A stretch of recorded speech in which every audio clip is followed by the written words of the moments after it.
Spooky Tips for Kids, a Parent's Guide. Halloween is a fun and exciting time for children, but as parents, it's important to prioritize their safety. Today, we will share some valuable tips to ensure your child's Halloween candy is safe to devour. First, let's talk about inspecting the treats. Before your child digs in, go through their candy and remove any open or damaged packages. Check for any signs of tampering, including torn wrappers or broken seals. It's better to be safe than sorry.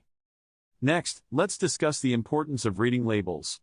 Take a close look at the ingredient list, especially if your child has any allergies or dietary restrictions. Look out for common allergens like nuts or gluten. Keep an eye out for expiration dates as well, as some treats may have passed their prime. Now, onto portion control. Halloween is a sweets overload, but that doesn't mean your child should eat it all at once.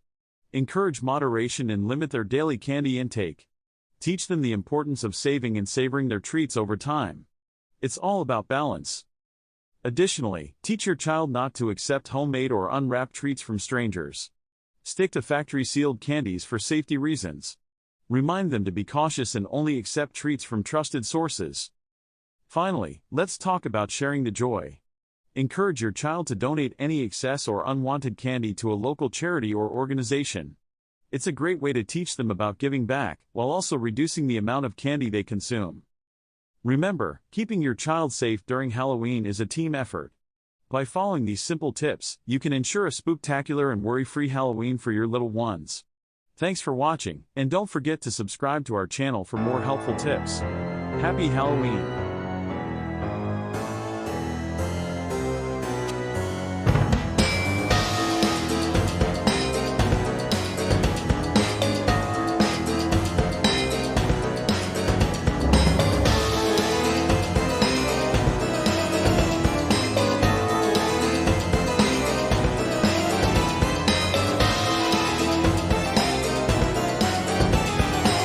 Welcome to Pumpkin Pals, the curious and spooky tale of carving jack-o'-lanterns. Today, we'll dive into the fascinating world of pumpkins and uncover the mystery behind why we carve them. So, let's get started.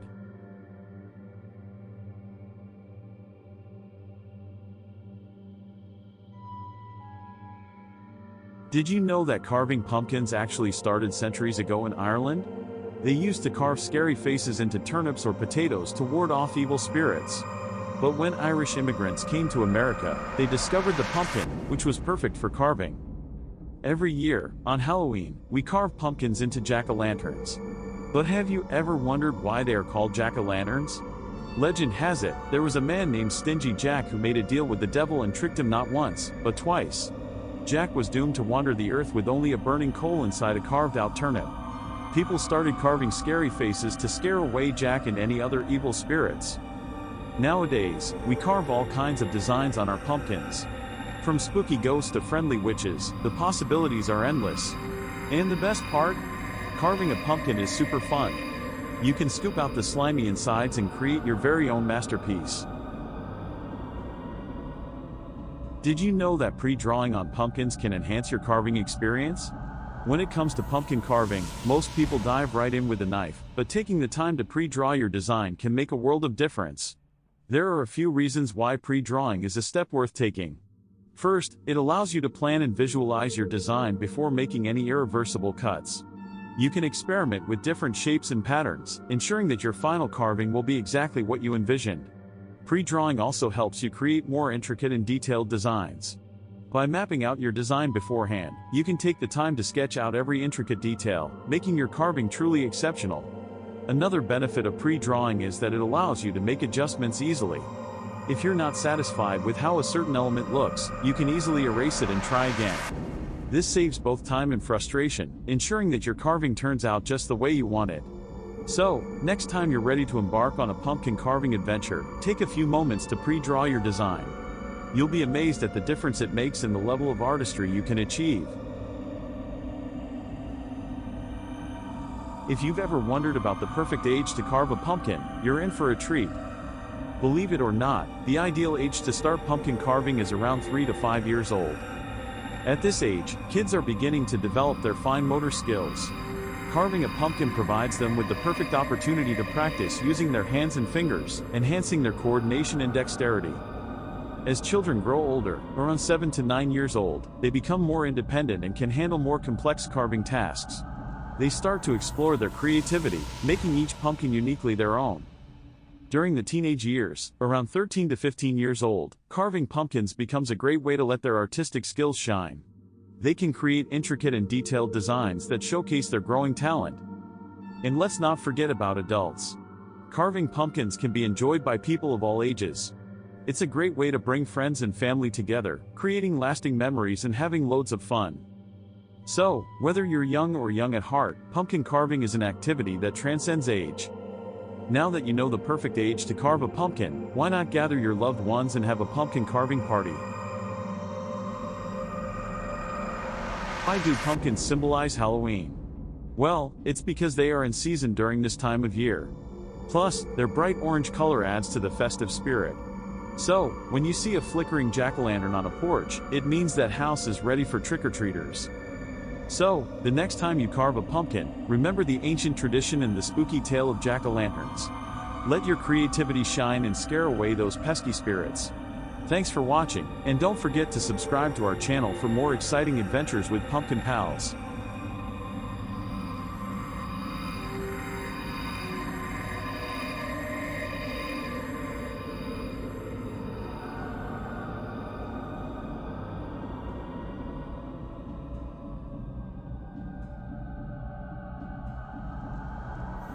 Welcome to our channel.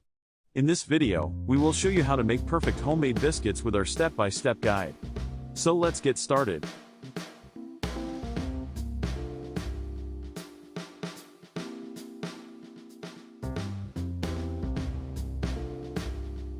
First, gather all the ingredients you'll need. You'll need 2 cups of all-purpose flour, 1 tablespoon of baking powder, half a teaspoon of salt, and 2/3 cup of cold unsalted butter. Don't forget 1 cup of milk too. Now, preheat your oven to 450 degrees Fahrenheit.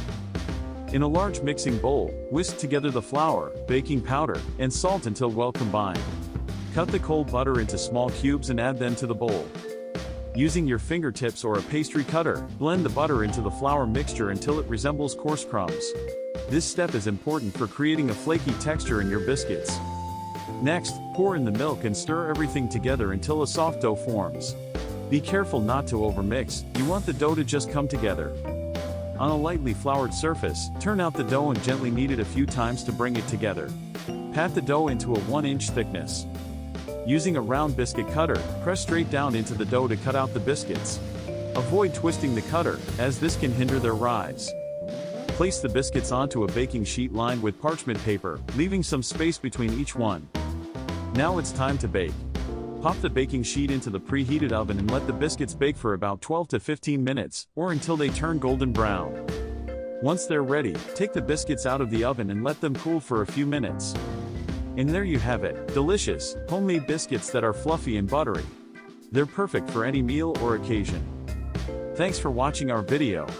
We hope you enjoyed this step-by-step guide to making perfect homemade biscuits. If you found this helpful, don't forget to hit the subscribe button and stay tuned for more tasty recipes. Happy baking!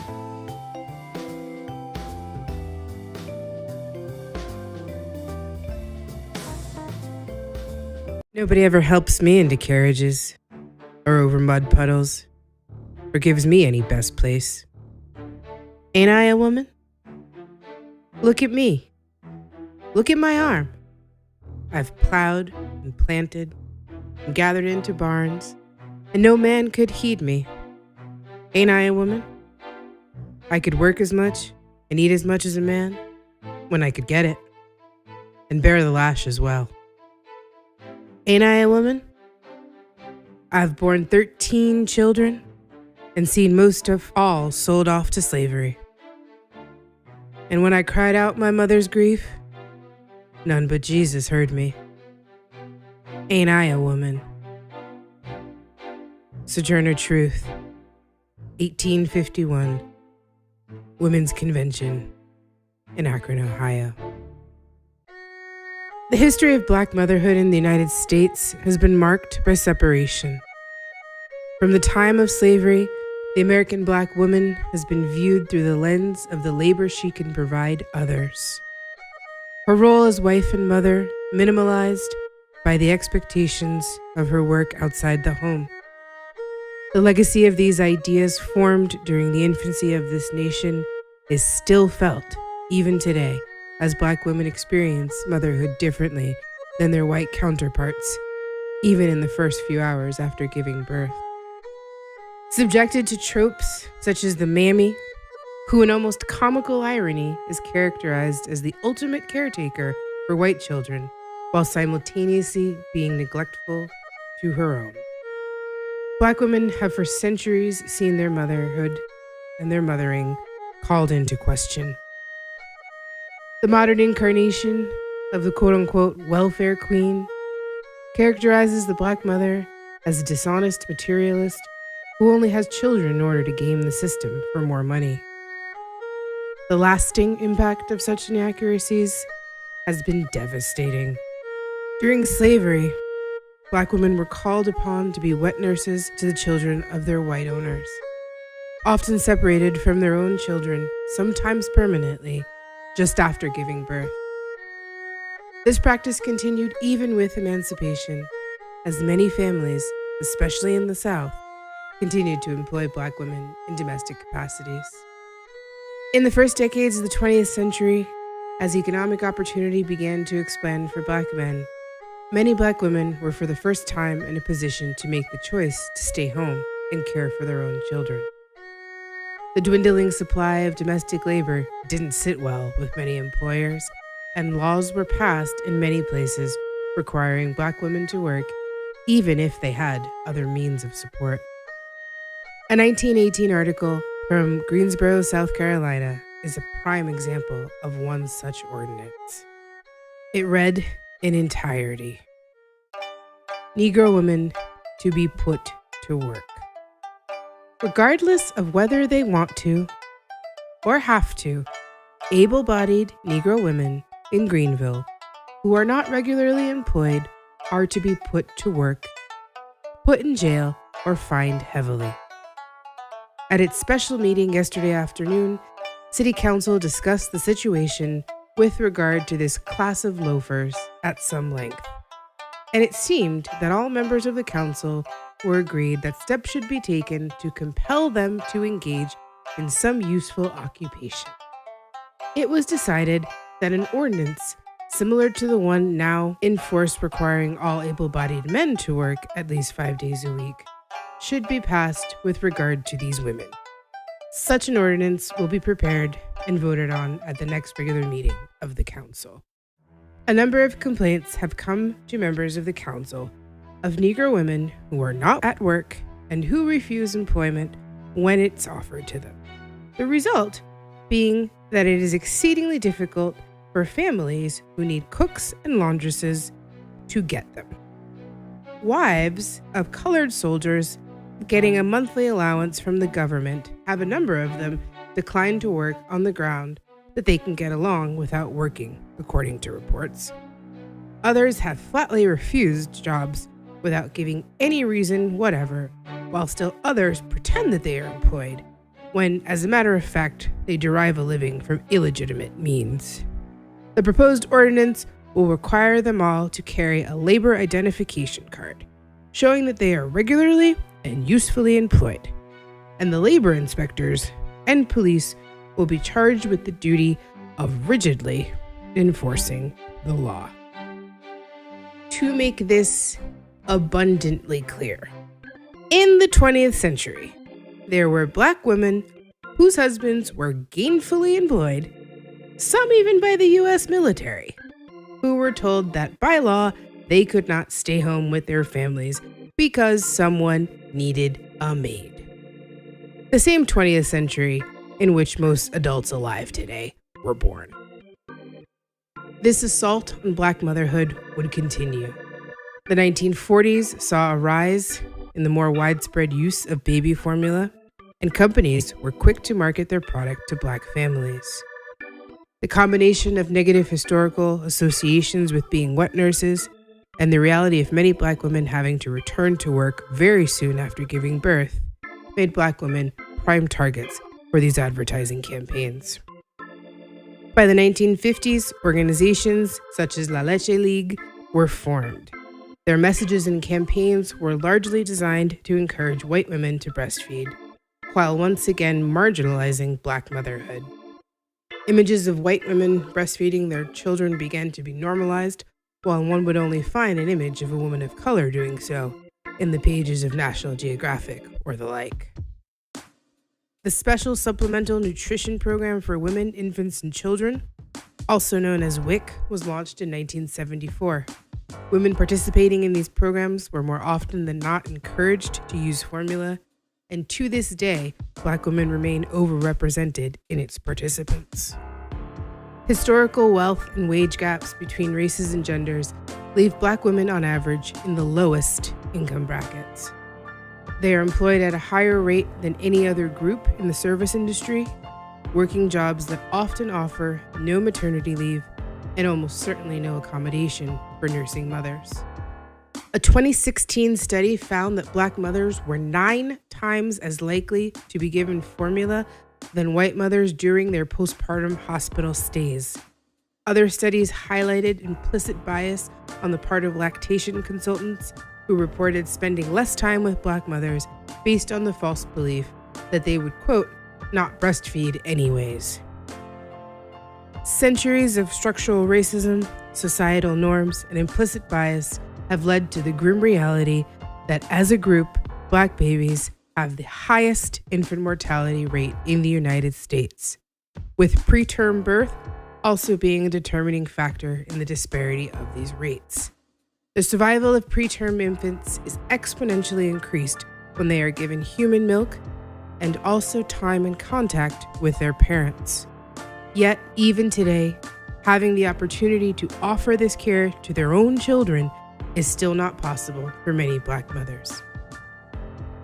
It's high time we examine the root causes of such disparities and do the collective work of learning from the mistakes of the past in order to shape a better future for Black mothers and their children.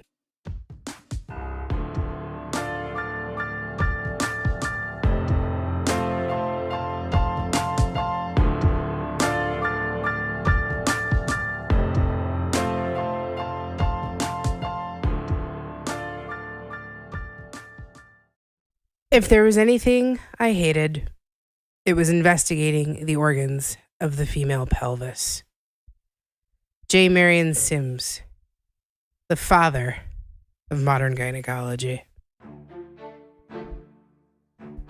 The legacy of the good Dr. Sims and the slave women he experimented on has been a topic of widespread discussion in recent years. Yet the true legacy of his work, still in practice, is all too often swept under the rug. Much like his infamous statue, which, to be clear, was not actually destroyed upon removal from Central Park, but quietly moved to the cemetery in Brooklyn, where he is laid to rest. There is a tendency in our discussion of the past to relegate the sins of these historical boogeymen to a bygone era. Both proponents and detractors of men like Sims all too often fail to recognize the lasting impact their work has had.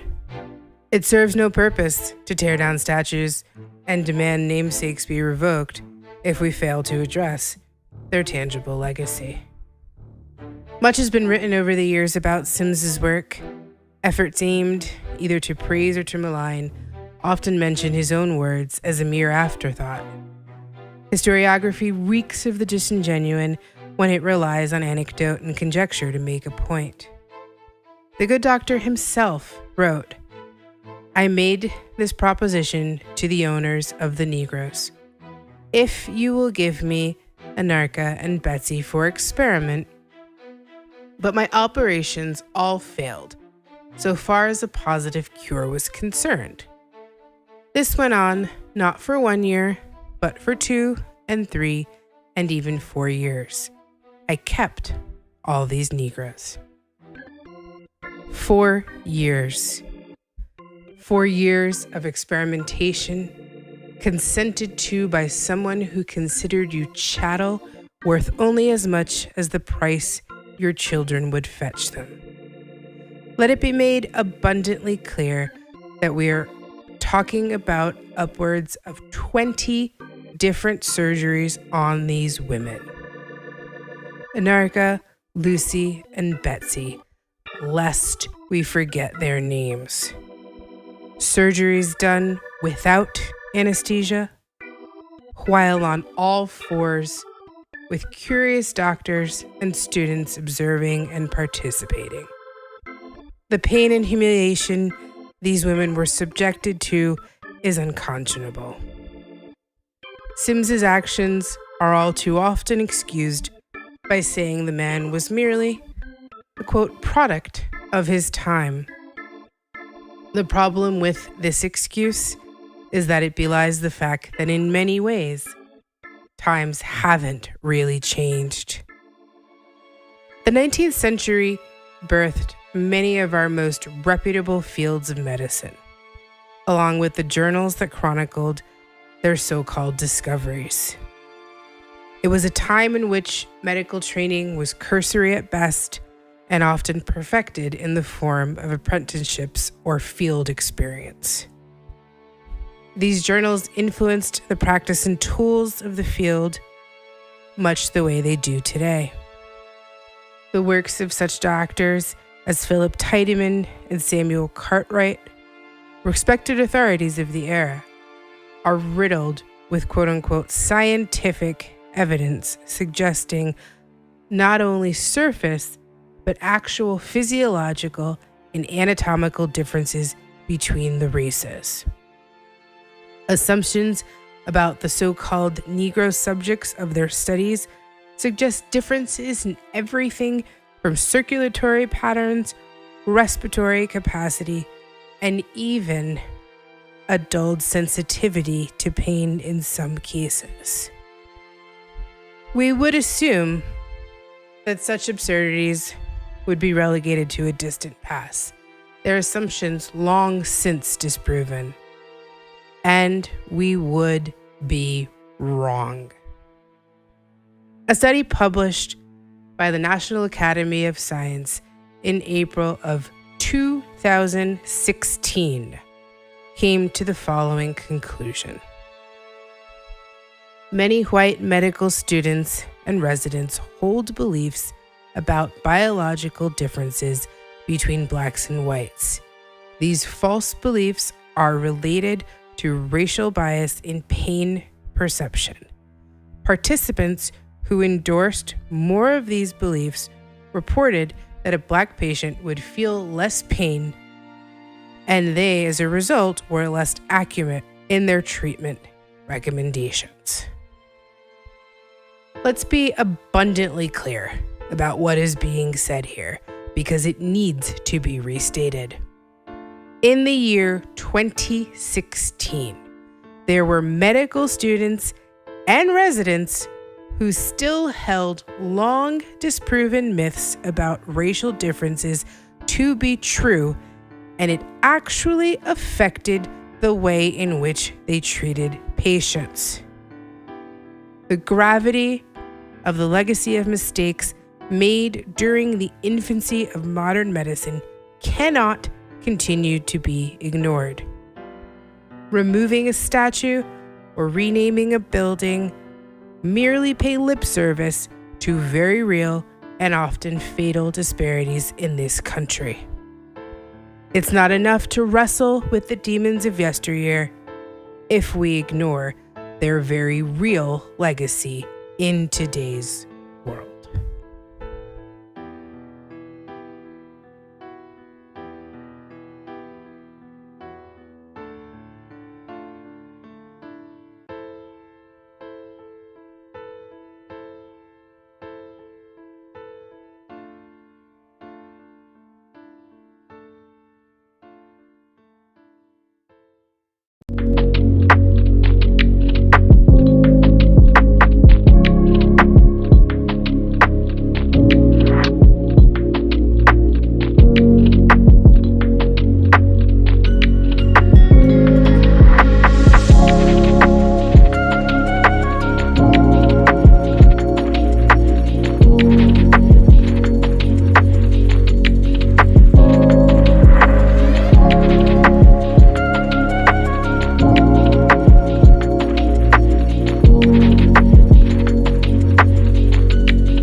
Hi, my name is Nicole, and I'm a new mom. When I was pregnant... Hi, my name is Nicole, and I'm a new mom. When I was pregnant, I learned that more C-sections are being performed in hospitals than ever before, even if the mom and baby are healthy. This worried me, so I decided to educate myself. I learned many things I could do to avoid having a C-section I didn't medically need. I learned how to talk to my doctor about what I wanted for me and my baby, and I brought a friend to my doctor's appointment in case I was too nervous and needed support.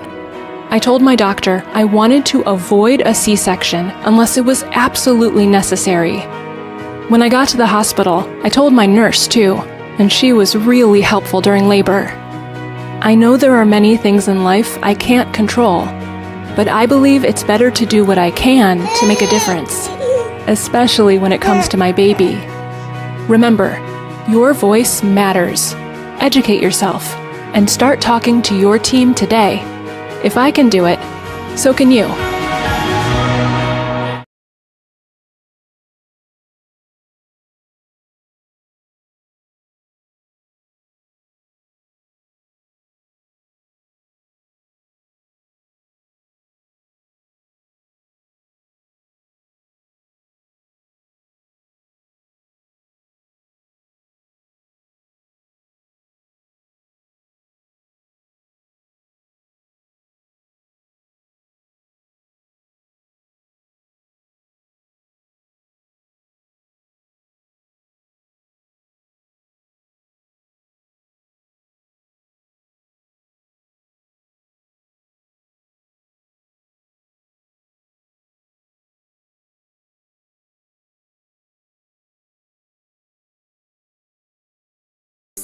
And I'm a labor and delivery nurse.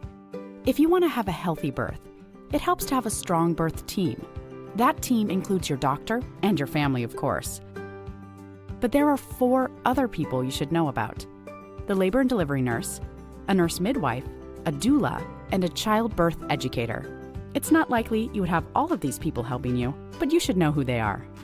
I'm a labor and delivery nurse, a special kind of nurse who works with moms and doctors during childbirth. We're one of the first people you meet once you arrive at the hospital. Labor and delivery nurses monitor and support moms and babies during labor and give moms medicine if needed. After the baby is born, we help moms with breastfeeding and look out for complications. A nurse midwife is a nurse who has advanced training to care for moms during pregnancy, labor, and they can help you deliver your baby if it seems that labor and delivery will go smoothly. Nurse midwives are really good at helping moms avoid C-sections and other medical interventions unless they are absolutely needed. In the hospital, nurse midwives work as a team with doctors. They'll call the doctor if the birth becomes complicated. A doula is different from a doctor, nurse, or midwife. They're like having your own personal coach who stays with you all through your labor and birth. They provide emotional support and help with things like moving, breathing, and relaxing so your labor goes more smoothly. They'll show your partner how to support you in labor and can even help you at home after your baby is born with things like breastfeeding. Some hospitals give you the option of having a doula, but more often, you'll have to hire a doula yourself if you want the extra support. Lastly, it's super important to be as prepared as possible for your birth. If you're expecting a baby, consider taking a childbirth education class. Childbirth educators empower expected parents with knowledge and skills so they feel more confident about the process of having a baby. This is really important. Your birth matters, and your birth team matters. Start building your team today.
a neonatologist in Boston.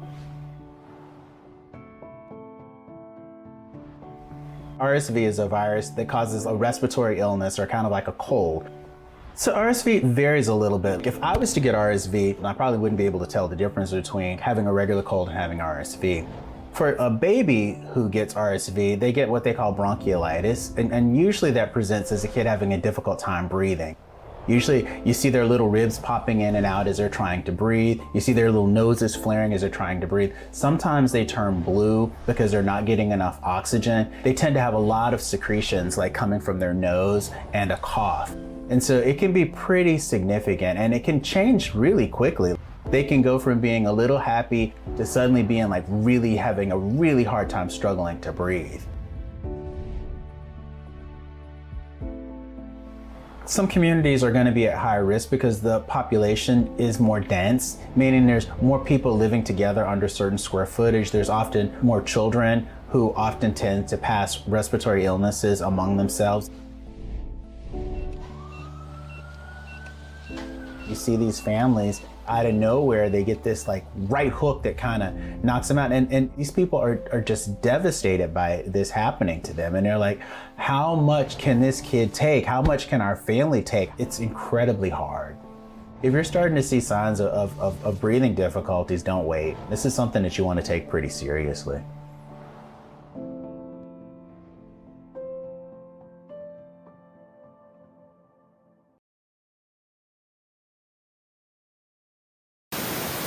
Hi, it's Jen. I just wanted to take a second and update you guys with what I've been working on this weekend. If you've been with Fortunate for a while, you might recall that we put together NICU kits shortly after the boys were home as a way to reach out to other families that were going through a similar journey that we experienced in the NICU. And we just put together a few things just to kind of make the NICU stay a little bit more homey and more personal. If you don't mind, I'm going to show you a couple of things that we put together in the kit. I'm making one for our triplet family right now. So, my favorite thing in the kit probably is On the Night You Were Born by Nancy Tillman. It's a super book.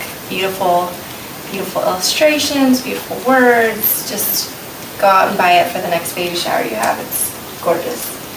The next thing we have is like a NICU journal so that you can leave this with the nurse's station, and they can jot down some things that may have happened while you were gone. It's a good way for you to kind of keep things straight as they're giving you a lot of medical terminology you might want to keep track of. We have our schedules for the multiples moms. It has a feeding schedule and when you changed them, all that good stuff that you don't have the brain power for any longer.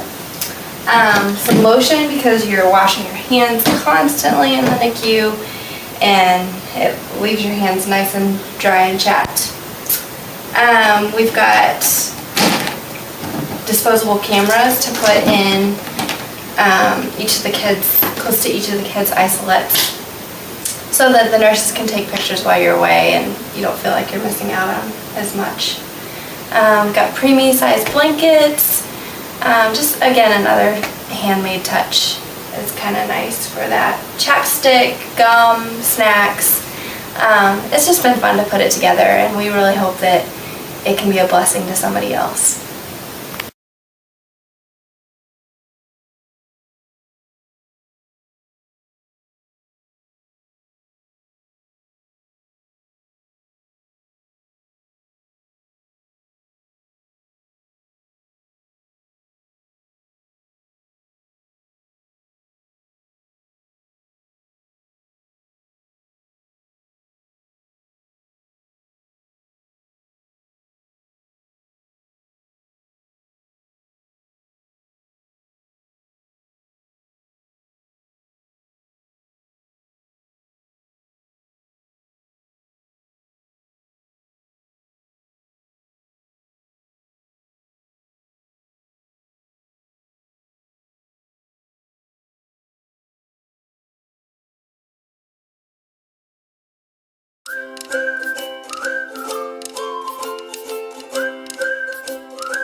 morning, or afternoon, everyone. This is your host, Ashley Randolph, with the Ashley Randolph Show. I am here with another wonderful episode. Today, I have Dr. Natasha. Doesn't that sound so lovely? Dr. Natasha, she's wonderful. I'm so grateful to have her here, not only just for our families, but even for our healthcare professionals.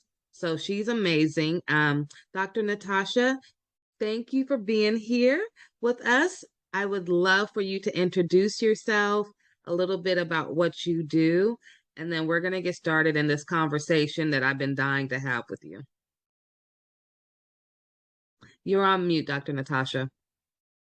Thank you so much for the invite. I am delighted to be here. I'm always delighted to have conversations with people who are doing dynamic work such as yours, right? So I am Dr. Natasha Wright. Dr. Tasha, that's it for short. I am a licensed clinical social worker. I am also a transformational coach. I work primarily with women in both arenas. I also run a group practice focusing on wellness for women. So my days are spent servicing women and helping women navigate life in all areas of transition and maybe some hardships and struggles, but really being a sacred and safe place for women. I'm a mom of 2 little boys. Well, not little boys. One's 22. So, right.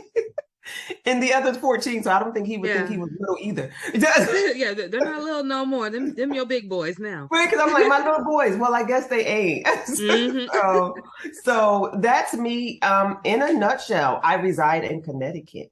Ooh, nice fun fact. I'm across the way. Okay.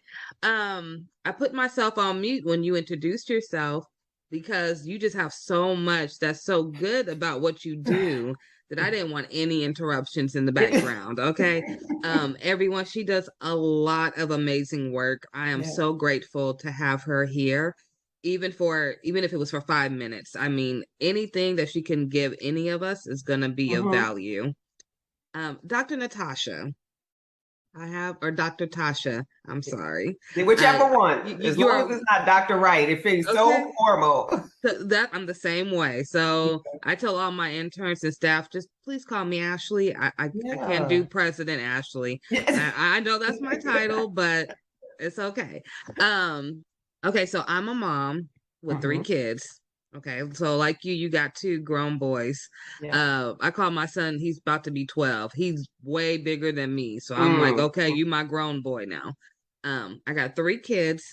I have 2 nonprofits that I'm running. I have all these different titles as well that I have to juggle every day. I probably work 7 days a week, but I'm working on getting that down to 5 days a week. Hello. It's been 8 years. I think I deserve that. What tips do you have someone like me, even if they don't have a lot of titles like me, but maybe just their day-to-day life of going to work and taking care of the kids is a lot. So what advice do you have for us? To start off, let me say blanketed, whether it's entrepreneurship, regular 9 to 5, the children. I don't care if you're a housewife, there's a plethora of things to do. Yeah, absolutely. So almost context almost doesn't matter nowadays because there's always something going on. So the universal conversation that I'm having with women is the question that I originally or first start out with is, how are you? Not how's what you're doing, not how's the boys or how's the girls, how's the husband, how's the business, but how are you? And usually I get a pause because not a lot of women are being checked on. They're like, oh, I don't know. And I'm like, okay, so sit with it for a minute. I usually got time. Yeah. Or I get this almost auto response of, fine, I'm good. No, slow down. Let's ask again. And then once I ask, how are you? I pivot to, well, how's your heart? And that is a totally different question. And it forces people, women, to pause for a minute and examine what's going on in life. And I usually get a more authentic response. Because you can't fly, you can't, when I ask how's your heart, it's not good, fine, great, how you? No, those are those automatic responses when we are in the hustle and someone asks you, how you doing? Good, I'm great, you good? All right, and then we're in passing. And so having women slow down. So what I want people to know is, women to know, is that I do believe that you can have it all. I'm a firm believer that you can have career, that you can have children, you can have hobbies, you can have dreams. It's just how we manage the time that we're given. So where I come in at is strategy, because I do believe that you can have it all. We are all given the same 24 hours and 1 day. Right. And I'm sure we all have dreams and hopes and desires, but what are we doing with them? Do they get lost in the hustle of life? So one tip is checking on yourself. How are you? That how's your heart question doesn't have to go from one woman to another. We can sit and reflect in our quiet time when we carve out quiet time and ask ourselves, Okay. how's your heart? But having that, stealing a moment to say, how am I doing? And then being real reflective. I'm having a rough week. It's been a rough month. It's been a rough quarter. Everything is extremely busy. I don't know if I'm going to the right or going to the left. That's data that we can use to say, I might need a better plan. I might need some systems put in place. Okay. Because there are times when we are doing everything that we should be doing and that we can be doing. We're probably just not doing it in a most strategic way. Absolutely. I agree with that. Yeah. So it's like, well, I can't drop anything. And sometimes that you're absolutely right. Sometimes it is the job. It is the kids, you know, it is if you have a spouse, all of these, if you're caring for aging parents, if you're caring for small babies, if you're caring for sick children, all of that. And you're like, well, what do I do now? I can't drop any of it. Right. And so I don't approach it as you have to drop it, but let's just look at it. And how do we get a better system or strategy to help manage it? Oh, that's good. That's interesting. Yeah. That's interesting. Yes. Strategy is everything, though. I always say that I'm like, we need a strategy to do this thing. So if you want it all, you got it all. Because the way that I look at it also is most women, me, and I always come from the context of women because that's who I deal with. Yeah. So men, I'm not being exclusive or excluding you all, but I always naturally flows is, you know, other women. That we can have it all, and just how do we have it all, right? It's that how to. So, and I believe that women are so gifted that there is usually a call, a urge, a mandate to do multiple things. And then instead of running from it, how do we lean into it with better systems and strategies to get it done, where we're not worn out and weary at the end of the day, at the end of the month, at the end of the quarter. And so that's where I come in as a thinking and thought partner. Right. Like, this is what I'm doing, or this is what I want to do. How do I make this happen and still live a healthy, aligned life? And I'm strategic, I'm strategy. So I'm like, okay, let's look and let's write it all out. Now let's go to work. Yeah. Oh, I like that. Let's go to work. I have a question for you. Okay. So with your expertise and knowledge, I have noticed that a lot of African-American moms that I have in my nonprofit, a lot of them seem to veer towards negative, like social media sites or let's say reality TV that promotes negativity. And I always hear, well, I'm able to look at somebody else having a hard time, and for a minute, it takes me away from mine. Now, is that something that you would recommend, or like me? I'm sorry, I watch Christmas movies all year long because it brings me instant joy. Like it could be Yes. May, and if I watch it in 10 minutes, I'm instantly happy. Yeah. I try not to stay on those negative pages or sites as much. What do you recommend? I'm with you. So I do not recommend watching these toxic shows, unhealthy. I do understand that some women find comfort in the craziness because one, they're able to detach from what's going on in their life. And then they're able, it's like mindless TV. Right. But it's planting seeds.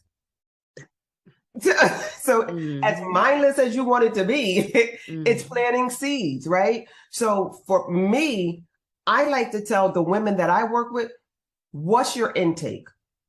And then they be like, my intake, what do you mean? What are you seeing? What are you listening to? What is your intake of information?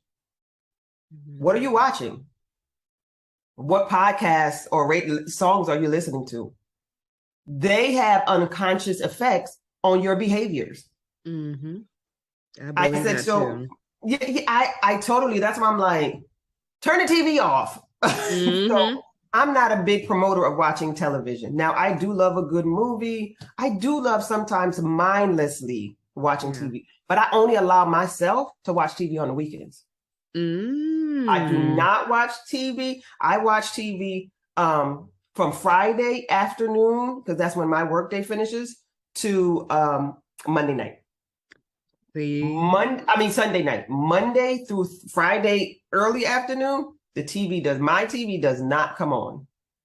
Wow. Okay, so I always have my TV on, but I'm hardly ever watching it though. But it is always on. Now my kids, they're in school from 7 in the morning, 7:30 in the morning until 5:30 every day, Monday through Friday. They have a strict schedule to be home, to be in bed at 8 p.m. So when they come home, they do their routine, take a shower, start putting on your night clothes, homework, dinner. Then they get an hour of game time, usually right before bed. So they're not watching TV. Yeah. By the time they turn on the TV to put it on cartoons, it's 8 o'clock. They're laying down for bed. By 8:30, they're knocked out sleep. So without them even noticing, they're not even watching TV as much as other kids are. But I do notice that other kids are teaching them things at school. For instance, my son, he's never seen. So I'm one of those real strict parents, and I love it. So I don't care what no one says. The TV guides, and you know how it says the ratings, TV 14. Oh yeah. Well, if you're not 14, I'm sorry, you're not watching it. So my son comes home and he'll be like, "Oh, Mom, Jason movie. I heard about Jason, or I heard, there's a movie called Saw or something." And I'm like, who's letting their kids watch this? You know what I mean? Yep. And I tell him, yeah, one day you'll watch it, but you're not that age yet. But I do know that a lot of the outside world has an impact. So that's why I'm so into the parents about what they're watching too. Because sometimes the kids see what you're watching and you may not even be really paying attention, but they're picking up on everything that video is showing, or whatever they're listening to. Like you said, even simple podcasts, it's giving them visuals. They're hearing it, and however they want to, think about it, that's how they're going to think about it. Absolutely. And YouTube is big now amongst my son. That's what I was thinking of, was YouTube. Yeah, my son doesn't watch a lot of TV per se. He watches YouTube. And so just think about watching YouTube on not the children's YouTube, but on regular YouTube, and the commercials that can come through. Right. Yep. And so they just plant seeds. And so I like to err on the side of caution. So I direct and I control what's going on in my ears or what I'm watching. So the limiting of TV is huge because it takes up such a gap of time So you're like, I could be getting this done, but I'm gonna sit down and I'm not saying that, you know, these shows don't be good. They probably do. I don't even have cable. I ain't had cable in must be probably 12 years. I stream everything. So when I say that I watch TV, I watch Hulu and Netflix on the weekends. And I don't like series. If I have to watch a series, I may have to make sure that I have time to finish it. Because it'll drag into my week and it bothers me. Yep. So I'm the same way. I don't have time to finish a series, I need a movie that's less than 2 hours. I'm in and out and I'm moving on to the next thing, because a good series will be on my mind all week and I'm distracted. So that's what I said, what we do and being strategic with the time that we're given. And so I give practical tools on really how to order your day, to order your week, to order your month, and how to really get things done. Okay, now I like how you say that. So how can someone be a part of what you're doing? So define list for me, go right to my website. There is a discovery form up there. Yeah, you can go right there. I offer VIP days. So I'm for the busy person. I don't have no long program because I work with busy people. I work with ambitious, busy, motivated, but slightly overwhelmed people. And overwhelm is not a negative thing. It could be like things are going, I have to do all of this and I just don't know how to do it. And so I'm a VIP strategist. So I'm a strategist. I strategize. I come to my clients or my clients come to me. We meet to make sure that we're just a really good fit. And then we begin to look at life. And so there's a discovery form on my website, drnatashawrightconsulting.com. And it's a quick questionnaire, pop into my calendar. And then we begin to talk about what it would look like to partner together. Do you want clarity? Do you want a plan? Because I come to find out that people have dreams and goals, but they don't have a plan. They can't execute. So the dream remain, or the goals remain so abstract that nothing's getting done. And to me, the dream and the goal, it's just something that's hidden and probably latent in your heart because there's no strategy to go along with it. And because we're busy, ambitious women, got a lot of hats going on here, right? That we don't even have time to think. So I am that thought partner to help you think and strategize. So working with me, I work in 3-month increments. So in those 3 months, at the end of a VIP day, you leave with a tactical strategy to execute for the next 3 months. Ooh, I like that. This is for the ambitious people that know they have something, they know they're ready, they just can't think. It's the first step. You hear so much. People don't know just the first step. Just show me the first step and I got it. And I make it clear. They actually leave with a tangible document that's like, listen, this is what you do next. This is how you do. And I'm there and I offer support for 30 days post the VIP day. And by the time by the time you execute this 12 weeks, you'll come back to me for another VIP day because we're going to the next thing. Ooh, y'all take advantage of them VIP days. Yes. Okay. And the VIP days looks like me. It's either one-on-one, depending on how it's scheduled, or with a small group. No more than 4, because we're executing. Because you get me that day, and I'm thinking and rolling. Yeah. And we're executing, getting to work.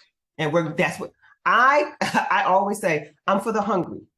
Ooh, I come for the hungry. I like that. Because I'm ready to feed. And if you're not hungry, I'm going to do nothing but give you a stomachache. Because I'm going to have an opposite effect. I'm going to aggravate everything in you. So if you're not hungry and ready to go, then I'm not for you. Nope. Because I'm just going to aggravate you. Yeah. Just like VIP. You come prepared or you're not coming in VIP. I'm sorry. That's it. Right. So that's my life and my strategy and how I get women from point A to point B and ultimately to Z. Step by step. Step by step. 3-month program. drnatashawrightconsulting.com. Do you have any Instagram or Facebook? I do. Instagram, it is IAM_Dr.Natasha W. And Facebook is Dr. Natasha Wright Coaching Consultant. Do you have any books or anything? Or are you thinking of writing? I do have ebooks that were coming out for the VIP day. So I walk through the workbooks. I'm producing 2 workbooks. Part of this is I have 2 VIP days. One's for business and one's for life. So there's a life edition. Ooh. That's the walking through life. What are we doing? How do we get this life together? And then another is a business edition. I kind of want to start a business. I don't know where. Let's get through some of this thought work. How do we clear the path so I can do this business? One last there's question. 2 different. So you said business days, and you said you have business and you have one for life. Yes, I do. Would the business one also work for NICU nurses? Because we have a lot of healthcare professionals in the medical field listening in too as well. So would this work for doctors and NICU nurses and social workers? Because, that's your your little background. So it does, because it's a day to help you get to strategize how to launch, strategize how to even get through the thoughts of what am I going to do? So remember, it's very tactical. And so afterwards, after they're up and running, then they probably go off to a business coach for the intricacies of the business. But I'm that thought partner that's cutting it out, saying, what is the mind doing? How do we get out of our mind? Here's your first step. Here's your second step. Here's your third step. Yeah. I'm so happy that you created this program. I am so happy that you're African American, first of all, okay? And your voice is powerful. I'm glad of all the work you're doing. I hope everyone takes advantage of these VIP days. Yes, come on, let's get this together. Yes. And if you ever have any days you want me to promote on our GLO Preemies website, wonderful. Send it to me, the flyer. We'll promote it for you. And we're going to have you back. For sure. Listen, I'm here. I love talking about strategizing and getting from point A to point B and getting clear. Yeah, to me, it's money talk to me. If you get your life together, everything else kind of flows. Right. So it's like wedding bells. Like, how can you not love to strategize? So, I told you I'm on a tight schedule. So I keep everything around me in a schedule and to the time. Right to the T. So I appreciate you, and I always appreciate your little talks that we have. They're always so meaningful. And I hope you all look at her website. I will post it below.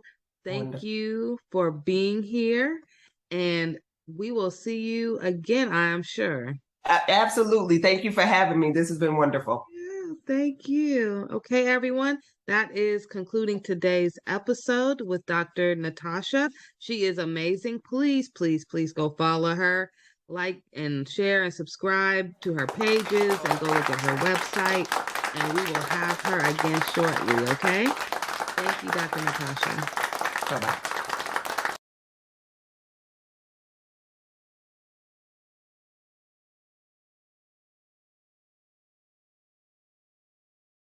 Human milk is the natural food for newborns.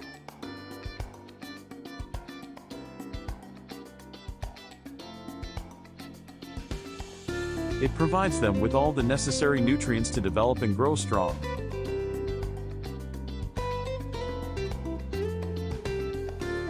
However, not all mothers can produce enough milk for their babies. This is where human milk donation comes in.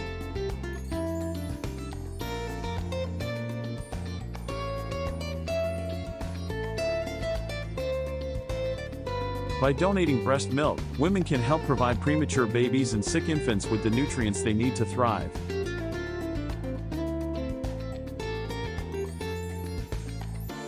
And just like blood and organ donation, there are human milk banks that collect, pasteurize, and distribute the donated milk to babies in need.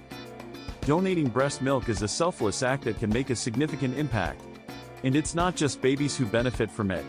Breast milk is also used to help people with digestive problems, immune deficiencies, and other medical conditions.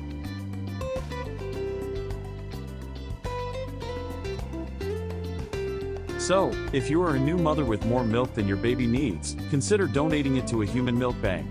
Your milk can help save lives and make a difference in the world. Thank you for watching this video. If you want to support the cause, please subscribe to our channel and share this video with your friends and family.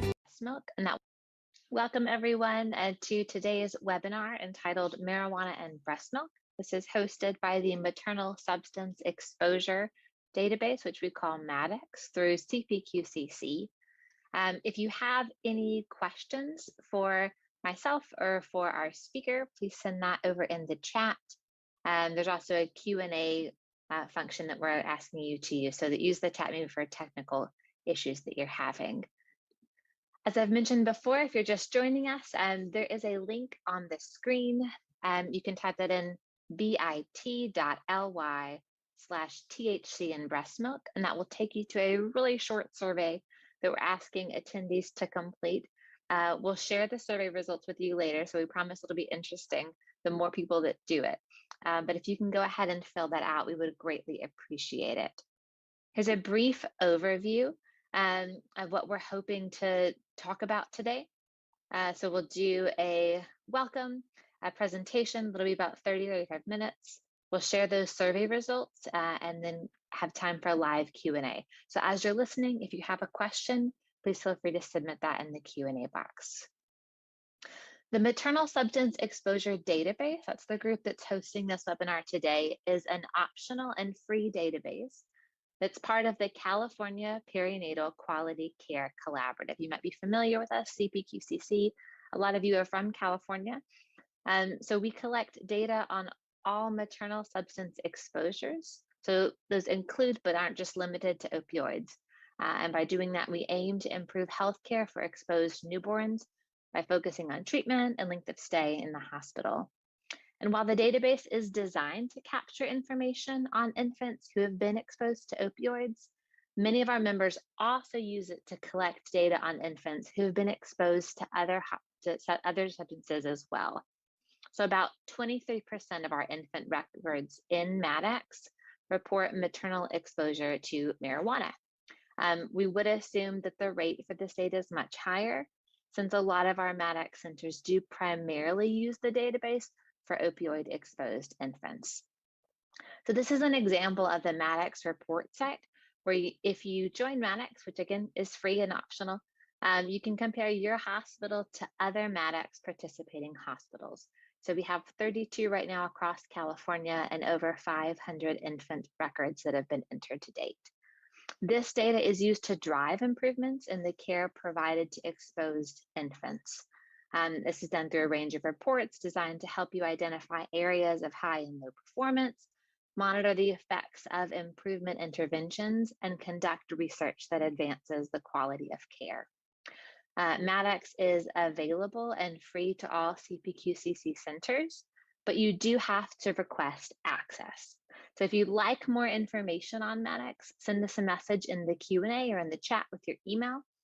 You can also submit your email in the evaluation survey for today's webinar. So again, this is, I'll say this one more time. So please take a minute to answer the following survey. You can type this in, THC and breast milk. The slides will be available afterwards as a PDF for download, and I'll send around that link. We are really excited today to welcome Dr. Christine Bixby as our speaker today. She is board certified in pediatrics and neonatal perinatal medicine. She completed both her pediatric residency and neonatal perinatal medicine fellowship at Harbor UCLA Medical Center.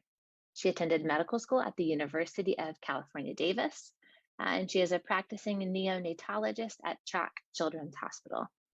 She is an international board certified lactation consultant in IBCLC and the lactation medical director at CHOC Children's Hospital, where she focuses on breast milk handling and breastfeeding support in the NICU. She is a strong advocate for breastfeeding in Orange County through the Orange County Perinatal Committee and the Orange County Breastfeeding Coalition. She has published and speaks frequently on best practices in breast milk handling and optimizing breast milk production and breastfeeding in the NICU. Welcome, and I will turn it over to you, Dr. Bixby. Hello. Thank you very much for inviting me to speak. It is my privilege to get to talk to you about cannabis and breast milk. Let's hash it out. And I will do my best to minimize the number of dad jokes, but I had to put that one in there. It is quite the appropriate day. As you note on the bottom right corner, Cannabis 420. It is the most sacred and celebrated day for marijuana. And so it is very appropriate that we are talking about it today. Next. So my disclosures are limited. I am faculty for the Small Baby Care Specialist Program from Engage, Grow, Thrive, where I shockingly talk about optimizing milk supply in the NICU, the benefits of human milk in the NICU, and how to handle human milk in the hospital setting. I'm also a consultant for Willow breast pumps as well. Next slide, please. So here's our big question, and it's the question I get asked as an MD IBCLC all the time is it okay for a woman who tested positive for THC to breastfeed or express milk for her baby in the NICU? And I think the easiest way to answer it is it's complicated, and I'm going to walk you through it. This question kept coming up a lot. In 2018, I decided to deep dive into the data to be able to come up with a comprehensive understanding of what is known and what isn't, and also to be able to give my colleagues and our group, of which is a number of NICUs, some education and knowledge and maybe a consistent message around the concept of THC and breast milk. So to answer the question, you get two more questions. So next slide, please. One, and this is for any substance that crosses or that you're seeing a breastfeeding mother use, is does it cross from the mom into the breast milk? And if it does cross, is there harm to the infant? So we're going to go after the next question, the first question, which is, what is cannabis? And cannabis is a plant, as you see it on the right upper corner. It's cannabis sativa. It has over 150 known compounds. It has increasing potency over the decades and by location. Of note, between 1995 and 2014, the potency or percentage of THC has increased from 4 to about 12%.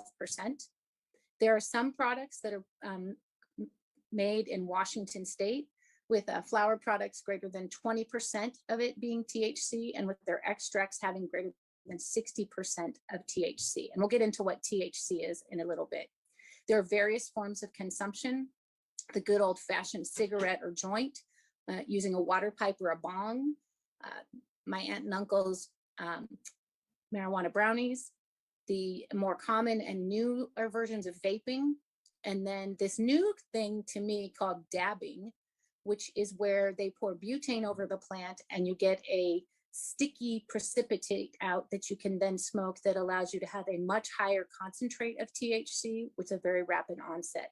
Important to note that with consumption, if you're smoking, you're going to have rapid onset as it goes through the lungs into the plasma, versus consumption of brownies or gummy bears, that's going to take over 30% or 30 minutes, and your oral bioavailability is fairly low.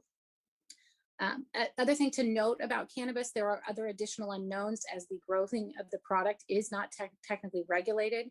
So there is potential for lead, mold, pesticides, rodenticides, herbicides, and fertilizers in the product, and we don't know what they are. Next slide. So two components of cannabis that everybody is very known in common colloquialism is CBD or cannabidiol, which is a phytocannabinoid that's extracted from the cannabis plant and then diluted with the carrier oil, usually a coconut oil. Not a lot is known about CBD. It's felt to be less psychoactive. And I'm not going to talk a lot about CBD at this point in time because of the lack of significant data. The big thing that we're going to talk about is THC, or delta-9 tetrahydrocannabinol, and I'm not going to say that word again. We're going to call it THC going forward. And it is the most psychoactive component in marijuana.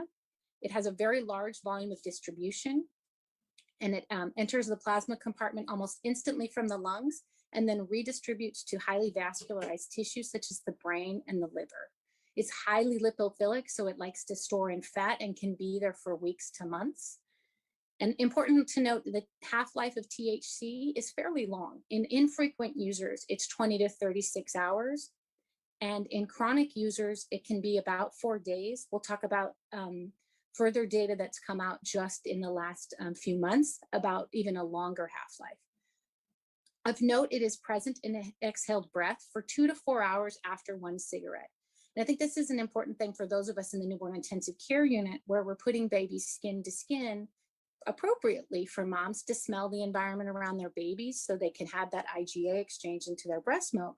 But it's important to encourage moms, if they are going to be using cannabis, to do that after they've done their skin to skin and to maximize the time from smoking to when they actually do skin to skin with their infant in the NICU. Next slide, please. So where does THC function? And THC functions in a lot of places. And I think the big area that everybody likes to talk about and where we have some information and some data in both human and animal is the endocannabinoid system.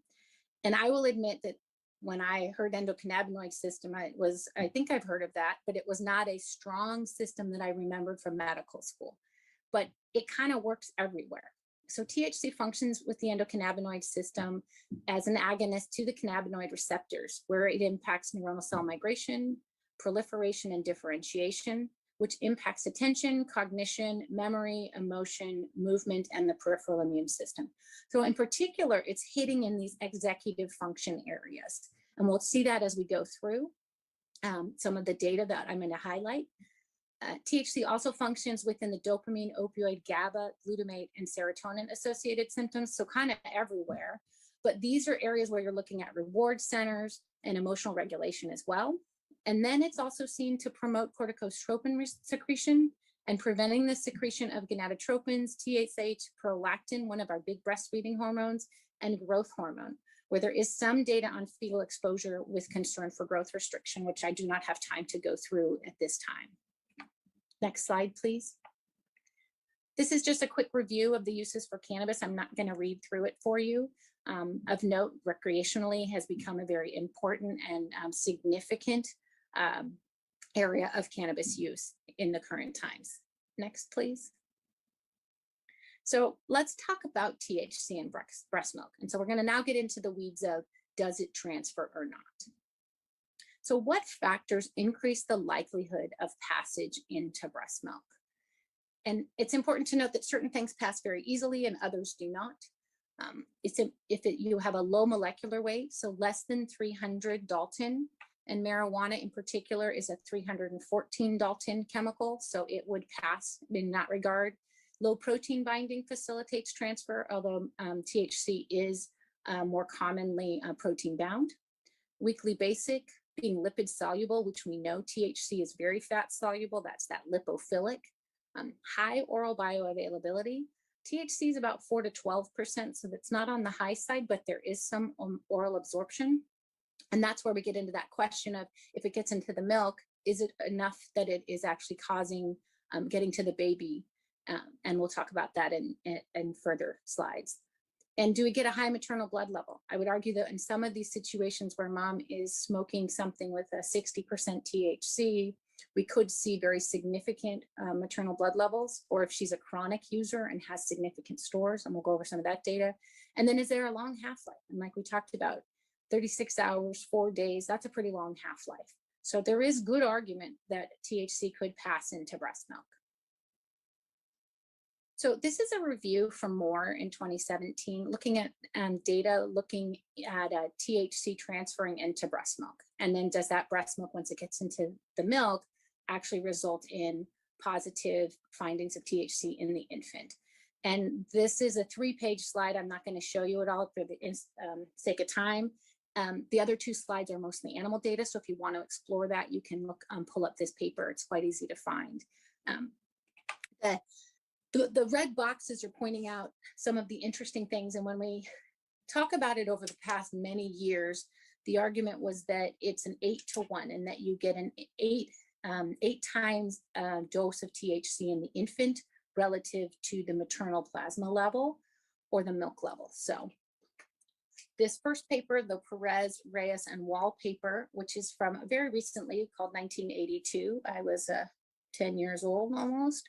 So it's been a while, it's old data and it's small data. It's 2 women. one woman who used every day for 7 months and breastfed, and they did demonstrate that there was marijuana in the breast milk. The other one is the reason why we had this 8-fold increase in THC that got everybody very concerned. And this was a mother who smoked marijuana 7 times a day for 8 months. And in this sample, we did see that there was 8 times more THC in the breast milk than the blood plasma of the mother. And that we were actually concentrating THC in the milk, and it made for significant concern. And that, are we giving a really high dose of THC to babies? And then they did evaluate the baby's stool and found that there were metabolites that showed that the baby actually was receiving the THC and metabolizing it and excreting metabolites. No, it wasn't just metabolite because it was in the breast milk itself. So that paper told us that THC can cross, and it's potentially crossing at a very high concentration, and it's sequestering in the milk, which made things very concerning. The Ahmad and Ahmad paper from 1990 was an interesting study of buffaloes that apparently ate marijuana about 5 to 10% of their diet, and then looking at if the children who drank that buffalo milk, did they have THC in their in their urine samples, and 29% of those children do. So the argument there was that yes, you did even have it from animal milk exposure. You can see THC. Next slide, please. So the good news is we have more recent data that conveniently came out. The first time I did this deep dive was in 2018, and very kindly, the 2 studies, the Hale and the Mommy's Milk studies, came out right when I was looking at the data.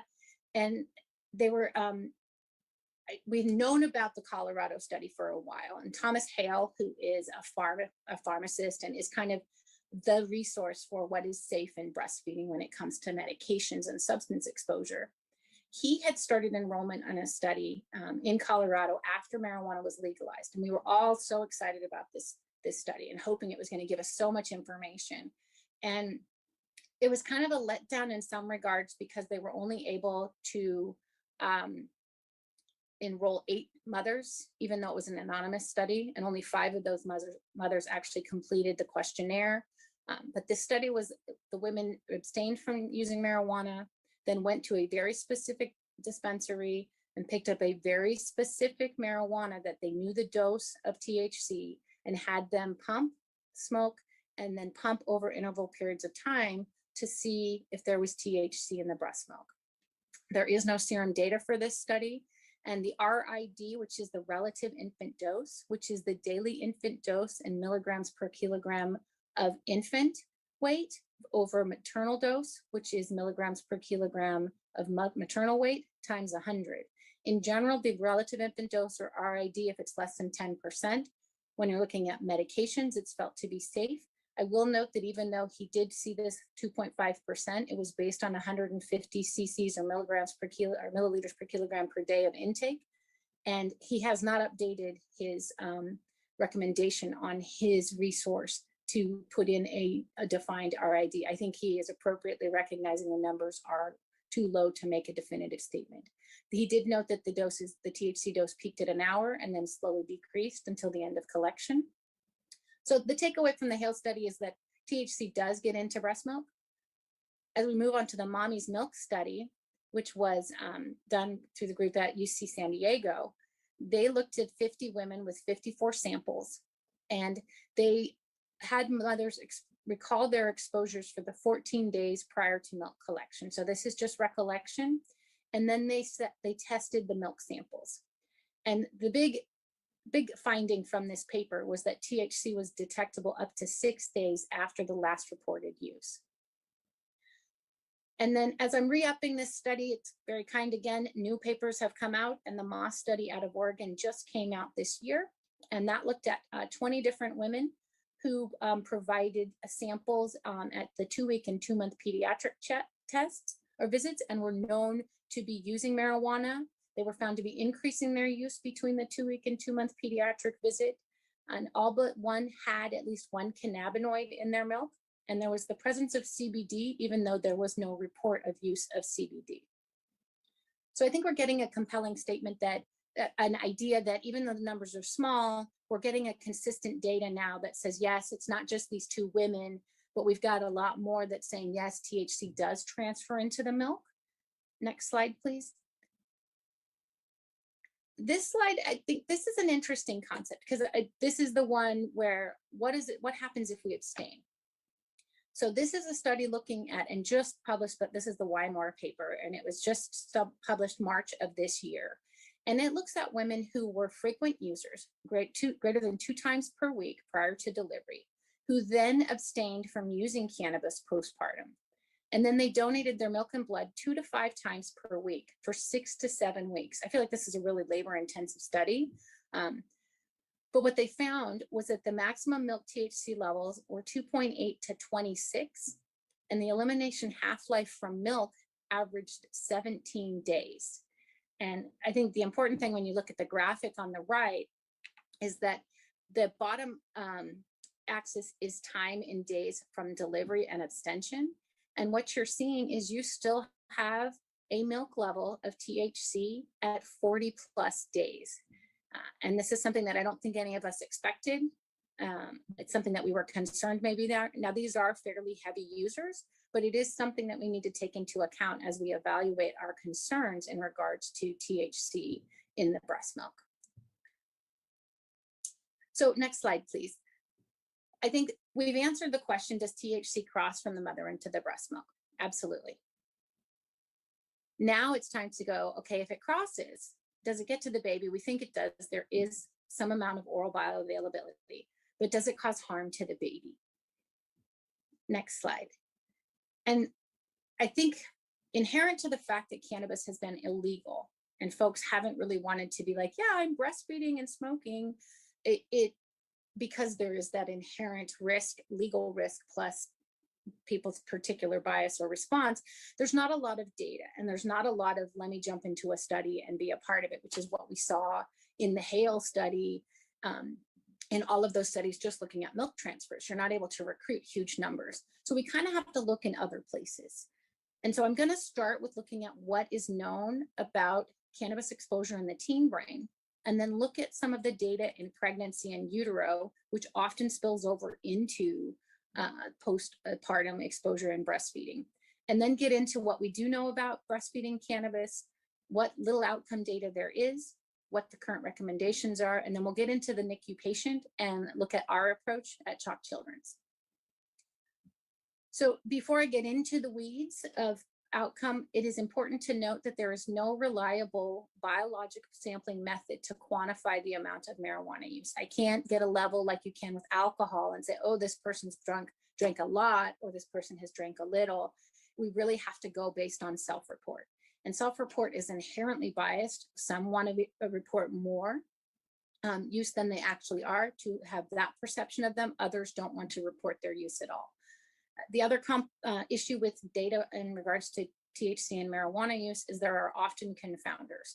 There's often polysubstance abuse with tobacco, alcohol, and other illicit drugs. So the likelihood of a pure study with no exposure to other agents, I think, is exceptionally low.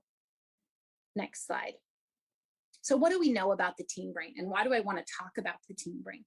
And the rationale for the teen brain is really that there is still changes going on and maturation of axonal tracts and networks in the teen brain. So we have a developing brain. And so does THC affect that brain? And in telling folks I was doing this talk, I said, oh, I was going to talk about teens. And in my mind, when I think about teen and marijuana use, I think of Spicoli from Fast Times at Ridgemont High, which then they all look at me like I don't know what I'm talking about, because apparently I've become old. So let me walk you through some of the things that we found that kind of go inconsistent with that meme type of that person in that movie. And that is that we do see short-term declines in attention, executive function, and memory. With regular use, they noted an 8-point decline in IQ when you evaluated a teen marijuana user at the age of 38, and that would persist even if they stopped using. Chronic use in the teen years, you can see reduced brain volume in memory centers like the hippocampus and amygdala. And that is also seen in the chronic adult brain, where you see decreased volumes in the amygdala, hippocampus, and parahippocampus. Chronic users also, when you do functional MRI, show impaired axonal connectivity in the white matter, and that is worsened if they have earlier age of onset of use. So we do see attention, executive function, and memory affected by their exposure to marijuana, as well as changes within the brain itself. Next slide, please. So what is known in pregnancy in utero? And I'm going to start with the animal data, and then we'll move into the human data. And this is a summary by Navarrete looking at preclinical findings for perinatal cannabis exposure. So this is both pregnancy and breastfeeding, which is generally what we're going to find. If you're using marijuana during pregnancy, I was impressed to see this new paper from Wymore, because it's often hard to find someone who thought that it was okay to use marijuana during pregnancy and that they did not want to continue post-delivery.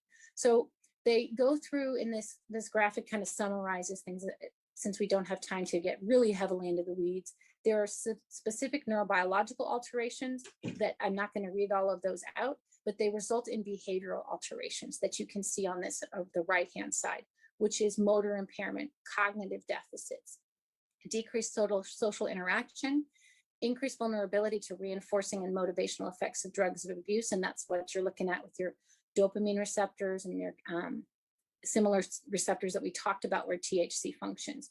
And so this is kind of, we're going to start seeing this theme. We see cognitive deficits in the teen, and now we're seeing it in the rat that's exposed.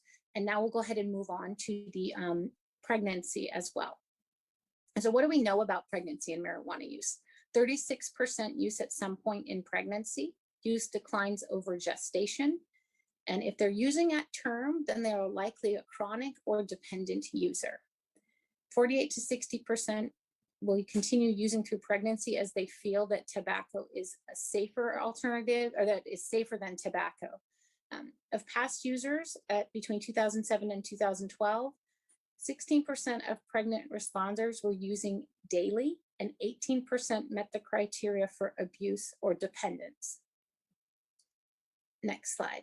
So I'm going to talk to you about the big three prospective trials: the Ottawa Prenatal Prospective Study, or the OPPS, the Maternal Health Practices and Child Development Project, or MHPCD, and the Generation R study. And when we look at this next slide, it's a lovely table that kind of summarizes, and I don't have the time to go through all the data, but I'm going to hit the high points real quick. The OPPS is a study that was done in Ottawa, started enrollment in 1978 in a primarily middle-class Caucasian population. MHPCD began enrollment in 1982 in a largely African-American population in a low socioeconomic status in Pittsburgh. And then Generation R is our new study in 2001, which is from Holland, which is a multi-ethnic cohort, but they do have a slightly higher socioeconomic status. I think just based on the years of enrollment, we can state that the amount of THC in product that they were exposed to is going to be a lot higher in the 2001 versus the Ottawa and Pittsburgh studies. As we go down the graphic, the polysubstance abuse is notable to be across the board present. So we're going to have confounded data no matter what. And then we will look and see retention is actually, I think, impressive, 63% all the way to 22 years. And then even looking at 80% to 22 years on the Pittsburgh study. The Generation R study is still following up, and they have the 6-year data that they've published, and that has exceeded 80% for retention rate. As we move into the outcomes on the next slide, we'll see that one, there's some trend unclear about preterm delivery and birth weight. And that, I think, is still teasing itself out in the literature. And we really need to jump down into the preschool, school age to start looking and seeing what they saw as a trend. And it's important to note that they're seeing similar things, especially between the two studies in the 70s and 80s. In the preschool population, we're seeing verbal and memory performance is affected. And then when we move into school age, we're seeing attention, impulse control, hyperactivity, visual reasoning issues, executive function problems, language comprehension, reading, spelling, and academic achievement. So we're seeing issues that are going to show up more about 8 to 10 years of age. And it's that reading, writing, academic performance, which is a significant issue. Now, could that be confounded by the polysubstance abuse? Absolutely. When we move into the teen and young adult period, we see persistence of some of this higher level executive functioning, visual cognitive functioning, academic achievement, particularly in reading. And then as we move to the very bottom, we're going to see issues with smoking, early substance abuse, chemical dependence. When we look at Generation R, we're still really early into the data, and they do note that between 6 to 8 years, they saw altered brain morphology in the frontal cortex. And I think we're still, this one, the jury's out yet. We've got to give them the time to follow over time in order to give us the actual good data that I'm hoping they will give us from this study. Next slide, please. So now I'm going to actually look at breastfeeding and cannabis, because I've looked at the teen, we've talked about the pregnant, and then subsequent potential breastfeeding exposure there. But what do we know specifically about cannabis and breastfeeding? So as we saw in the Wymore paper, maternal use does increase in the first 6 months postpartum. What also is important to note that THC and cannabis absolutely has a potential for affecting lactation, as we see a decrease in prolactin levels and a decrease in the oxytocin levels. These are the two big hormones of breastfeeding. Prolactin is your make and milk hormone, and oxytocin is your letdown hormone. And if we're seeing those, there would be concern if those are lower that it would impact your breast milk production and your ability to maintain a milk supply. So what we do know is that women who smoke cannabis, it does not affect whether they will initiate breastfeeding. They have the same initiation rates as the general population. But when studied at a greater than or equal to 9-week postpartum, you see a statistical decrease in breastfeeding if mom is using marijuana. And it's unclear if that is due to the decrease in the hormones, which one could argue it could be, or if it's due to other things such as social stigma, etc. Next slide. When we get into the weeds of the logistics of breastfeeding and THC, it is important to note, especially if mom is smoking her marijuana, that there is an independent twofold increased risk for sudden infant death syndrome. And I think that's an important point. It's not part of smoking cigarettes. So cigarettes we know has an increased SID rate. This is on top of that. And so it is very important, I think, to educate mothers that they should smoke outside if they are going to do it, to minimize that risk. When we look at the data on breastfeeding and THC, there are no isolated studies without in utero exposure. So the data is never going to really be pure. We're going to have to deal with the fact that it's likely we're going to have a prenatal, postnatal exposure between the prenatal exposure in utero and the breastfeeding exposure. And the evidence that we have, which is very small currently, on the effects of THC on infant development is sparse and conflicting. And I'm going to run you through that now. 2 papers that are referenced, if you look at any review, LactMed, et cetera, you're going to see these papers referenced. But again, this is data that's not too recent. The tennis paper was from 1985. It looked at women who were using marijuana while breastfeeding and compared them to controls. There was no comment on whether marijuana use was occurring during pregnancy or not. They assessed the babies at 1 year with the Bailey scales of infant development. And for those who don't recognize the term Bailey scales of infant development, that is a assessment of an infant done about 6 months on onward until about 2 to 3. We use it in the high-risk infant follow-up clinic to assess fine motor and gross motor development, as well as psychosocial development as well. So it's one of the tools that we use consistently to evaluate infant development. In the tennis paper, they saw no difference in motor and mental development. When we moved down to the Astley and Little paper 5 years later, they had a little bit larger cohort of 68 babies in each group. Both groups, mothers used marijuana during pregnancy. The exposed group continued to use marijuana after in the first and the third month of postpartum while breastfeeding. They assessed at 1 year of age using the Bailey scales of infant development. They noted that at higher exposure, you saw a lower psychosocial developmental index, and as well as you saw a decreased motor developmental interest on the Bailey as well. So there's no difference, there's difference. And it's small data, so it's hard to really hang your hat on it. And it really hasn't been able to be reproduced, partly because I think it's very hard to recruit into this patient population. Next slide, please. So I don't have the time to run through all the animal data, but I'm gonna give you the statements from 2 organizations about long-term concerns about effects on the infant. The Academy of Breastfeeding Medicine, which is an organization of physicians who support and advocate breastfeeding, in their review, noted that the number of studies that have found concerning evidence, both human and animal, outnumber the studies that have concluded no effect. A conservative approach is suggested until evidence can strongly support otherwise.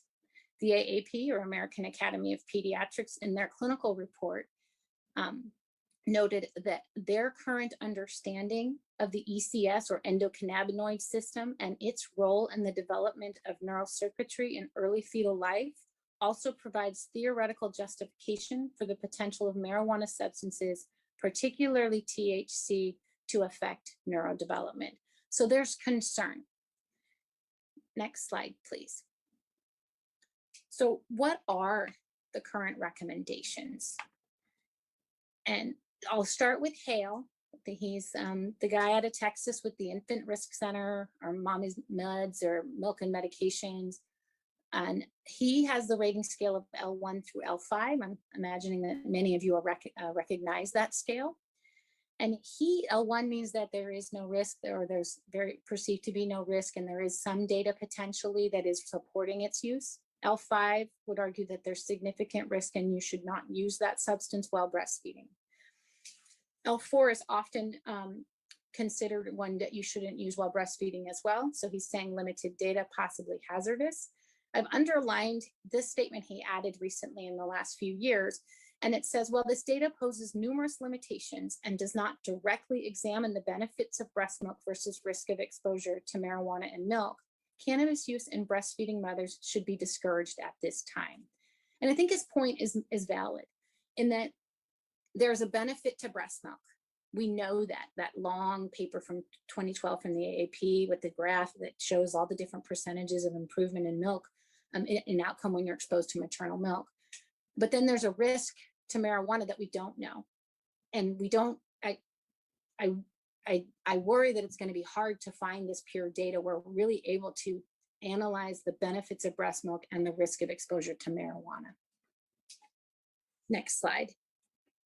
So the recommendations are to avoid further use from the ABM, AAP encourages to abstain, the CDC encourages to abstain, and the ACOG, marijuana use is discouraged. So where do we go from here? In summary, we know THC crosses into breast milk. There's concern for marijuana exposure in all ages, particularly in the developing brain, but the data are imperfect. Realistically, excellent data sets are not likely coming, at least in the near future. And we're looking at if we think impact is of executive function, we have to wait until these babies reach an age where they're actually utilizing executive function, which is going to be closer to 8 to 10 years, and then seeing what that looks like in fallout. And then one must recruit. So it's kind of similar to the Generation R. They recruited in 2001. We still don't have great data on how if there is impact on executive function. And our recommendations aren't particularly helpful from the organizations. Discourage, abstain. It's not a definitive moment where it tells us what to do, particularly in regards to the preterm population. Next slide, please. So again, we're back to the question, is it okay for a mom who tested positive for THC to breastfeed or express milk for her baby in the NICU? And I think the answer is it's complicated, but how do we approach it? Next slide. So there's none of the data and none of the recommendations really discuss the preterm or the NICU patient population. And I think it's important to note that most of our infants who are admitted to the newborn intensive care unit have an inherent risk of neurodevelopmental delay due to their underlying diagnosis and subsequent need for neonatal care. The AAP, of course, supports human milk in the preterm and NICU population, but has not given us any guidance on how to address marijuana-using mothers in the NICU. Next slide. So how do we develop a recommendation in the NICU? And I do think it is each unit, because the data isn't definitive, there's a lot of concern, but it's important that we look at what the patient is bringing to us and what we have as options as we evaluate our potential recommendation in our unit. So first, how frequently is mom using? When was her last use? Is there polysubstance abuse? Is there maternal willingness to discontinue use? Is there an ability to develop a trusting and therapeutic relationship? Is there availability and reliability of donor human milk? And what's your NEC risk in your unit, particularly when dealing with your higher NEC risk populations? Next slide, please. So there's 3 possible approaches. And I think that you could argue, based on what your availability of and ability to answer the questions previously, how to approach it. So number 1, you could just say, you know what, we're going to use breast milk for all marijuana users, and go with the belief that breast milk is really going to mitigate any potential risk that we don't know is coming from use of marijuana and getting into the breast milk. We could also, the second approach would be to pump to establish supply while mom abstains and utilize donor milk until some time that the THC level in milk may theoretically be low to 0. And then finally, you could say, you know what, mom's used marijuana, we're not going to use her milk at all, and we'll just use donor milk because we have such easy access, and we really feel that the risk of marijuana is significant, and we don't think it supersedes the benefit of what is concerned, what we gain from being exposed to mother's own milk. Next slide, please. So I'm not giving you an answer, unfortunately. I'm going to give you our answer at the Children's Hospital of Orange County, which is our chalk stoplight approach. And I'll walk you through that. Next slide, please. So where are we and what are we? CHOC is a 334-bed tertiary freestanding children's hospital with a 104-bed level 4 NICU in Orange, California. We have a robust and liberal donor milk policy. We will give donor milk to anybody in our NICU. A part of that is because we are very successful in establishing milk supplies in our mothers, and so it is a small portion of our population that doesn't have mother's milk in large volume, and so it's often a bridge, but it's available to all comers. And then we also have a strong lactation team where we are able to support moms and engage with them in establishing milk using a pump. Next slide. So our approach is multidisciplinary. The nurse, the doctor, the LC, the dietitian, and the social worker are all engaged and involved in this process. We identify a THC positive mother, and she is evaluated by the lactation consultant. This interaction is respectful and without judgment. Mom is educated on concerns surrounding marijuana exposure and possible risk to the infant, particularly in the NICU patient. And then we identify mom's lactation goal. Does she want to breastfeed? And then we ask, when was her last use? Was it less than or greater than 2 to 3 weeks prior to delivery? And does she plan to continue or stop her marijuana use? Next slide. So our approach, the easy ones, if mom plans to continue to use, we prefer to use donor milk, as the unknowns we feel is too risky to use in our NICU population. And we will use donor milk throughout the NICU stay and transition to formula prior to discharge. If mom's use is greater than 2 to 3 weeks prior to delivery and she plans to continue to abstain, we will use her milk immediately. If mom's in that middle zone of having used within 2 to 3 weeks, but she does take the education and she does plan to stop using, we choose to go with using donor milk for the first 2 to 3 weeks, have mom pump and fertilize. I don't think one should ever dump human milk, so I do have them fertilize a plant. No maternal milk will be collected in our centralized nutrition lab where we do milk handling. Our diet order will be only for donor milk, with the date to reassess in that diet order, so we can see if we can start using at that time. Mom is educated by the lactation consultant on how to establish a milk supply using pumping, hands-on pumping, frequent skin to skin, and regular pumping.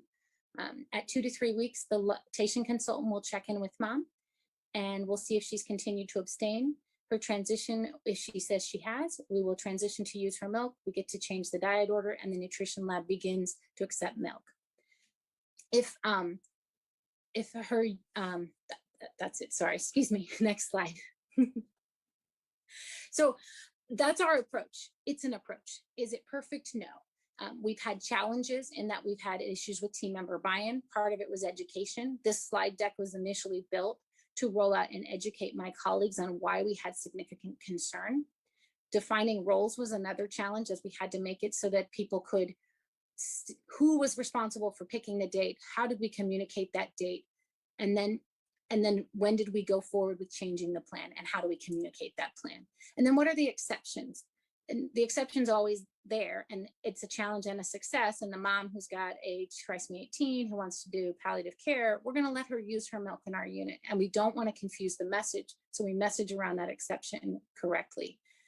Our successes are we've been able to generate and develop a consistent message, and then when we get to change the diet order to use breast milk, and then again, that exception where we're able to message appropriately that we're making an exception because it's the right thing for this family.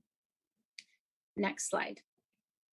This is a visual of our algorithm. The middle is the cannabis. Below the dotted line specifically defines whose role the doctor, the LC, or the nutrition lab, and what they do in each setting. I'm not going to go through it for the sake of time since I'm already gone over. And next slide. I think we are done. I think we just have references and cute pictures of my breastfed babies, because we always have to end with breastfed babies. So I thank you for your attention, and I look forward to our discussion. Thank you so much. So I'm going to actually start with Q&A and give people, we've had almost 150 responses on the survey, which is great. So I'll give you just another, like a minute to do that if you haven't. The link is there on the screen. But to kick off our Q&A, what are, and there are a lot of them, so I'm just sort of choosing ones that we haven't really addressed yet in the conversation. What are the legal ramifications around this topic? So some things that were brought up. If you withhold the mother's breast milk, is that a problem? Or what if there are adverse effects for the infant from using breast milk that has THC in it? What about CPS involvement? Yeah, could you speak to that a bit? Yeah. I actually I've had this come up from colleagues saying, well, you know, the recommendation, do we have legal exposure because we refuse to use the mother's milk? And I've actually even run it by our risk folks to just make sure that we don't have legal exposure, because it seems to make sense that if we're going with the conservative baby's best interest, and the general, because the recommendations are abstain, discourage, basically do not use, we are okay with following those guidelines, and it is there is no risk from a legal standpoint from their perspective to use donor milk and not use the mother's milk, which makes sense if you think about alcohol. You're not supposed to, you know, really shouldn't, but you're discouraged to not use a ton of alcohol during breastfeeding. If I have a mom who's a severe alcoholic, I'm not going to use her milk as well. And when we look at things like allowing moms to use, I think the important thing is that if your unit needs to proceed in that fashion because you have low, you don't have availability of donor milk, and you have a 24-weeker and a high neck rate, you're probably going to choose to use that milk. You're going to educate the mom extensively, saying we need to use your milk to decrease the risk of death or severe complication from necrotizing enterocolitis, but we really think you need to stop, and here's the reason why. So I think as long as you disclose and educate, I don't think there would be liability from allowing use if your unit is in the situation where it makes more sense to do that. Referring to CPS, I think, tends to be more social work and unit practice. I think that there's often, if there's use, that referral will happen, often more just to check into to whether there's a file on the family, and to make sure that it has been communicated if there's concern. It's often more than just the THC use alone that gets a call to CPS. Thanks. A couple questions about CBD oil. You mentioned that at the beginning. Do we know anything about CBD in breast milk? Not really. And I think part of it is we're still getting just the minimal teeny amount of THC data. So my hope is that we will see that coming as CBD has become a very popular product that people are using for almost anything at this point in time. I think it is important to note in my review of all the literature, and I will say this talk was very narrowed down. I could have gone on for 4 hours. So there are things that I didn't go into, but in looking at CBD, oftentimes when you look at the product of CBD, it's still, even though they're trying to purify it out, there still is THC in that product.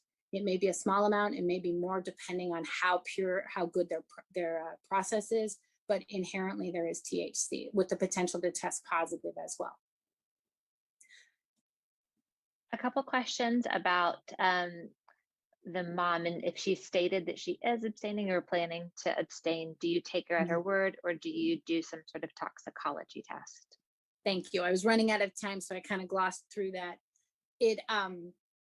I do not. In our group, we do not, because we believe in developing, the multidisciplinary team believes in developing at that therapeutic relationship.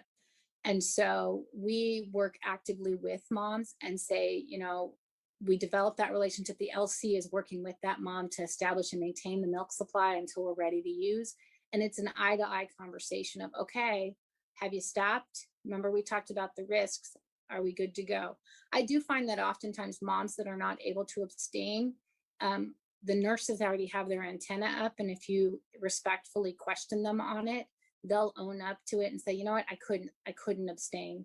And oftentimes they, based on their aversion to risk, will stop pumping because they can't stop using or utilizing the marijuana. I think this is part of it, goes along with it. Do you have parents sign an informed consent to use their breast milk if the mother is using marijuana?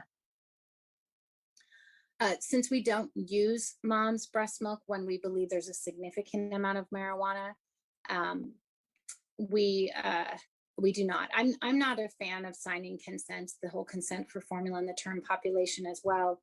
I feel like it's more respectful that we have an educated conversation and have that trusting therapeutic relationship. When you pull out a form that says you sign this saying that I told you you're going to hurt your baby using your milk, I think it undermines the whole process of being in the newborn intensive care unit and supporting both the baby and the family.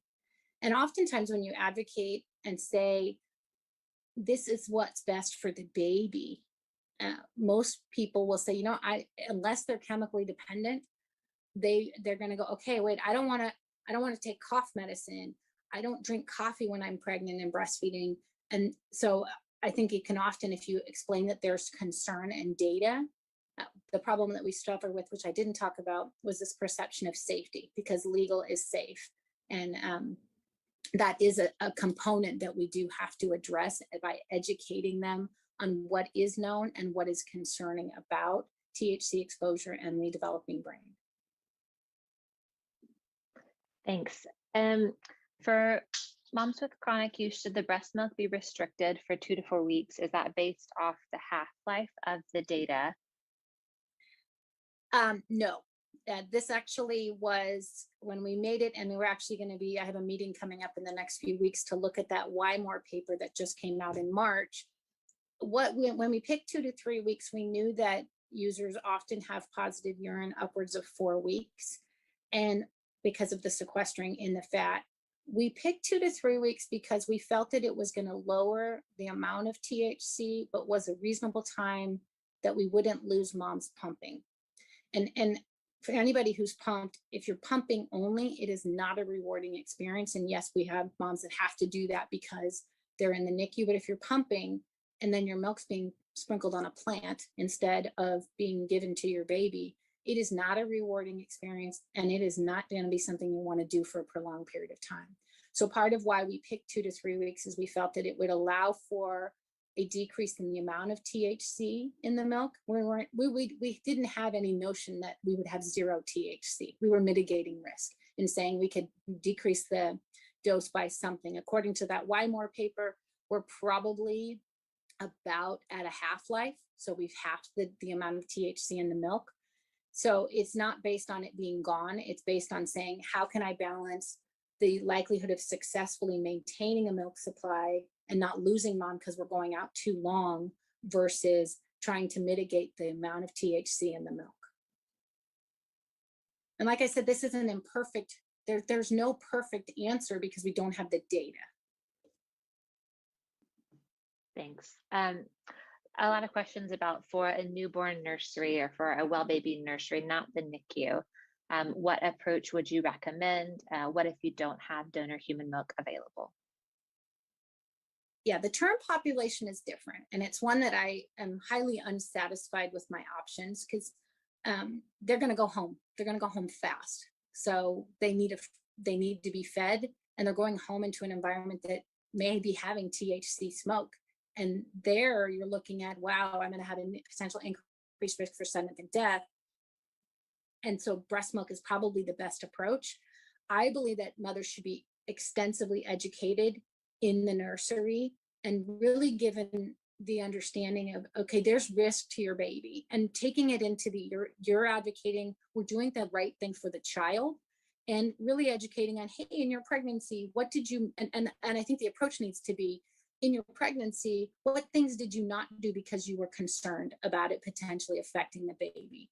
And then when you educate them about the marijuana and say, we believe you should not breastfeed when you're using marijuana and would ask you to stop, but we do know there are benefits of breast milk. So in my experience, I don't develop those policies, but the approach is to educate and allow to breastfeed, when to establish milk supply, and knowing that the benefit of milk there may be more helpful than the exposure, especially if you can get mom to stop, and you would just tolerate the fact that there would be exposure until that dose is out of the milk. Thank you so much. We have so many questions coming in, but I do want to make sure we have the time. So this is out of 168 responses. So I'll just go over this and then I'll turn it over to Bob to give us a wrap up. So what is your role in the hospital? Obviously, it's really varied. Lots of, looks like RNs and MDs and lactation consultants are the top. Does your NICU have written guidelines regarding breastfeeding or the provision of breast milk?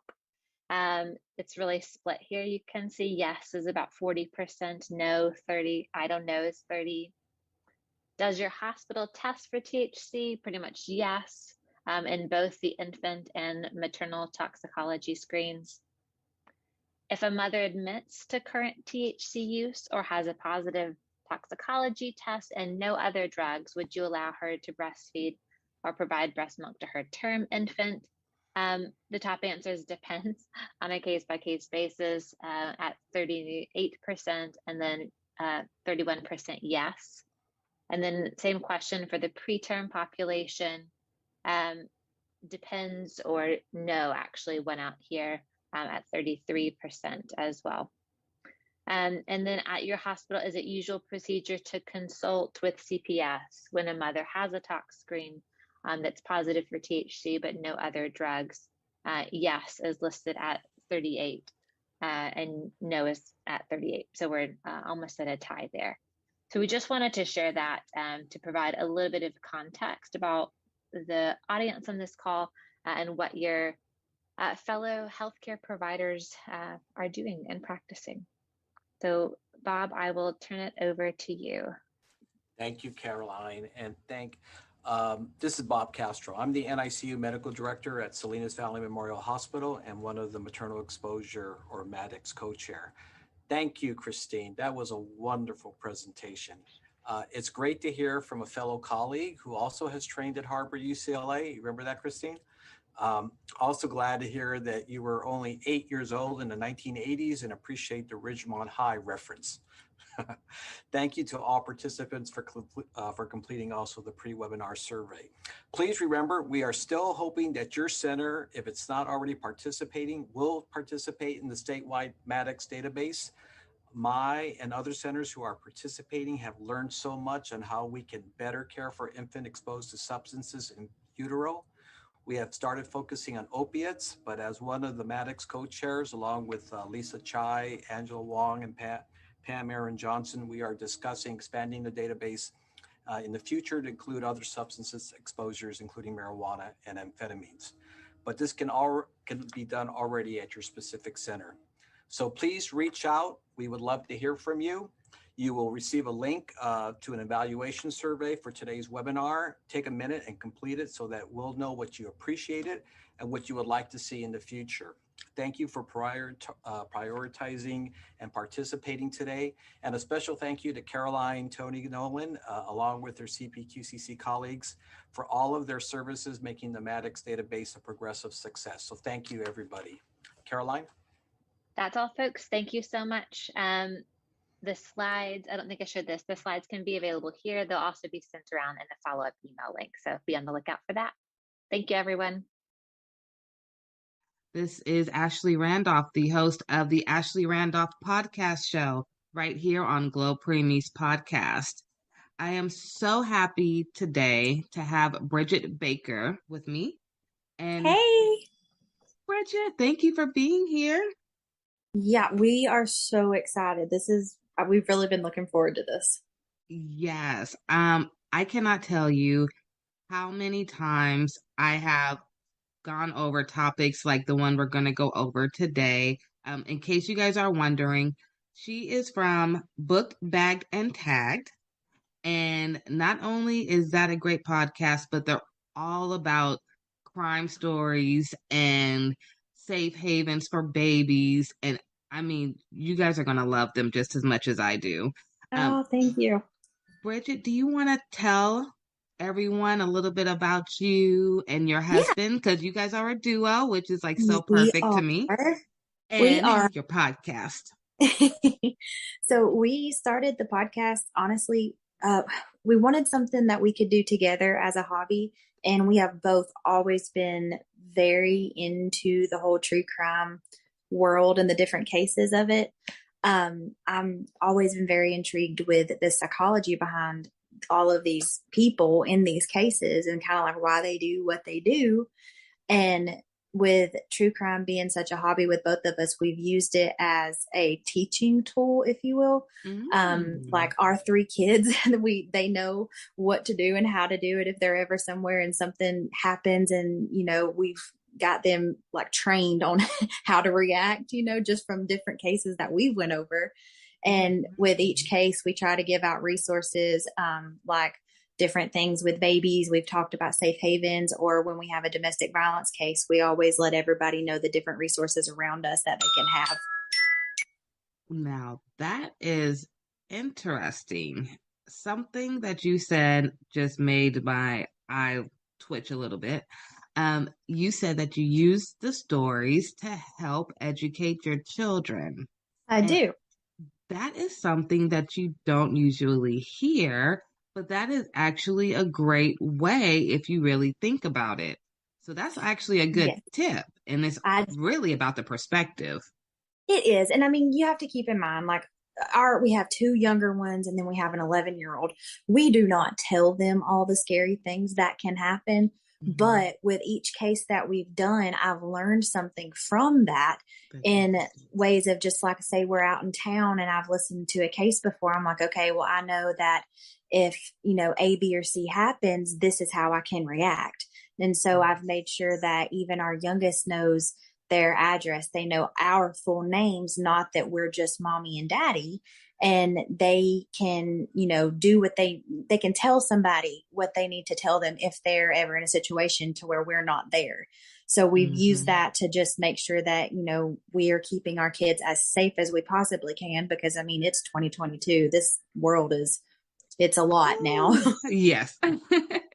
Way different than 10 years ago or 20 years ago, I will say. Absolutely. Now, that actually brings into our topic today. So we're going to talk about safe havens. And I know that that's something that is truly, truly, really close to your heart. Do you want to go ahead and lead the conversation on that? Yeah. So every state, it's a little different, but for the most part, the idea is the same. So what they do is a safe haven is basically a place to where you can take your baby, and it's where, like, because there were so many people out there who were abandoning their babies and something would happen to the baby, or people who didn't know they had other options. So we made up these safe haven laws.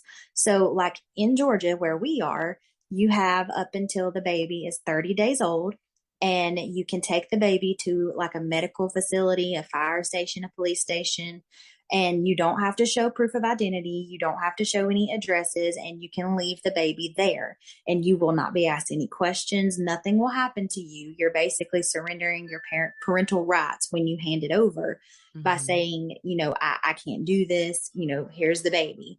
And that is the safest, alternative to leaving the baby somewhere, or, in some of the cases I've looked at where it just goes the worst possible scenario. Right, right. So the key word I heard you say was you will not get in trouble. No, you will not. Like I said, in Georgia, you can take the baby to a safe haven up until it is 30 days old. And then after that, you can still take the baby, but you would probably be asked to show some form of identity.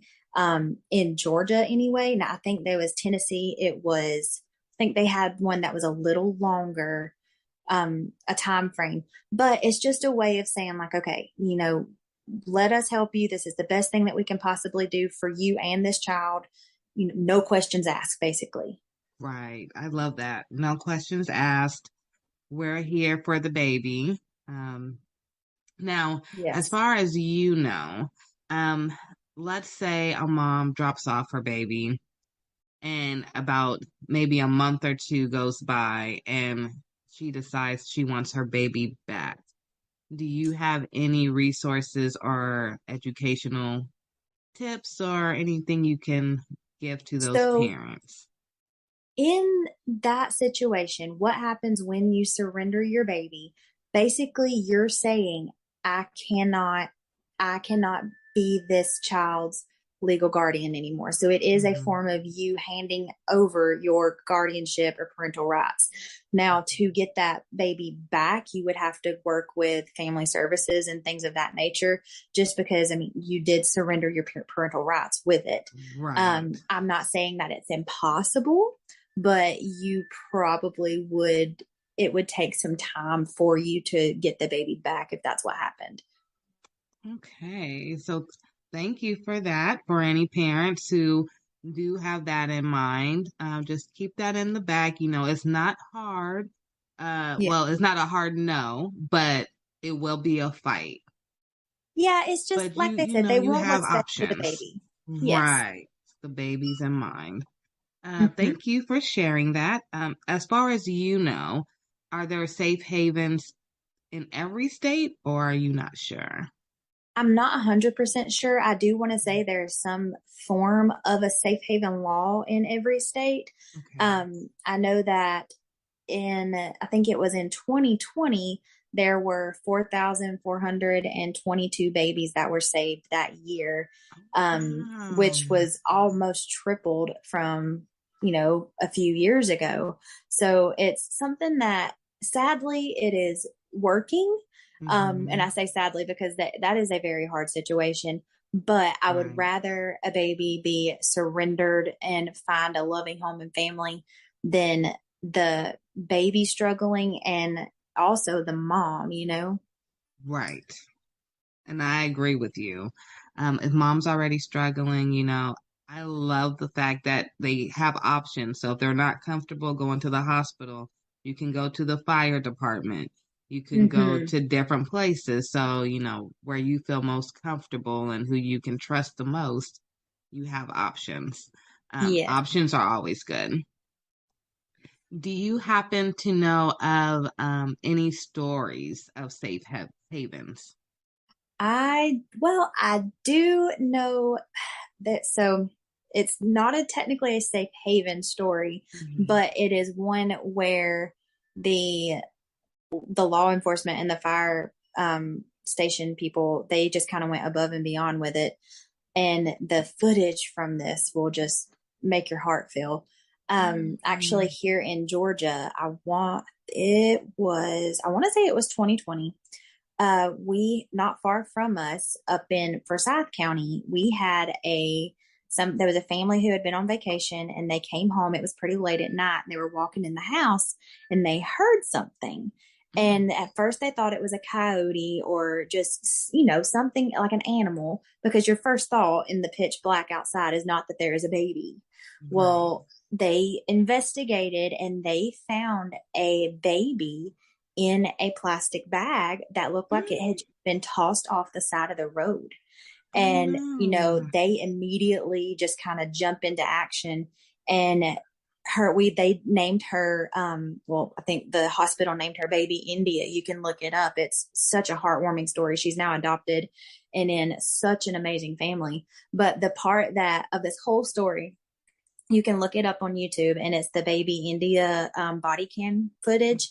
And I don't think I saw one woman in the whole video, but the way that these police officers, the man that found her, the EMS that was on the scene, the tenderness and the loving care that they took with this baby was the absolute sweetest thing I've ever saw. It will melt your heart listening to these grown men do their absolute best that they can for this child in that moment. Oh, wow. Okay. I'm going to make sure to put that link at the bottom of our episode for baby India. That sounds really sweet and a good example. Yes. And see, the thing, I called up and I spoke with some police officers.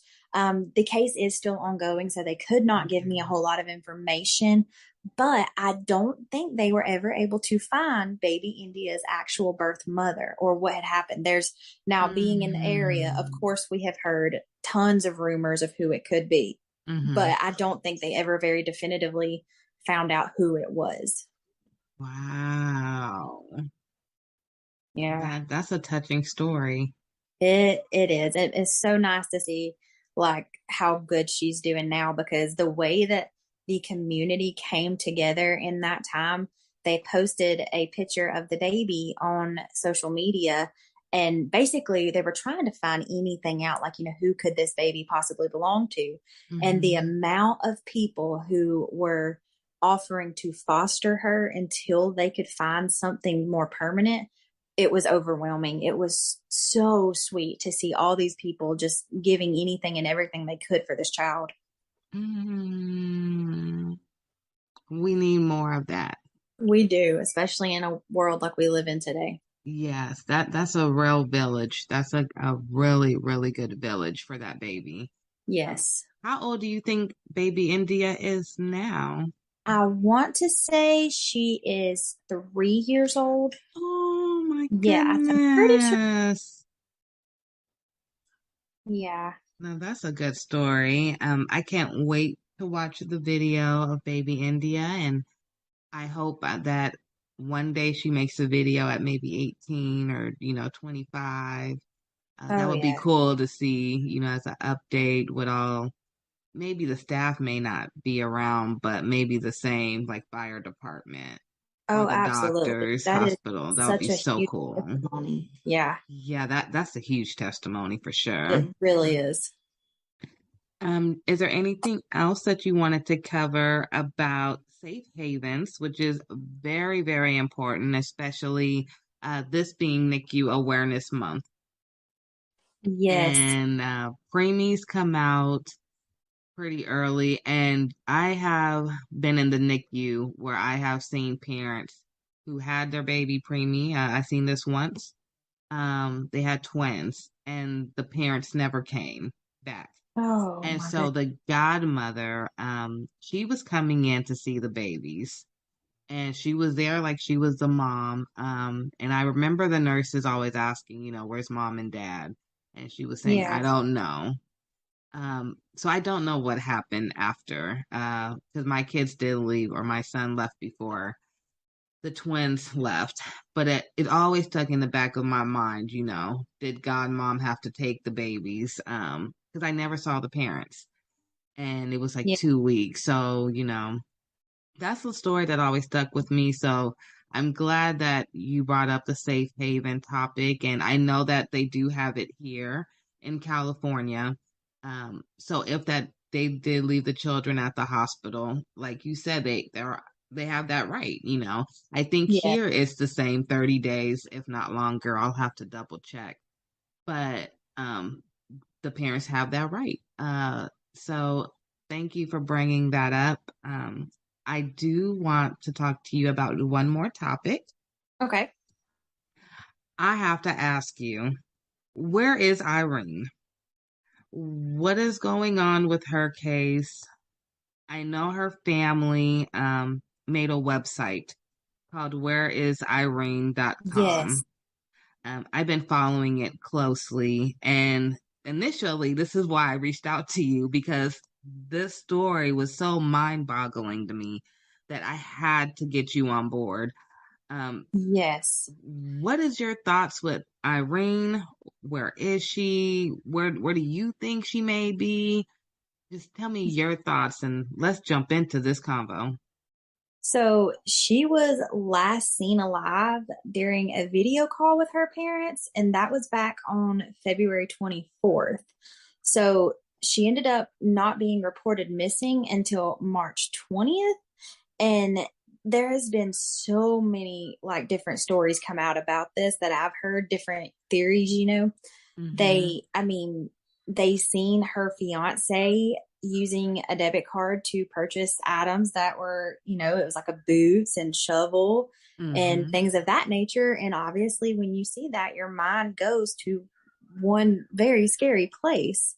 Right. So they have, he is identified as a person of interest, but I think there was also, according to documents, he had been accused of transferring over like $3,000 out of her bank account and ended up charging $600 on her debit card after he had told the authorities that she packed her bags and left. Mm-hmm. So very sadly, I hate to assume this, but with him buying the things that he was buying, and it looks like he's using her Visa card and he hit the $3,100 limit on it with 80 different transactions back to back. Like that really, to me, all points to one thing. And sadly, it makes me feel like she may have already passed away and it's being hidden, or, and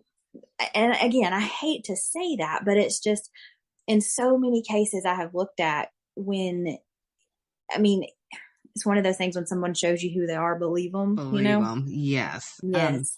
You know what story just came into my mind as you were describing what's going on? Remember the young couple, the white couple that it was a young girl and her boyfriend or fiance. Gabby Petito. Yes. That was what, last year? Or was that even this year? No. That was it was last summer. Yeah, and it's like such night and day. Yes. Still a couple. He had used her card. He was doing weird things that included his parents. Mm-hmm. And then look at how it ended. It gives me the same vibes without the same publicity because everyone was talking about that case. And what's odd to me is that case absolutely blew up. Mm-hmm. But there were, I want to say, a handful. I can see 3 different people in my head right now. I just don't know their names, but that is my point of people who went missing in the same area within the last 5 years, and nobody knew their name. Not one person. Wow. Yes. And it was like almost identical stories of them being in that area. They went missing and you don't know anything. Now, that is nothing bad to say toward Gabby Petito. It just happened to be the one that did blow up. And I think honestly, I think the biggest part of why her case blew up is it was the time that it blew up, because during the time that this all happened, a lot of people are still in the middle of quarantine. A lot of people were still at home. And of course, everybody knows during all of this COVID, TikTok blew up. Like TikTok was all anybody could do. And I think that is the biggest reason her case blew up, is because it got onto TikTok and everybody on TikTok spread wildfire. You're right, because it went from TikTok to Instagram to Facebook to Twitter. It was CNN, then it went everywhere. But you're Yes. right. I did start seeing it on TikTok first. Yes. And everybody was sharing their theories about it. And then, of course, like we were all following it. And then it's just like it kept going and going. And then everybody had their own theory about it. And it just like conspiracy theories came out behind it. And now I think they're actually doing a Lifetime movie about her.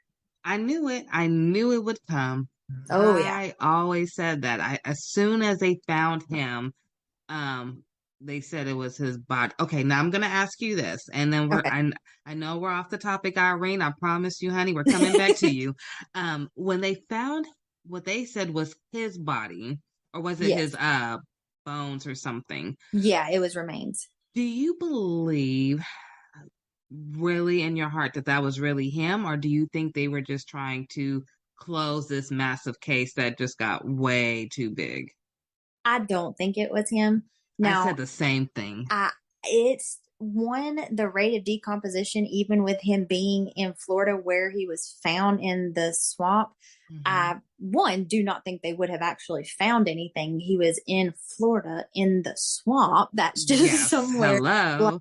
Like you're not gonna find like the elements and the wildlife down there is unlike anything else, I really don't. And also they found skeletal remains, and he returned home on September 1st of 2020, and then he goes missing, and I think they found him on September 9th.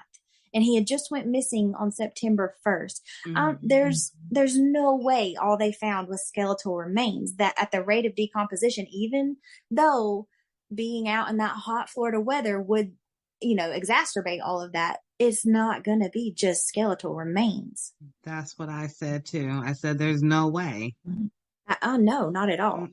But now, the case disappeared just that fast. But I just knew that no, there's something still not right.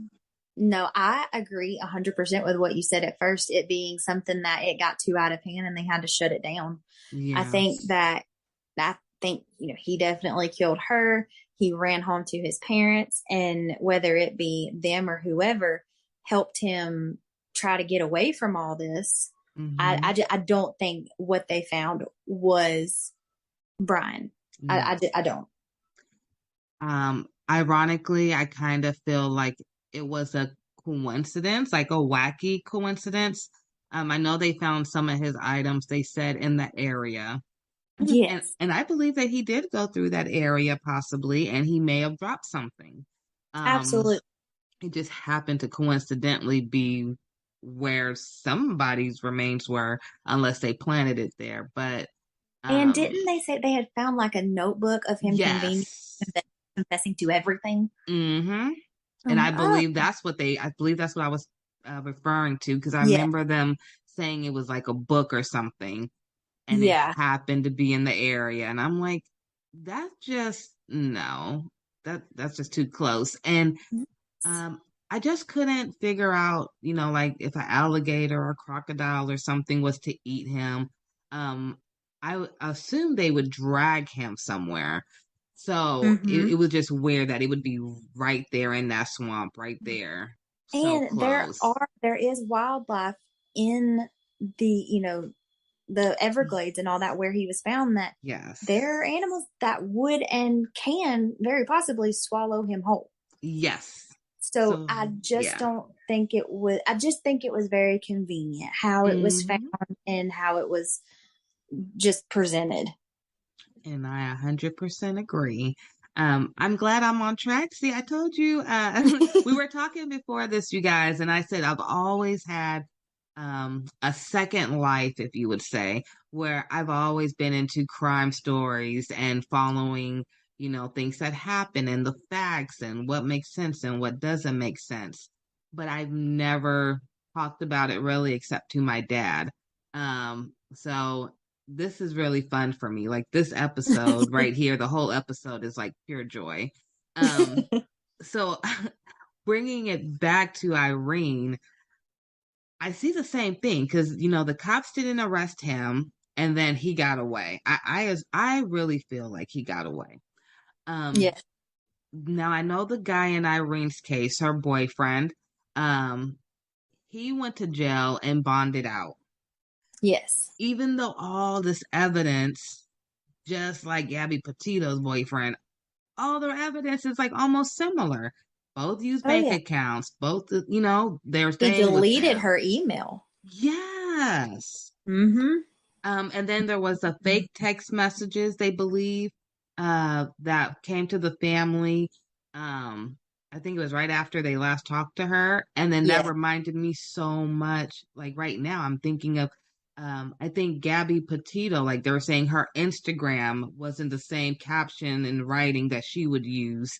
And so Yeah. it's like things to throw people off. And it's like, how can you let someone else walk away? Especially for Irene, because Yeah. she was going to be a nurse, I know, and Yeah. um, she was I only mean, it's just 32. one yeah. And it's just like, this is, like you said, it's almost identical. And it's like, are we really going to do this again? Yeah, and it's like I hate to say it, but it's like a slap in the face. Like, yeah, we know what happened the first time, but this time it's not as big. So we'll just let the facts roll out however they come out, and if they ever come out. Mm-hmm. Um, Now, something in me tells me that she may be somewhere close to where they lived. I don't know Yeah. why. I don't have no evidence to prove it. But I always go back to, and you may know this story. I'm gonna call you my crime partner now. In Sacramento, I want to say like 20 years ago, or maybe even longer than that, there was a lady, and I'm from Sacramento. There Okay. was a lady who lived downtown, and she had a house, and she was having people come in who had like SSI checks and government checks. Dorothea Puente. Yes. And she Yes. killed them all and got all their checks. And I almost have like the same mindset for him. Like he used her and then he obviously took her money and Mm-hmm. then nobody knows where she is. And I almost feel like she has to be somewhere by that house. She has to be. Yes. I mean, in Dorothea Puente's case, it's funny. We actually did a case on her recently. So Oh, this is very fresh in my mind. you got to send me that link so I could post that too. I will. I will. Like all of her, well, most of her victims after they were killed were just in her backyard, Yes. So it was, I mean, very close. And it's not like he has really ran. I mean, I agree. I feel like he's very close, or she is very close to where they are. Yeah. I just have that real strong feeling. Because he bought the boots. I know he bought a shovel. Yes. Um, there was nothing hinting at the fact that I saw, maybe you did, like any extra gas to carry with him. So like no gas cans or anything. Because I Yeah. assume if you're driving with a dead, deceased body, that you wouldn't be stopping at gas stations to refill. Um, I just, there was like not a lot of planning, obviously, Mm-hmm. but it had to be somewhere close to him. And I know they live in, I believe was it Wyoming or Idaho? Wyoming is where they were staying. Yes. Now, Wyoming has a lot of wooded area, I believe. A lot of Yeah. wooded area. So she could be there. Um, I just really hate that she's been missing for so long, and I really feel for her family. That's the thing. I mean, in any situation, it is absolutely devastating, but I feel Mhm. like not getting the closure in the end is what hurts the most because it's like, okay, I'm obviously grieving because this person is not with me, but am I grieving their death or am I grieving just their disappearance? Like, how long do you hold out hope? Yes. Oh, yeah. That's so true because you're grieving, but you don't know what you're grieving for. Mm-hmm. And that alone has to be giving them nightmares. Yes. I And I know know that that, they were yeah. talking about like neighbors had told police that they noticed him burning a 55-gallon drum that he had purchased the day of that final video. Really? Yes. So the shovel, the boots, him burning something in this 55-gallon drum. And it was the same day that it was that February 24th that she had talked to her mom and dad. So, I mean, it really makes you think like, okay, was she killed that day? And that was him disposing of the remains. Because now I'm on her website that her family created for her, and they said she was 5'1", 89 pounds. Very, very petite. So she definitely could have been in that size of a 55-gallon. I Yes. think she would be able to fit in that if. Absolutely. No, I did not know that part. Yeah. And that's just what's devastating about it is there's really not much in this case that gives you hope other than just, praying that it turns out well. But it's just such a sad situation because, she hadn't been in America very long from what I believe. I think her family was from Kenya. Is that right? Yes. And they said she came May 2019. Yes, that's right. So she hasn't even been here long. No, and what all of the things are saying is, so she met this man on Craigslist. So there really there's no telling what he had told her beforehand. And she meets this man, and then, what kind of nightmare was she living before this happened, Yes. Okay, so let's see. Looking at the timeline now. Let's see. So she moved. See, I see it now. February 24th. Nate buys a 55-gallon drum. March 3rd, some unusual texts were sent from her phone. That's what I was saying was so similar to the Gabby Petito case. March 8th, her WhatsApp account is deleted. Oh, that's ironic. Oh, yeah. March 10th, her phone number is deleted. Oh, my goodness. And then the 20th, they file a missing persons report. Yeah. They had 24 search warrants, but they really just didn't see much. Other than they found that he was charging all kind of stuff to her accounts. He had deleted her email, her WhatsApp app, and all of those things. But it was like in the Mary Catherine Higdon case, in the Casey Anthony case, it puts you in that mindset of both of those women. It's very obvious that they probably did it, but you could not charge them with murder or whatever beyond a reasonable doubt. Like I can I can have all of my theories all day long, and like the Casey Anthony case, like we know, but I cannot prove beyond a reasonable doubt that she did that. Just like it puts you with him, unless you have like very definitive, concrete, evidence. That's where the jury has that gray area in which it would be awful to be a juror on a case like this because you're kind of put in a situation of like really life or death. Because a lot of times, it's either a death sentence or life in prison. And it's, if you make the wrong choice, you have somebody's life in your hand. So they take it, which you should take it very seriously either way, but you know what I'm saying?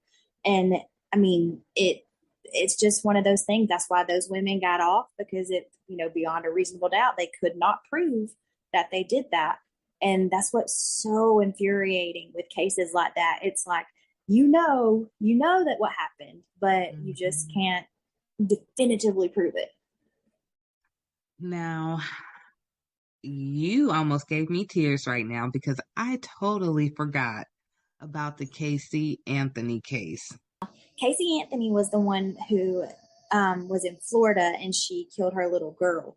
But Lacey Peterson, that is probably one case that I have followed or I've watched and held so closely for years. Her husband, Scott Peterson, murdered her on December 24th, and she was 7 months pregnant with baby Connor. And that case shatters my heart because, and I mean, I know I don't want to get too gruesome because I mean, on my podcast, it's a true crime. You know what you're getting when you come there. So I don't want to get too much, but the way that they found them and a woman's body is just absolutely amazing. And the things that it can do and the way that it protects the child, even when you don't think it is, a mother's body is just absolutely amazing. And when they found Connor, the level of decomposition on Connor versus Lacey's body was astronomical because her body had protected him and he stayed in utero for a very long time. So he was at a different decomposition rate than she was. And I will never forget when they found the baby body. No. I just remember like so vividly, like the whole case. Yes, Lacey Peterson. And because it happened so close here. So of course, it was like all day on our news, 24/7, the whole thing. And I remember even being at a young age, I remember him just walking around, acting like he cared, acting like he really didn't know where she was. Yeah. And then the whole time he had an affair and he had a whole nother life going on. And I remember looking like, this was like the first time I realized that people had, to me, split personalities before I knew it was called split personalities. And I was like, how can you live two double lives and then sit there with a straight face to the cameras, to her family, to your family, and say, I don't know what happened? So the Lacey Peterson case is actually what the book Gone Girl was kind of mirrored after. Now, if you've read Gone Girl or if you've watched the movie, the ending is different. I will say Lacey is obviously the victim in the true crime case, the real case, but you just got to watch Gone Girl to understand what I'm trying to say. But I don't want to give away the ending, but it really kind of, it put it in perspective a little bit better when you're watching everything that's going on. And of course, in my mind, I was constantly thinking about Lacey and Scott. And I'm just like, the narcissistic, like, behavior behind the entire case, throughout the whole case, that Scott was like, I'm not going to get caught. They're not going to look into me.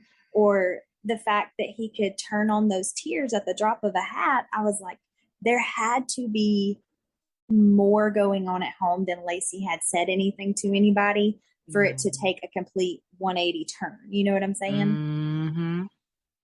And it's just I so actually said that now that I'm older and I work a lot with families and families with babies, most of the time it's arguments that went too far. Yes. And so when I look at Lacey Peterson, which I hope did not happen with Irene's case, somebody usually gets fed up.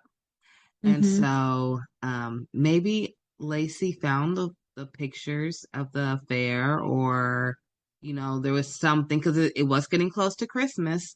Yeah. Maybe she found a gift for the other woman and she went bonkers, or some money was taken out and she saw it was at a store that he shouldn't have been shopping at, anything. And that whole scenario right there is exactly what happened in the Chris Watts case, where she kind of found out she was pregnant, and she found out about him having an affair while she was away, and he killed her pregnant with their son Nico, and then he killed their two babies. And they were, I remember, 2 and 4, 3 and 4, something like that. And there's a video of the youngest one singing that Coco Melon song about my daddy is a hero, and knowing how their lives ended. It's so, I don't understand.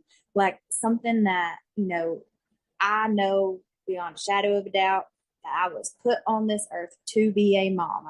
I'm just a motherly spirit. I've raised my siblings and our 3 boys. And, you know, that's why I think I've held the baby cases and the cases with these children so closely, because I don't understand the kind of person who could do that. But I read somewhere, what was it? I can't remember who said it, but they said something along the lines of, I don't understand how somebody could do this to a child. And the police officer turned around and said to them, you know, as long as I've done this, I've had people ask that question. And the second you can answer that question is the second you turn into that person. So I stopped asking myself that question. And I'm like, yeah, there's some things that you just can't explain. And it's better to stop trying to ask the question and just be the one that gives the resources and has the hand held out for whoever needs the help. So these babies don't have to keep suffering through the lives behind the curtains and behind doors that their parents are hiding. Now, that was a good way to bring both topics together. I must say that. See, I told you guys she has a good podcast. You guys have to watch it. Thank you. I am just so happy that, you know, I was able to bring some awareness to Irene Gakwa story. Beautiful Black woman. I hope that this helps people look for her. If anyone has any information out there, please contact the Gillette Police Department. And you can also contact the National Missing and Identified Person System. And I'll make sure to post the links below. Bridget, I wanted to say thank you again for our wonderful episode. You are more than welcome anytime. I mean, we can talk about these stories all day long. I would love to have you back. I would love to start doing a series with you. Absolutely. Even if it's once a month. I know you have your own things going, but we'll talk more. And this was really, really powerful. You brought us safe havens and information and even a good story. And then we spread awareness about not only Irene, but we talked about Lacey Peterson. We even brought up the name Casey again, Casey Anthony, so people remember, you know. We talked about Gabby Petito. So there's all these faces. So we all have to come together to help one another. If you do see a sign of any type of stress, you know, there's a common trend now that says, you know, if a couple is arguing, stay out of it because they'll be the one getting back together and they won't be talking to you. But then you also don't want to end up with a situation like what we have in front of us. Exactly. And you have to remember, like, domestic violence, it is not always black and white. There's a lot of gray in there. But at the end of the day, you have to say, you know, do you want that person maybe a little angry with you that you stepped in, or do you want to get the phone call that you never want to get? Exactly. Another good resource is the Crime Stoppers USA. And it's just like, it's a 1-800 number. You can add the link for that, of course, but they are always taking any tips or anything out there for any cases. Yeah, thank you for that. Please use these resources, guys, if you need to. Crime Stoppers is amazing. I do know that. And hopefully we can find Irene. I do have one more question for you before we leave here today. And I hope we don't come back on another episode. And I said, oh my God, you were right. The 55-gallon barrel that they found. Yes. Now we know you're not exactly, you know, forensics or anything, but from what you have went through with your stories and background, if she was in there, do you think they would be able to possibly find some DNA on that barrel proving that she was there? They can. It's absolutely possible that they could. It just really depends on what condition that the barrel is in now. Like blood and different things like it depends on the surface. Like with cotton or, fibers of that nature, it's near impossible to get anything out of because of what it is. But as far as like a barrel, you can bleach that, you can clean that, but then that changes it would show something completely different that they could kind of detect if there was bleach in there or not. Mm-hmm. But I would say that it would be very, very hard to keep absolutely everything off of that, or to clean everything off of that. So I think that you very well could still find something in there. Well, thank you, Bridget, for answering that. Before I let you go, I had that burning question. No, it's okay. Before I let you go, do you want to tell everyone where they can find you and your husband? And yeah, go ahead. So we are on Instagram. It's Booked, Bagged, and Tagged, and we post like after every episode that we do, we'll post like pictures of like who the victims were and things like that. I'm a visual learner. I have to see faces after I listen to a case. Yeah. And we also have a Facebook group, and it's the same name, Booked, Bagged, and Tagged. And in there, we do a lot of polls and things. Like after each case, it's like, okay, what do you think? And stuff like that. We're on every major platform as far as podcasts go. Apple Music, Spotify, Amazon, Google, things like that. So it's pretty easy to find us. Well, thank you, Bridget. I hope you guys get 1 million subscribers after this. That would be amazing. This was a wonderful episode, and I will make sure that we talk again very soon. Absolutely. All right. Thank you.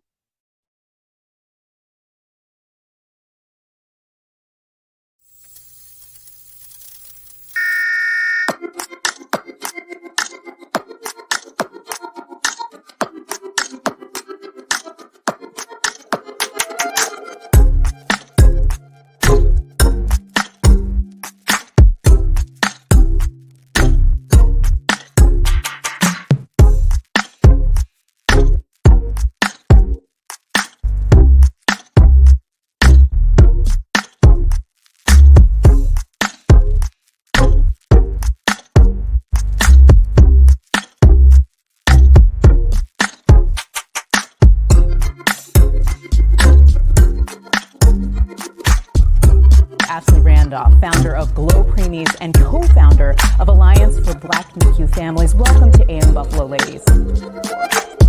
Ashley and Beth, thank you so much for joining me on this great day to talk about Ashley Randolph. Join us now. Ashley Randolph, founder of GLO Preemies and co-founder.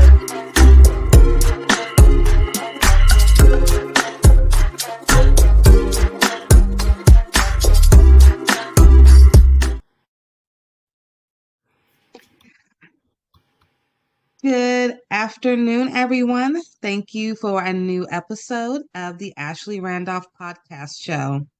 Today, I am so excited because I have someone very special for a very special topic that you guys have been kind of seeing me talk about on TikTok lately. So today, I have Don Mann, but if you research him and look him up, I want you guys to make sure to put Don W. Mann. Very, very important. He's a very important man. And what he's here today for is very important. So I want you to make sure you find him after. Mr. Don, thank you so much for being here. Thanks for the invite. I feel humbled and honored to be here. I'm excited. You know what's more exciting to me is when you came today and you had your shirt that matched your background.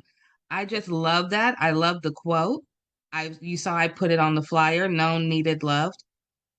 I mean, it's 3 words that really any kid needs or any parent would love to hear, even from their own families. Yeah, it's foundational, and it's really simple, but it's not easy to discover and own in yourself.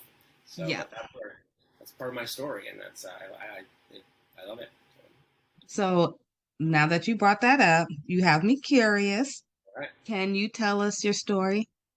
Well, so I think like most people, we just try to live life. We wake up and we go with the flow. And so I grew up in the Midwest, was born in the Midwest. And then we moved to Florida, South Florida, when I was 8.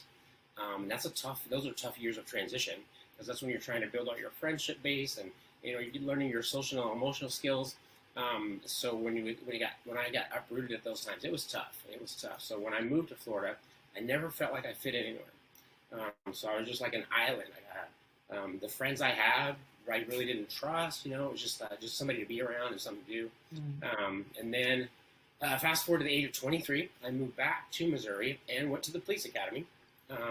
So I became a police officer, and I did that for about 10 years full time, and then 5 years as reserve. About middle 30s, I decided to join the Federal National Disaster Medical Team as a security specialist. So we enjoyed deployments to Hurricane Katrina, some of those responses. So it was very interesting to be part of that. And, I had the great American dream. I wanted to get a great job, a great car, a great home, 2.3 kids, and live happily ever after, right? But it's nice to want that, but you have to know how to get it. So I didn't know how to get it. So as much as you want and you don't know how to, that creates a roadblock. So fast forward to 2011, I was in my fourth failing marriage. That's a heavy burden. And I had gone through a child custody issue. So when I got divorced from my first wife, she lived in the same state as me. And now that I'm in my fourth failing marriage, she petitioned to take the kids halfway across the country to Georgia. So I didn't want to be a part-time dad when we got divorced, and I definitely didn't want to be a part-time dad. Right. Yeah, I love my kids. I mean, I had a strong heart for my kids. Yeah. And then, it seemed like I fought hard. In hindsight, I wish I wouldn't have. Crazy, I know. But I'll never forget the day I was sitting on the couch and my attorney called me, and he said, "Don, I'm sorry, the judge is going to let her take them." And I was devastated. That was a sadness and a depression that I had no idea how to heal or how to work through, how to just deal with it. It was that. I changed. That was the day I began to change and then start to spiral down because of those big emotions I didn't know how to deal with. I didn't know how I became the person that I was. I just knew I didn't want to be that guy anymore. So I left full-time law enforcement and became a full-time security director. So it's on the outside, life seemed great. I was living the social media life. It looked great on the outside. Yeah. But on the inside, I was broken. I didn't know who I was. I didn't know what I was supposed to be doing. I just knew that what I was doing, I wasn't doing well. And so I ended up getting fired from my job at the hospital. And but my wife was great. She put me through she put me through real estate school. Wow. So I became a realtor. I had a lot of drive, a lot of grit. I always wanted to be successful. But it was something in my past that's always held me back. I became a realtor in 2008, 2009 here in Springfield, Missouri. I won a Rookie of the Year award. But in the background, again, it looked great outside. I began to drink because those big emotions that I didn't know how to deal with. Alcohol is a great emotional number, negative emotions. But the problem with that is it also numbs out all the good times in your life too. And it often comes with legal battles. And so that's kind of what happened to me is, and the crazy thing is so my ex-wife ended up sending the kids back because it didn't work out with her. So in March of 2011, I had all my family there. I was making great money as a realtor. We had a 5-bedroom, 3-bath house with an in-ground pool. I just bought my wife a Mercedes. So on the outside, it looked like it was perfect. But on the inside, I was so tore up and so lost and broken. And I was March 9th. I was driving home in her Mercedes, and I was drinking, and I sideswiped a wooden fence.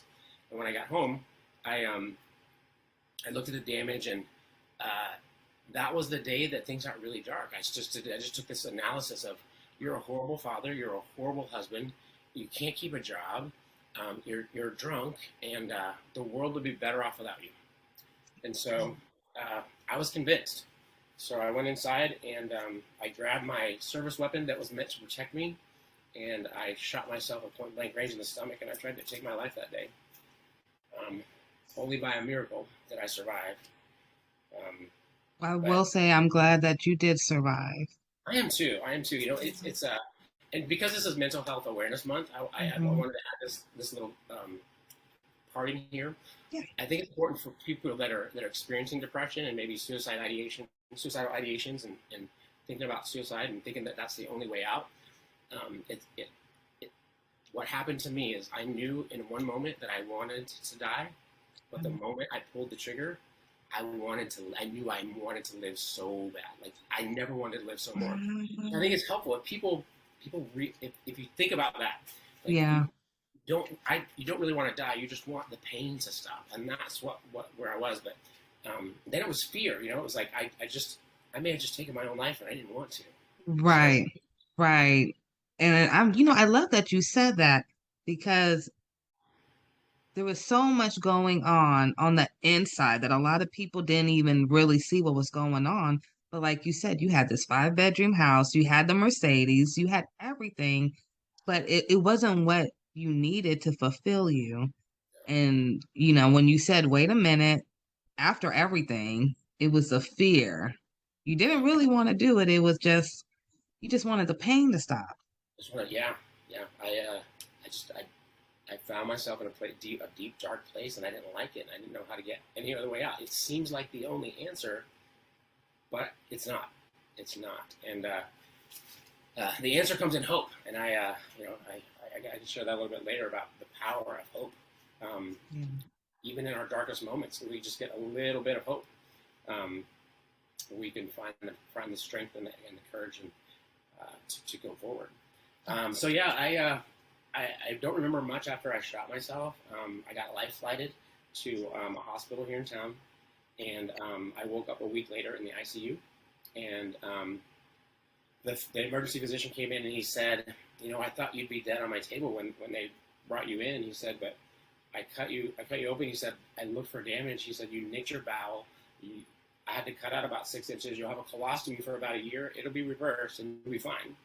And so I was like, wow, that's crazy. And then he starts to walk out of the room, and he stops and he turns around and he says, what I don't get is how a 9mm bullet that travels over 1,000 feet per second travels less than 4 inches and stops right before it hits your spine. No. Yeah. So being in law enforcement, I knew that 9mm bullets are made for penetration. They can penetrate up to 14 inches of solid plywood. So that was the day that God said, hey, I'm real.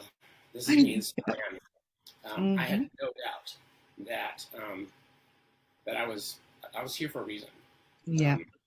It's funny, the first picture that popped into my mind on that hospital bed that day was, I used to see a little picture of an old, dirty little girl in a dirty dress, but underneath it said, God don't make no junk. Wow. I was like, you know what? That's true. That's true. So, see, and it's moments like that you can't deny that he was there. Yeah. Can I tell you my little miracle story? I didn't even tell you about this. Yeah, I love that story. My little miracle story is with my second child. I was in Houston, Texas.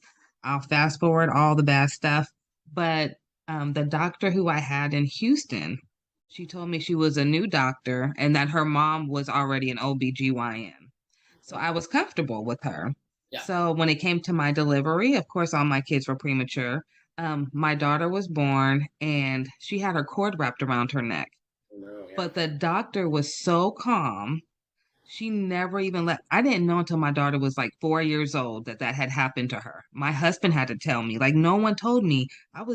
She just said, oh, stop pushing. And I just stopped. And it was like a real calm in the room. I felt no anxiety at all. My baby came out and everything was fine. Of course, she went to the NICU. I went back to thank the doctor. Nobody at the hospital knew who the doctor was that delivered my baby. They have no idea who she was. They said the only thing that was on the papers was that the general MD for the day was on the paperwork. They have no idea who it was. Wow.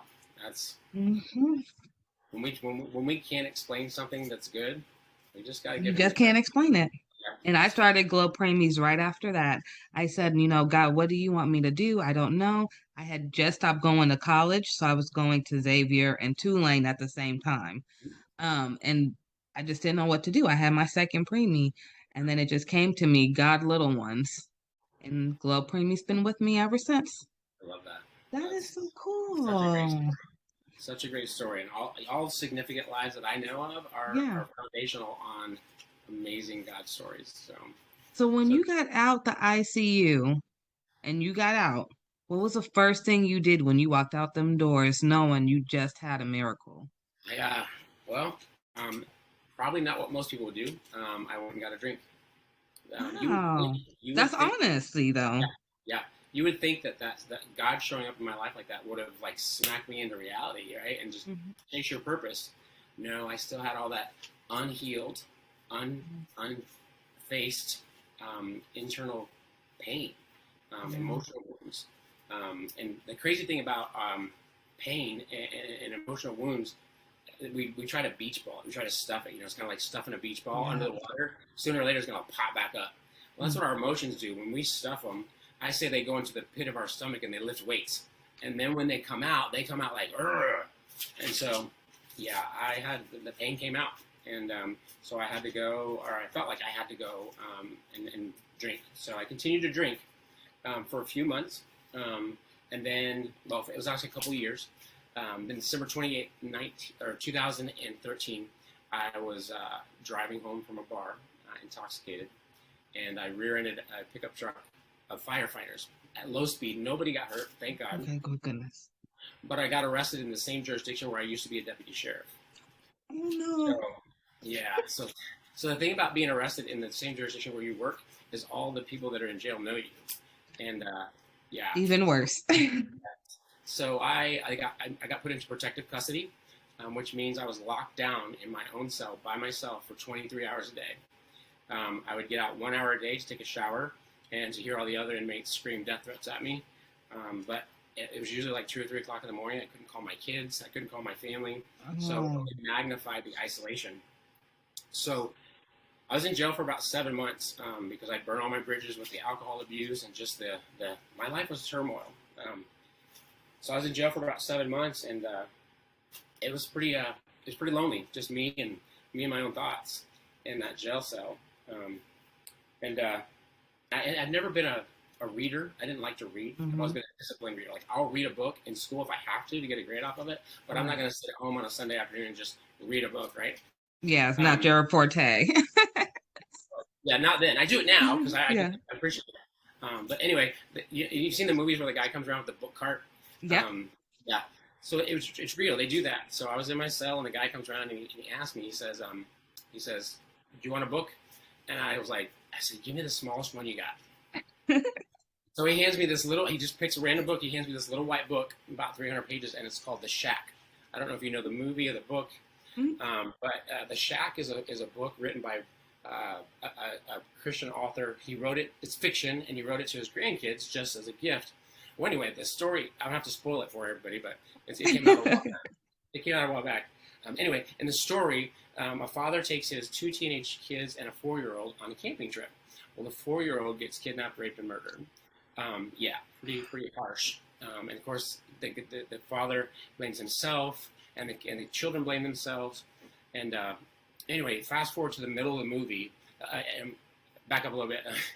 So he ends up having this whimsical journey where he meets God, Jesus, and the Holy Spirit. And in the middle of the book, he's talking to an angel in heaven. He's in a cave talking to an angel. And she said, his name is Mac. And she says, "Mac, you have 2 kids left. Which one are you going to save? One can go to heaven and one has to go to hell. Which one are you going to save?" And he says, they're both my children. I can't choose. I love them both. And she says, "No, you have to choose. You have to send one to heaven and one to hell." And he starts to break down and cry, and he says, "I can't choose. I love them both." And she says, "Neither can God." So what she was saying was that the guy that did that to his daughter, he loved him. God loved him too. And that was beautiful. And then something clicked for me that day. God showed up in the hospital room that day when he saved my life. He decided to show up in that jail cell too that day, because I thought, wait a minute, hold on. Everything just stopped. I'm like, you mean to tell me that with all of my mistakes, all of my mess ups, my unfabulous life, I mean, I'm in jail. You mean to tell me that God loves me as much as he loves the pastor behind the pulpit? That's crazy. That's big love. That's crazy. I want to know that, right? Yeah. So I dropped the book on my bunk and I said, God, this is your life anyway. Take it and do what you will. And that was the day I fully surrendered. And life has been, you know, I didn't get zapped and get released, and life happened. You know, I actually stayed in jail for another couple of months. But here's the crazy. I love this part of the God story. So my brother, because of our past, he's always been a self-proclaimed atheist, right? Oh, okay. So I'm in my jail cell one day, and the jailer comes by and he says, "Man, get your stuff. You're bonding out." And I was like, "Who's posting my bond, right?"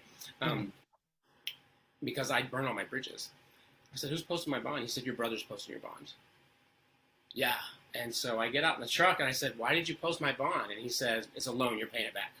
And that's all he's ever said. So I love that God can work in and through people that claim not to even believe in him or have met him yet. So. I had to put it myself on mute because I was making so many noises. Yeah. After all that time, your brother finally came through for you. And it was like you seeing these little miracles almost that were happening for you out of nowhere. Yeah. Yes. After the little small book. Yep. Yeah. It's like God will he used that little book to show me how big he was and how much he loved me, how much he wanted me in his family, right? So it was that spark of hope that I needed. A little mustard seed of hope, literally. Yeah. But then, you know, life is hard. We go from, and in that moment, I went from feeling great and feeling amazed, feeling like I had a zest for life, to I had nowhere to go. I got out of jail, but I had nowhere to go. I couldn't go to my family. Oh my gosh, yeah. So I ended up, I had my brother drop me off at a homeless shelter in Springfield, Missouri. And so I lived in a homeless shelter for 4 months until I was able to get a job and get back on my feet. But it was just one foot in front of the other. Just the determination to know that that I'm here for a purpose. I may not know it right now, but it's going to get revealed not by staying where I'm at, but by taking one step at a time and trusting God to get me there. So, and that became the journey of finding out if I'm known, if I'm needed, and if I'm loved.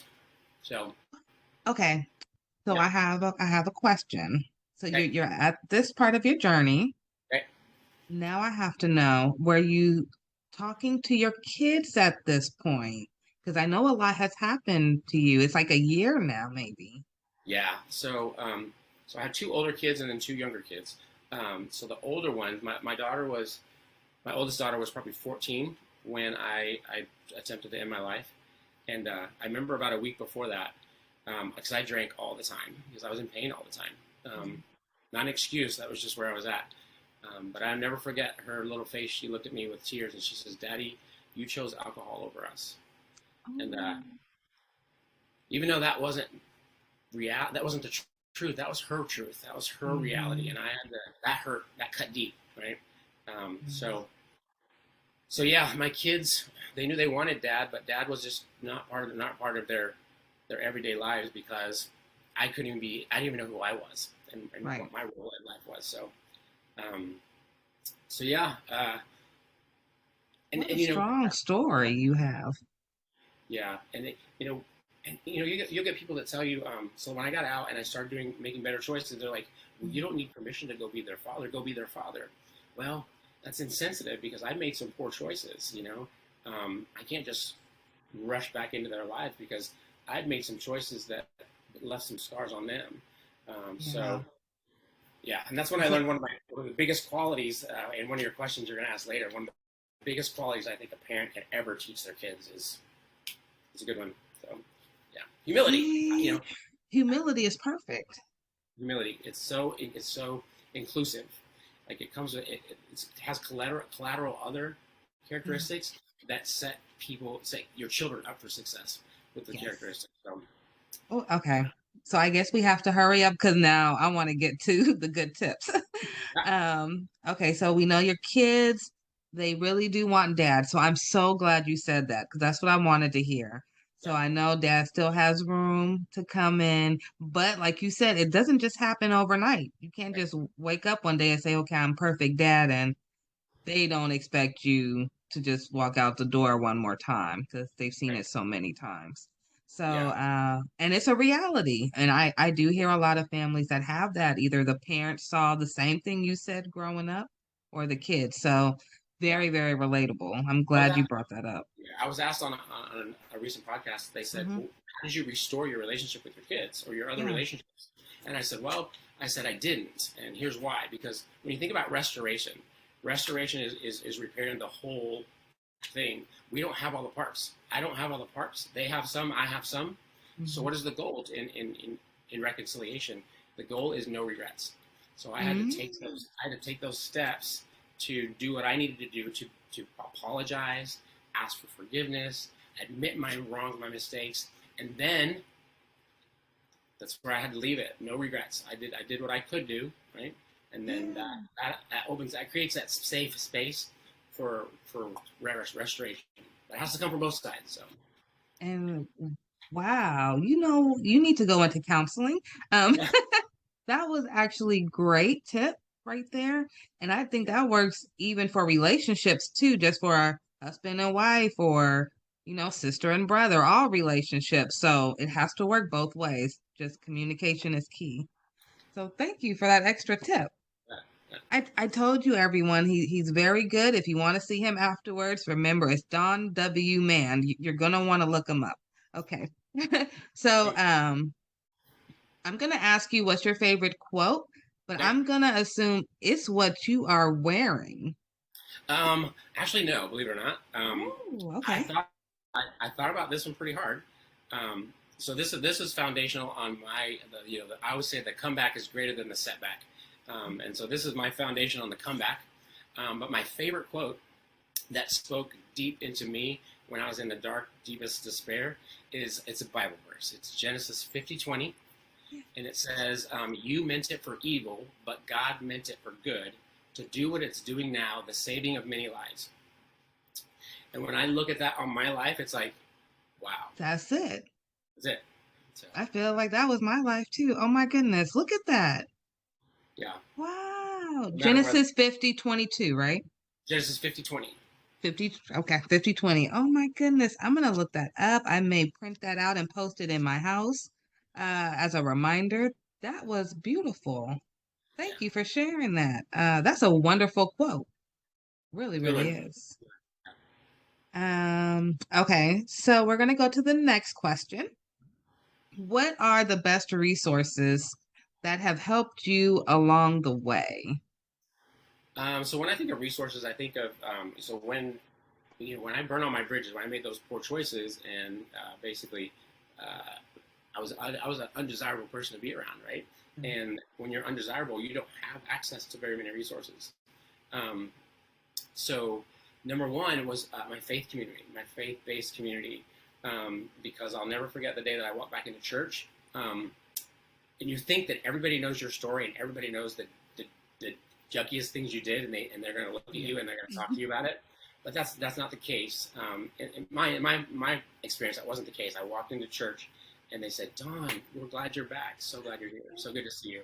And it was that non-judgment that allowed me to breathe, relax, and walk into that journey of healing. So my faith-based community, and then piggybacking off that is that they created a safe place for me to figure out who I am, right? Okay. Because if we don't know who we are, we don't know where we're supposed to go. I always say that the more you tell somebody who they are, the less you have to tell them what to do. Because if you know who you are, you know what you're supposed to do. And then the other great resource was family. And it was kind of flip-flop for me. So right now, it's the good times, it's the joy, it's the intention, it's the investment. Back then, it was the challenges and the hardships that I had to endure with them. And how was that a beneficial resource? Because I believe that some of our greatest blessings are on the other side of our greatest challenges. And we have to go through them to receive that stuff. And So yeah, I look forward to challenges and hardships and kids that talk back to you and kids that want to argue about bedtime. I'm like, yes, This is learning the moment. time to So, go. Okay, so you kind of just reversed it. You know what most people stress about, you're embracing it. Bring it on. yeah, I was if I failed at something, or if I made a mistake, or if I cried, like all those things were wrong, like they were bad, and actually they're all good if you think about it. What's guaranteed in life? Everybody's gonna do fail. Everybody. That's true. Sooner or later, you're gonna fail at something. So instead of finding yourself in the middle of failure and decided to take a heavy weight of a loss or something negative, no, fail. I think Will Smith said it. Fail forward, right? Find out. Don't ask yourself, why is this happening to me? Ask yourself, what am I supposed to learn from this? If you reframe it, there's no such thing as a loss and failure. It's just a learning. And it's going to work perfect. Yeah. I love that. Kind of the same tips that I give my son and my daughter. So just reworded a little differently. So that's amazing right there. So yeah, I love those resources, especially the family one, because I know that you said earlier, there was a lot of tension between everyone, and now they're your best resources. So I love that. Always depend on your family. It may be some hard moments. Nobody said there won't be, but there will always be something brighter at the end. Okay, so I do have a couple of questions. So I know that you love talking about bullies. Yeah. And our youth. So I actually had a son that I had to change him schools twice last year. Straight A student, National Junior Honor Society, smart kid, skipped a grade. The school that he originally was, he was getting bullied by the older kids. I believe because he was younger and he do wear glasses. Yeah. So then we switched him to a different school. And then last year he's a new kid. So it was a whole different type of bully, and he had to prove, who he was. Yeah. So many parents have went through that, especially after COVID. Yeah. What tips can you provide to help empower our youth, and any tips for parents on handling bullying? Okay. So initially, this is going to sound like a very unpopular opinion.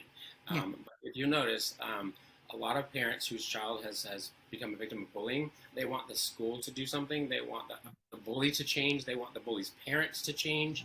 And it comes back to a very basic psychological exercise. What is your circle of control? We can't control the school. We can't control the bully. We can't control the bully's parents. So what do? It's not a hopeless situation, right? We empower our kids to be bully-proof. What does that mean? That sounds like a great claim, right? Well, I think it is a great claim, and it started for me way back in high school. I knew this kid named David Williams, and this kid was untouchable. Like, somebody would come up to him and they would just, try to make fun of him or bully him, and he was just like, what?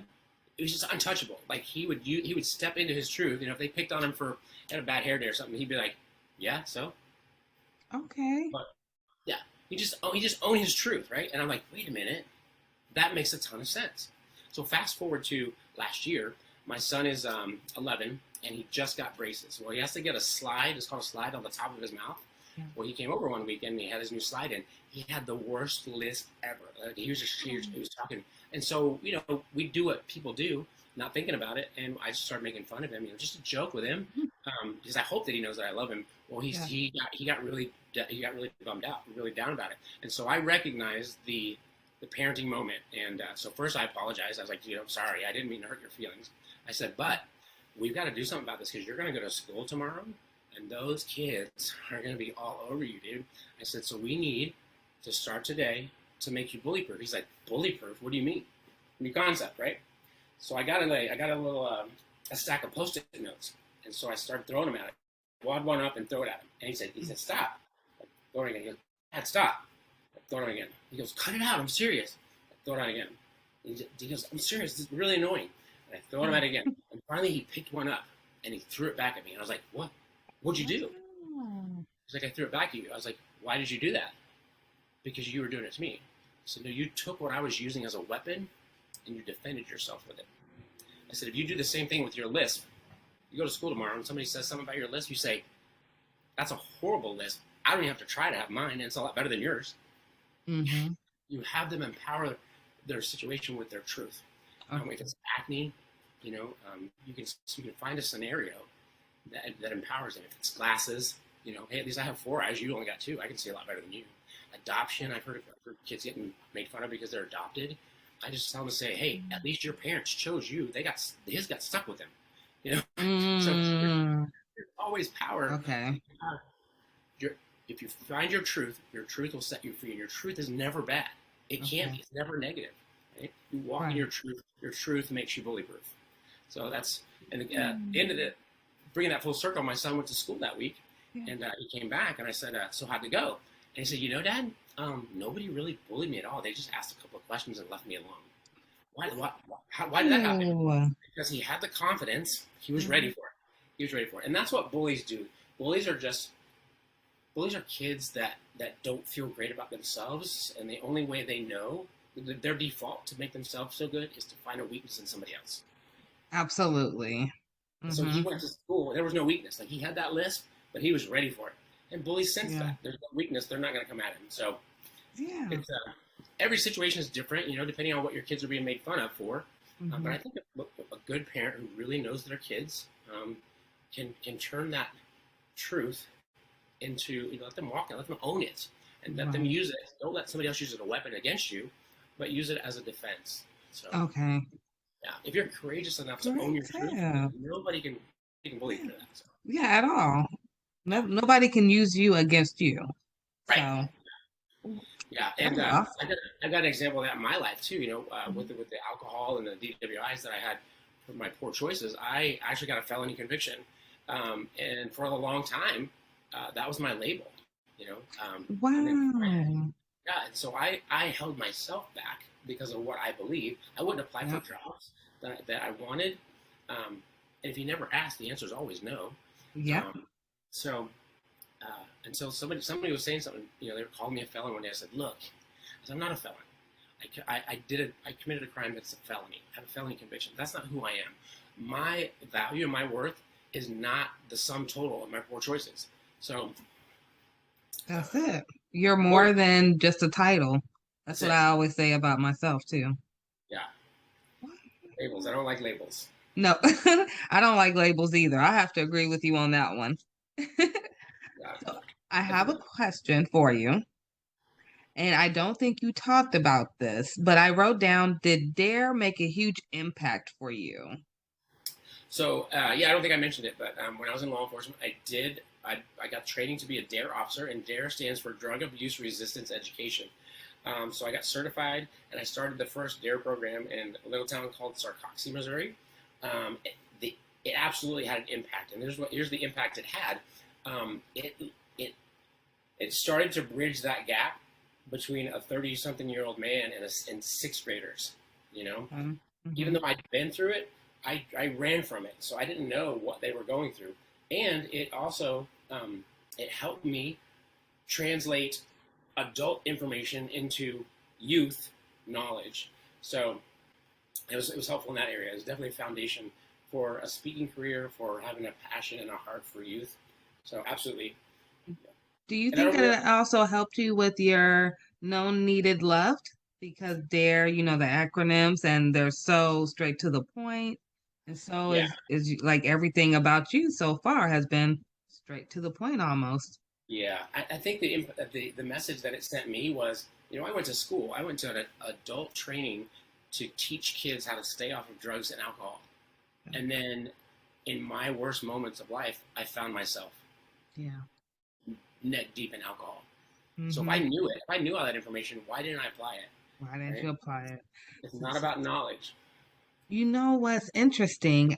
There was a nurse who wrote on, she was advocating on TikTok, and she said families need more in the NICU than just education, because everybody can get the education, but if they don't know what to do with it, then it's just wasted information. Yeah, books on a shelf don't make you a smart person. Right. You can take in all the knowledge. It's knowing when to apply it. You know. Right. You know, the difference between knowledge and wisdom is, you know, knowledge is knowing that a tomato is a fruit. Wisdom is knowing not to put it in a fruit salad. So Absolutely. You gotta know. yeah, you gotta know. And I think it also the other side of that is you can have knowledge, but if you don't feel like you're in a safe space to apply it, it's not coming out. Definitely not. Definitely not. So you did give us some tips earlier. Did you want to review the tips that you wanted to give to parents to help with their children? Or did you want to add on? So this is what I was talking about before. So how do you help your kids, right? The first thing we can do as parents, right? And I'm coming from a guy who made a lot of poor choices as a poor parent. I'm not saying I'm like the greatest parent in the world, because I'm not now, and I definitely wasn't. I made a lot of poor choices, but making those poor choices caused me to dive in harder and become better, not for me, but for them. So that's what they deserve, right? Kids deserve that. They deserve the best chance. They deserve for us to set them up for success the best we can. So how do we do that? Well, the first thing we can do is we can become the best investigators we can of our kids. Yeah. Because we didn't create them. We didn't set them, you know, on this path. They were created on purpose, with purpose, for purpose. We just have to help them figure out what that is, right? As much as I want my son to grow up to be a NFL football player, because that's what I wanted to do, if he doesn't want to do that, I'm not gonna force him into that and ruin his life, you know, and take him away from his purpose. So become the best investigator you can of your kid, and be bold and be brave and be humble to walk that out with them. And then there's four nuggets that I think parents should help their kids learn and apply in their lives. So if you think about a race, we're all running a race, right? It's our job. So if you think about a relay race, whose responsibility is it to pass the baton and to make sure that the baton is passed at the right time, perfectly, right? It's always the runner that's giving off the baton, because the runner that's taken off, like, they just got their arm, they're not even looking, right? So the parents, we're passing the baton. It's our responsibility to pass the baton well so that they can win their race. And so how do we do that? 4 nuggets. The first one is gratitude. If you teach your kid to be grateful for even the smallest things, even the smallest amount of things, being grateful, it just changes their perspective. It allows them to connect. You know, we're all wired for connection. So grateful. The second thing is forgiveness. If we teach them that forgiveness doesn't approve what was done, it just releases the expectation that it could be any different. And people think, you know, at first glance, forgiveness looks like it's weak, but actually, if you choose to forgive, you're retaking control of yourself in that situation. So it's actually empowering to teach them to forgive. And then the third one is gratitude, forgiveness, empathy. Oh, I love empathy. Yay, I love empathy too. Empathy. So I just had a discussion with my kids last night. They're like, sympathy. And I said, well, and they said empathy, and then they explained it. And I said, well, no, what you're describing is sympathy. So the difference between sympathy and empathy is you look at it like this. They said, well, you walk in somebody else's shoes. That's empathy. I said, no, that's sympathy. Having empathy is taking off your shoes before you put their shoes on to walk a mile. I like to use the lens. You know, we grow up and we have life experiences, so we look through life through a lens. It's our lens. Well, everybody's like that. Empathy is stepping out from behind your lens and then stepping behind their lens to understand what they're going through. If you teach your kids empathy, it helps them be grateful. It helps them forgive, right? It helps them understand why people make the choices they do. And then the last one, I love it, and I mentioned it before, it's humility, right? If you teach your kids to be humble, when you think about it, to be humble, you have to be grateful, you have to forgive, and you have to have empathy. So if you could just teach if you can't do all 4, you know, you got a busy life, just focus on humility, and not just teach them. Remember, we're not just giving them the knowledge, we're demonstrating it.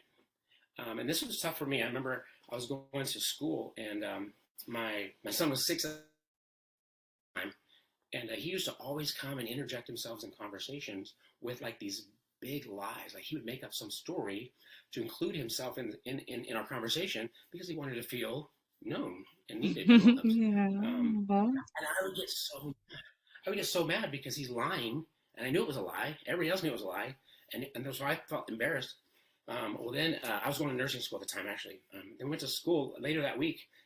We learned about Erickson's stages of development, and at 6 years old, they have what's called magical thinking, and they're not lying. He just wants to be included. He's not trying to lie because he's trying to be conniving and manipulative. He just wants to be included, and so that I felt guilty. I'm like, oh man, Dad failed, right? So I went home that night and I said, hey buddy, I would never thought I would have to apologize to a 6-year-old, right? I said, hey buddy, you know how Dad, accused you of lying, and I said, well, I learned in nursing school, but you're not lying to do wrong. You're lying because you just want to be included. I said, so I'm sorry I did that. And he's a 6-year-old. He's like, it's okay, Dad, don't worry about it. Yeah. That was a huge lesson for me. So what that taught me is, we all have failures, we all have mistakes. So if you're humble enough to admit your mistakes in front of your kids, that's setting them up for success. I know that we think that we have to be the perfect example so they can follow a perfect example, but that's just not real. That's not authentic. And I think your kids would rather want a parent that's real than a parent that's right. Just be real. If you make a mistake, own up to it. That's going to bring you closer. It's going to draw you closer together. Not have them look like you're weak. So, and it also helps them with accepting their own failures when it comes up, because they've already seen their parents go through a failure, maybe work their way out of it. Now it's not so stressful on them. Yes. Wow, good nuggets. I like those. Thank you. Very good. I hope all of you wrote that down. Those are very important. I'm going to leave with one more question. This is the most important question I have for you. Where can people find you? And I know you have something special coming up in the works. Do you mind telling us a little bit about it? You bet. So my website is it's DonWman, all lowercase, .com. So if you just go to www.donwman.com, that's where you'll find me. I've got resources. You can contact me. I've got a contact sheet on there. I just have a passion. So my life's goal is to impact as many youth as possible, because right now suicide is the second leading cause of death between the ages of 10 and 24. I think it's tragic that children choose to take their own lives because of big emotions. So that's where you can find me, and a lot of resources on there. We'd love to hear from people. Love to hear stories. I love stories. Everybody has stories. Yeah, you love stories too. Good. So you guys don't just send me stories, send him stories too. He loves stories. Yeah. And so I am in the process of writing a book. I've had so many people say, Don, your story is so crazy, you should write a book. So I'm going to write a book and hopefully finish it by the end of this year. And then there's editing and publishing. And so, but yeah, it's going to be called Known, Needed, Loved, God's Story Through My Life. So I am so blessed to be able to give my kids a second chance for the father that they almost lost. So What a story. What a story. And when the book comes out, please let us know. We'll share it on all our websites. We thank you so much. I'm a huge advocate for mental health, usually for postpartum moms, but it can go with the youth and the dad as well. So I thank you for being here. I thank you for sharing your story.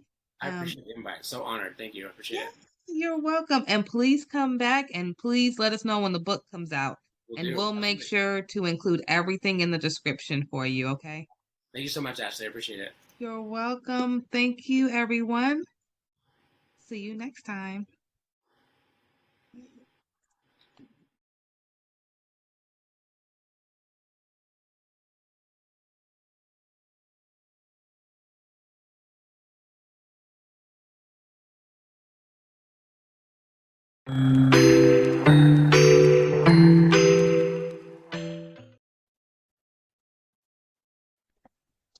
Hello, everyone. Welcome to another episode of the Ashley Randolph Podcast Show. I have a lovely guest today, and I'm so excited. I've been planning this for maybe 2 weeks now for Miss Marie Mosley. She is the author of Pretty Divorce, which is a very touchy topic, which I am absolutely so excited about sharing with you all. I know we do get some questions to our case managers about do they have any resources for when going through a divorce or how to find a lawyer and things like that. So this is a little educational for you guys. She'll tell you about her book, but most importantly, you have to hear her story. Thank you, Miss Marie, for joining us today. Thank you for having me. Yes, thank you. I can't tell you how excited I am to have you. I have been putting your flyers up for 2 weeks now and telling anyone who would listen to me to make sure they watch today. So, incredible story that you have. I want you to, if you don't mind, introduce yourself to the audience and let them know who you are. And please tell us about when your book will come out. If you want to start with that, and then we'll go to your backstory. I think that will be phenomenal. Okay, perfect.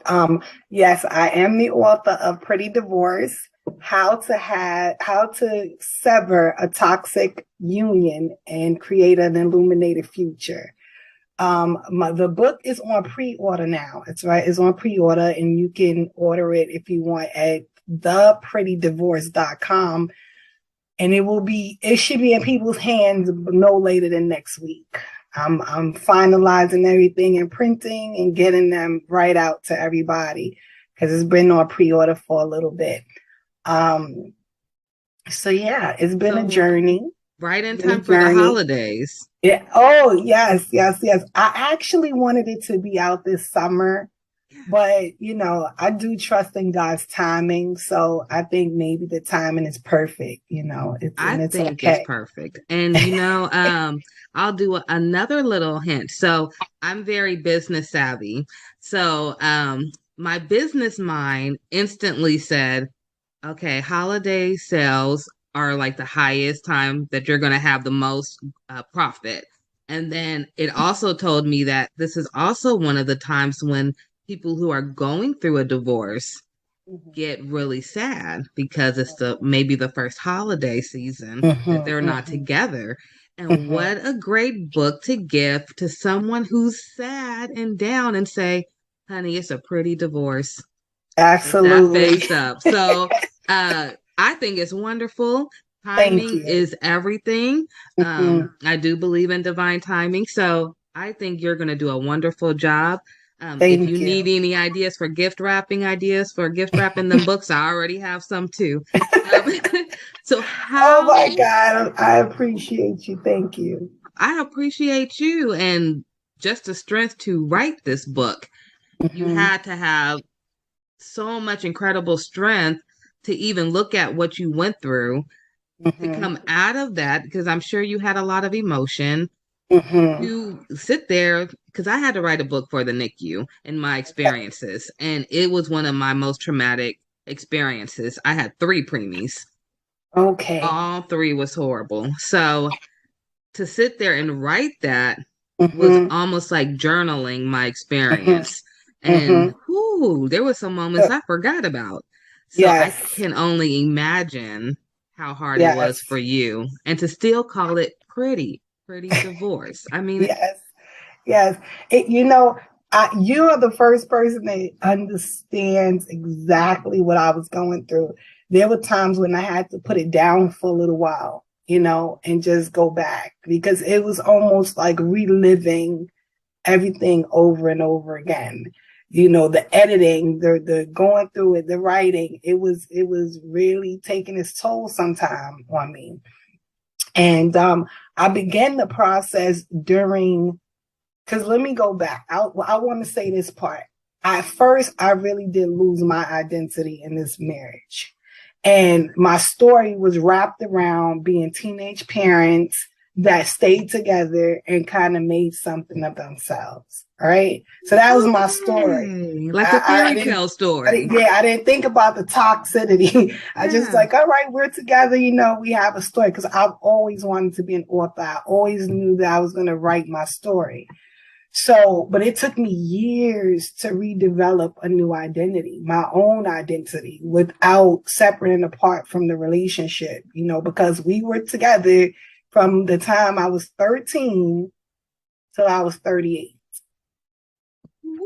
Yes. All of those years. All those the major milestones. Major, all the good 20s. Oh. Yes. So was it hard to go through your 20s in the book? Because I know you were looking like, these were my golden years. So the book tells you a lot, but I'm going to say this. And this is not a funny topic, but around about 16 or 17, I became suicidal. It had gotten that bad. It had gotten that bad. And I talk about it in the book. My girlfriend introduced me to her boyfriend's friend, and he kind of became an outlet. So yeah, I don't advocate side relationships. However, I have to say that my side relationship kind of saved my life. You know, so that moment it worked. Yeah. So my 20s were horrific at home, but they were glorious somewhere else. If that can, you know. So I don't know why, you guys. I'm sorry, but I have to say this. I am getting the song Khalees Milkshake Bring All the Boys to the Yard stuck in my head when she said, you know, it's like this at home, but outside. Oh my goodness. But it worked for you. You're still here. Absolutely. So, absolutely. Not advocating for it, but not at all. And I don't take, because I was an educator for so many years working with kids, I would have a lot of children with suicide ideation, attempts, different things that I've gone through. So I don't take that lightly. But as a teenager, you know, becoming a mother at 14, you know, I was a good student. I was a really, really, really good student. I started to fail in school. Like all of the things that made me who I was beginning to change. And it's like I deviated from the plan and I was spiraling out. So, so it became a little bit rough for me around that age. But finding another outlet, you know, albeit it was a side relationship, it really did help me. It helped. He helped me a lot. You know what I mean? Like I'm married to a different man right now. my girlfriends, some of my girlfriends, they were like, wait a minute, what? Like you're not with him anymore. How are you not going to be with this guy?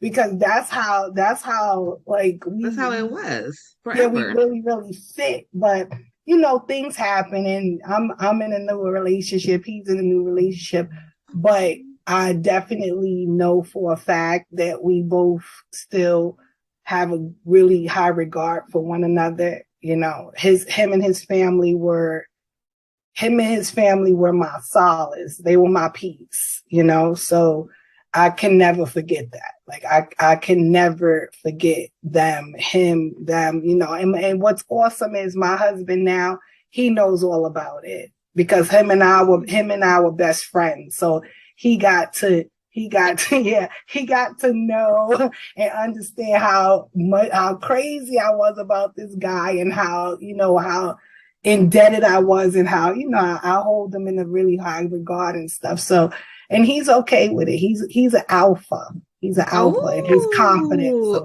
okay, absolutely. Yeah, so he's not intimidated by it or anything. So I can talk about it. He knows about it. So, but that's a good thing too, because he knows what he's coming into. Mm-hmm. You know, I hear a lot about baggage and people coming into new relationships with extra baggage. But for him, he already seen your baggage. So you're really not coming in with no baggage because you already knew each other. So that Mhm. actually, do you think that you guys are more on like a soulmate type of plane now? Because Well, my husband, let yeah, me the one be you're with because now. you know what, my husband was like, tell your story and be honest. I really felt like the other guy was my soulmate. I really, Mhm. really, really did. And there's some amazing stories about our journey that I'm even thinking about putting into a book. Like I used to be able to feel his pain. Like if something happened to him, I would know, you know? Mhm. And so when I think about my soulmate, I don't know. My husband right now, me and him I guess because we were best friends or something, we fit. It's crazy to me. You know what I mean? Because Yeah. some women wait their whole lifetime to feel what I felt with the other guy and even what I feel with my husband. You know what I mean? Like my Mhm. husband is my dude. He's my, my That's ace your boon rock. coon. You Yeah. know what I mean? Yeah. Mhm. So it's so I never compare the two of them, but they both were like gifts to me. That's how I feel, honestly. You know what I'm saying? But Yeah. and I wouldn't give my husband up for anything. Like, for Look at anything. you. Because he's really been there for me, for my children. Like that's their father.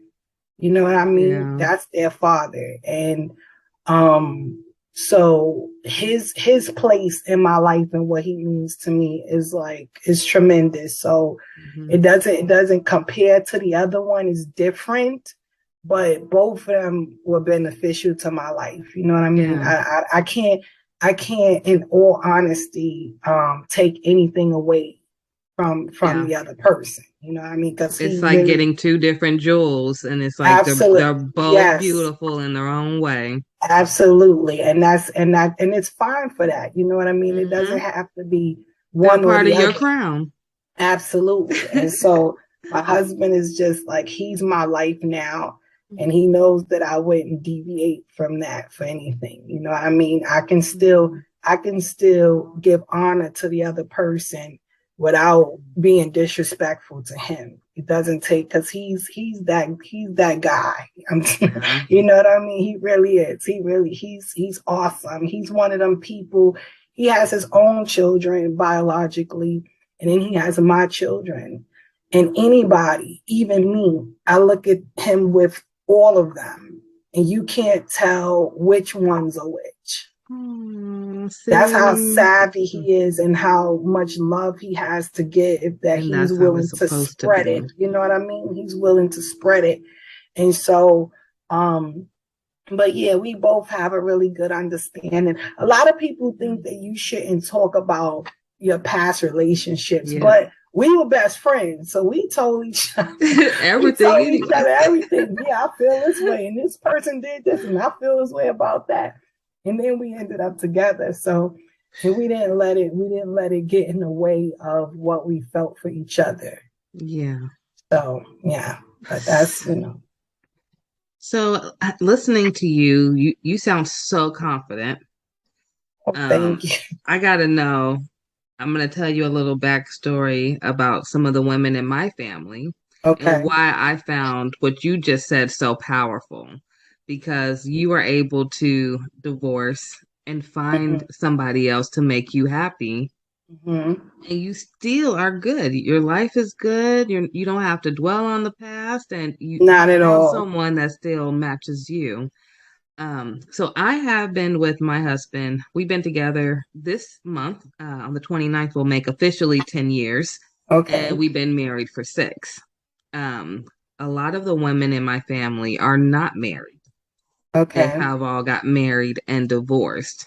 Okay. And divorced is where they stayed. Okay. So to me, growing up, it was almost looking to these women. They were all powerful, independent Mm-hmm. women, but it was like, why did you stop on your love life Mm-hmm. after divorce? Like they didn't feel they were worthy enough. But then Okay. I hear you come and I'm like, okay, Well, it sounds like she worthy enough, and she went and got her man. So, it's an eye opener. So, for those who are out there listening to or watching, if you have a background like me where the family that you have, they get divorced and stopped, here's a story that tells you can continue to move on. Mm-hmm. And so it's powerful. I think that one thing, my background in psychology and counseling and things, it really helped me going to school, right? I learned a lot about relationships and human behavior. And I was hell-bent on not bringing my baggage with me. Like, I wanted no parts of it. It had to go. I didn't want it to go into a new relationship. I didn't want it to go to the store. I didn't want it to go to work. Like, this is done. It was a bag of garbage to me. It wasn't like luggage to keep carrying around. It was something to discard, right? And I also did not want my husband to pay for what someone else did to me. I think that's completely unfair. I also talk about it in the book. Anytime someone did something to me, I dealt with them, and this has been me since I was a little girl. I dealt with that person personally. I didn't carry it outside to dump it on people that did not deserve it or give it to, or, they had nothing to do with my pain and my suffering. So, and there's a lot of women that ask me that, like, how did you do it? Because it is a process. It's a process of learning to trust somebody again. It's a process of you allowing somebody to really love you, and believe that that's what their intentions are. So my process, I took some time off. I did. I wasn't, because a lot of us, where we make mistakes is jumping in and out of relationships, back and forth. Like, we get the revolving door, and we never take our time to really heal, process what happened, reflect on what happened. What did I do wrong? Because everybody's not perfect. You didn't do everything right. What did I allow myself to be involved in? What do I not want to be involved in? And you used the key word earlier about journaling. It's really important for women to start writing down what's going on. I have 5 million notebooks. Okay, so I do too. All over the place in this house, but they're good because you get to get your feelings out. You get to act. And you also said something before we started. We talked about girlfriends, right? Yeah. Girlfriends are good. Their intentions are good. But most of the time when you talk to your girlfriends, if women want to admit it, it turns into a male bashing session. And we just go, Absolutely. And here, and this one from 10 years ago, he did this. You're muted, Ashley. Those conversations are not productive. They're not productive, and they keep us stagnated. They keep us bitter. They keep us resentful. And those are recipes for never really going on because now you're not really open. You're not open to having love come to you. Yeah. And you're not willing to give love because somebody already trampled all over it. Yeah. But you know that saying about the $1 bill or a $10 bill, you can crush it up, smash it, kick it all around, and you drag it through the dirt. And when you open it and take it to the store, it's still worth $10. Still $10. So if we can understand that our value is not diminished because of the stuff we've gone through. And life does go on after whatever his name is. It's okay. You don't let one monkey stop your show. You keep the show going. You have to, because if not, they win. I don't like to reduce it to that, but the truth is they win. Yeah. They left you a shell of a woman, while they're out enjoying their life with whomever, and you're sitting around and you've not really find yourself, and that's only if you want to have another relationship. Some people go through so much they don't want to be bothered anymore. But Yeah. even in those places, I think that if they went through some healing and, mindset changes and self-development, reinvent yourself, turn things around, it can work for them. They don't have to be alone. I don't think that we're designed to be alone. I agree. I don't think we are either.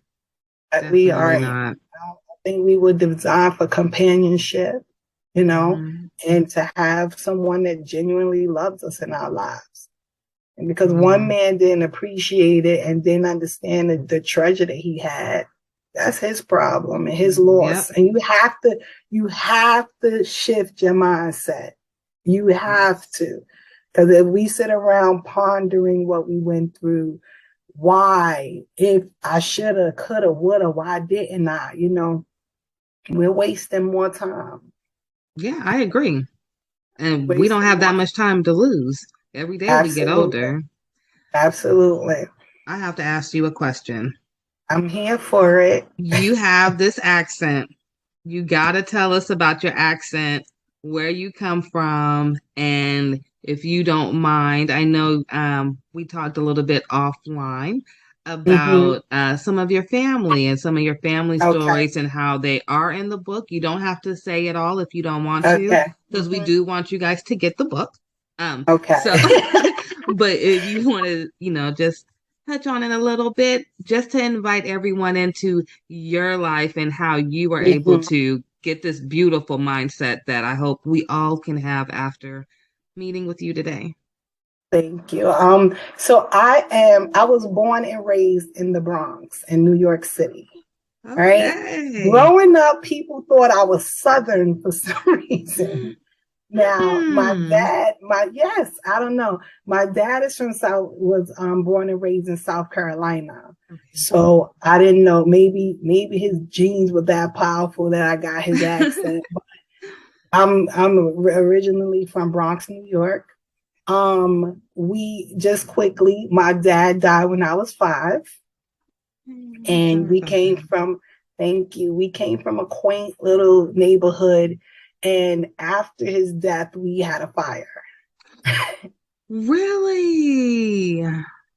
So no, I shouldn't leave my precious dog out. After my dad died, maybe like 2 months later, we lost our dog that was there when I was born. And then we had the fire. And then we moved to the projects in the South Bronx, which were a bit intimidating, but we had to do what we had to do. That's where we were placed. And so we lived there for a while, after getting used to all of that. Around about when I was 12, my sister passed away. I don't want to say, well, my sisters, both of them are my favorite siblings. I'm going to say, my brothers, I got my oldest brother that I'm like in love with, my oldest brother. But my sisters were my sisters. They never treated me like a pesky little kid. I was like their life, anything, like, what do you want to do? Take me shopping, doing my hair, everything. So I love my sisters. But my middle sister, she was 22 years old and she had a preemie. Yes, she had a baby. She was born 1 pound and 7 ounces. Ooh, little warrior. Yes. And she fought through that. She came home on Valentine's Day of 1983. She was born in 82. Oh wow. Okay. Yeah. So a long NICU stay. And my sister, they gave my sister the wrong medication. Oh no. For an allergic reaction. And she ended up, oh God, I've never told nobody this. I wrote it in my book, but I didn't never utter the words. Well, you're in a safe place, so know that. Yeah, I know, but it's still difficult. It's still hard every time. I know. Oh, God, so she ended up she was hallucinating from this medication, and she and the baby went out the window. Oh, no. Yeah. And I'm so sorry. it's That's been why a you're minute, such but a fighter. Man. so the baby passed away that day, and then my sister was in the hospital for 2 months. And the day we told her, because we didn't tell her for the whole 2 months, she was in the ICU, unit for 2 months, and the doctors suggested, because she couldn't really remember what happened, and the doctors suggested that we didn't tell her, because it would be detrimental to her healing and her health and everything. And once she got herself together and she was in a regular room and she was asking, like, now I'm out of the ICU, I can see the baby. I need to see the baby. They got a psychologist, my mom, the clergy, we all were in there, and we all told her what happened. And she was gone the next day. No. Yep, she was gone the next day. The doctor said she went into some sort of cardiac arrest, that she had this pneumonia that they didn't detect in her system. And I was like, yeah, no, I don't think that's it. Like, my sister adored that baby. You know what I mean? Every single day at the hospital, for as long as sit there and wait till she go back in and visit. You have preemies, you know how it what you go through, you know what I mean? I'm thinking, if I was her in her place, and not talking for your sister, of course, but if it was me and then I heard that news, I mean, you literally, how we were talking about earlier about, you don't want to lose yourself. But when you're in the NICU, you kind of do lose yourself, and then you become all about that baby. And then I can totally understand her feeling like her whole life just got snatched, because that's all she worried about. And that, I know those NICU stays are not easy. Yeah. Bless your sister. Bless you. Yes. Thank you. Yeah, she was completely attached to that baby. I mean, if the baby would have a stain on her t-shirt. I remember we couldn't see the stain, but my sister she was like, no. And she'd be like, no, I have to change her clothes, and and she just cared for her so much and was very attached to her. And yeah, I really do believe that in her heart of hearts. I know people don't, we don't know how life works. We don't know how people do what they do, but I just believe that she let go of this life, because the fact that my niece wasn't here, and I think the thought of her seemed like having something to do with it. I think it was crushing her. It was too much. It was too much for her to bear. That day that we told her, it was in the morning. So me and my mom stayed with her like the whole day. The family was in and out, but we stayed there.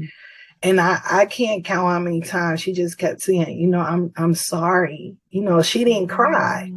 She didn't cry. She just was like, I'm so sorry, Denise. Do you forgive me? And I'm like, no, like mommy said, it wasn't your fault, that they gave you the wrong meds. It's not your fault. Like it's not for me to forgive, you know what I mean? But, she was in shock. She was just, she was over it, So I ended up losing my niece 6 days after my 12th birthday. Oh, you were so young. Yeah, I think after my 12th birthday, and then my sister passed away in 2 months after that. And I literally had to go back to school. Like, I literally had to go back to school. Like, I didn't just bury them. you know. And it was my 13th birthday. I'm wrong. It was my 13th birthday when I was going into 7th grade. Yeah. Wow. I had to go right back to school, like maybe a week after we buried my sister. Like, you know, and try to maintain grades and act like everything was, you know. Now, not for nothing, school was a big thing for me. So it really was a way to get my mind off of stuff, but it wasn't doing what it used to do for me. It was horrific. Like, I think I felt like a zombie some days walking around, you know. So your brothers, are they older or younger? Yeah, I'm the baby. You're the baby. Okay. The bunch, yes. So it was 6 of us. It was 6 of us. Big family. Yes. And I'm the only child until I was 18. And my dad had another child, so I do have a half sister who's just as intelligent as me, but wow, 6? Yeah, 6 of us. Yep, and she was the 3rd oldest. It's my sister, my brother, my sister, my brother, then me. Okay. So you had a lot of brothers. Did they during this time, because you're talking about going back to school, and obviously you went through something very traumatic. Do you think your brothers was very consoling to you at that time? Because you're the baby, so I'm gonna be completely honest with you. My sister was like the glue. Yeah.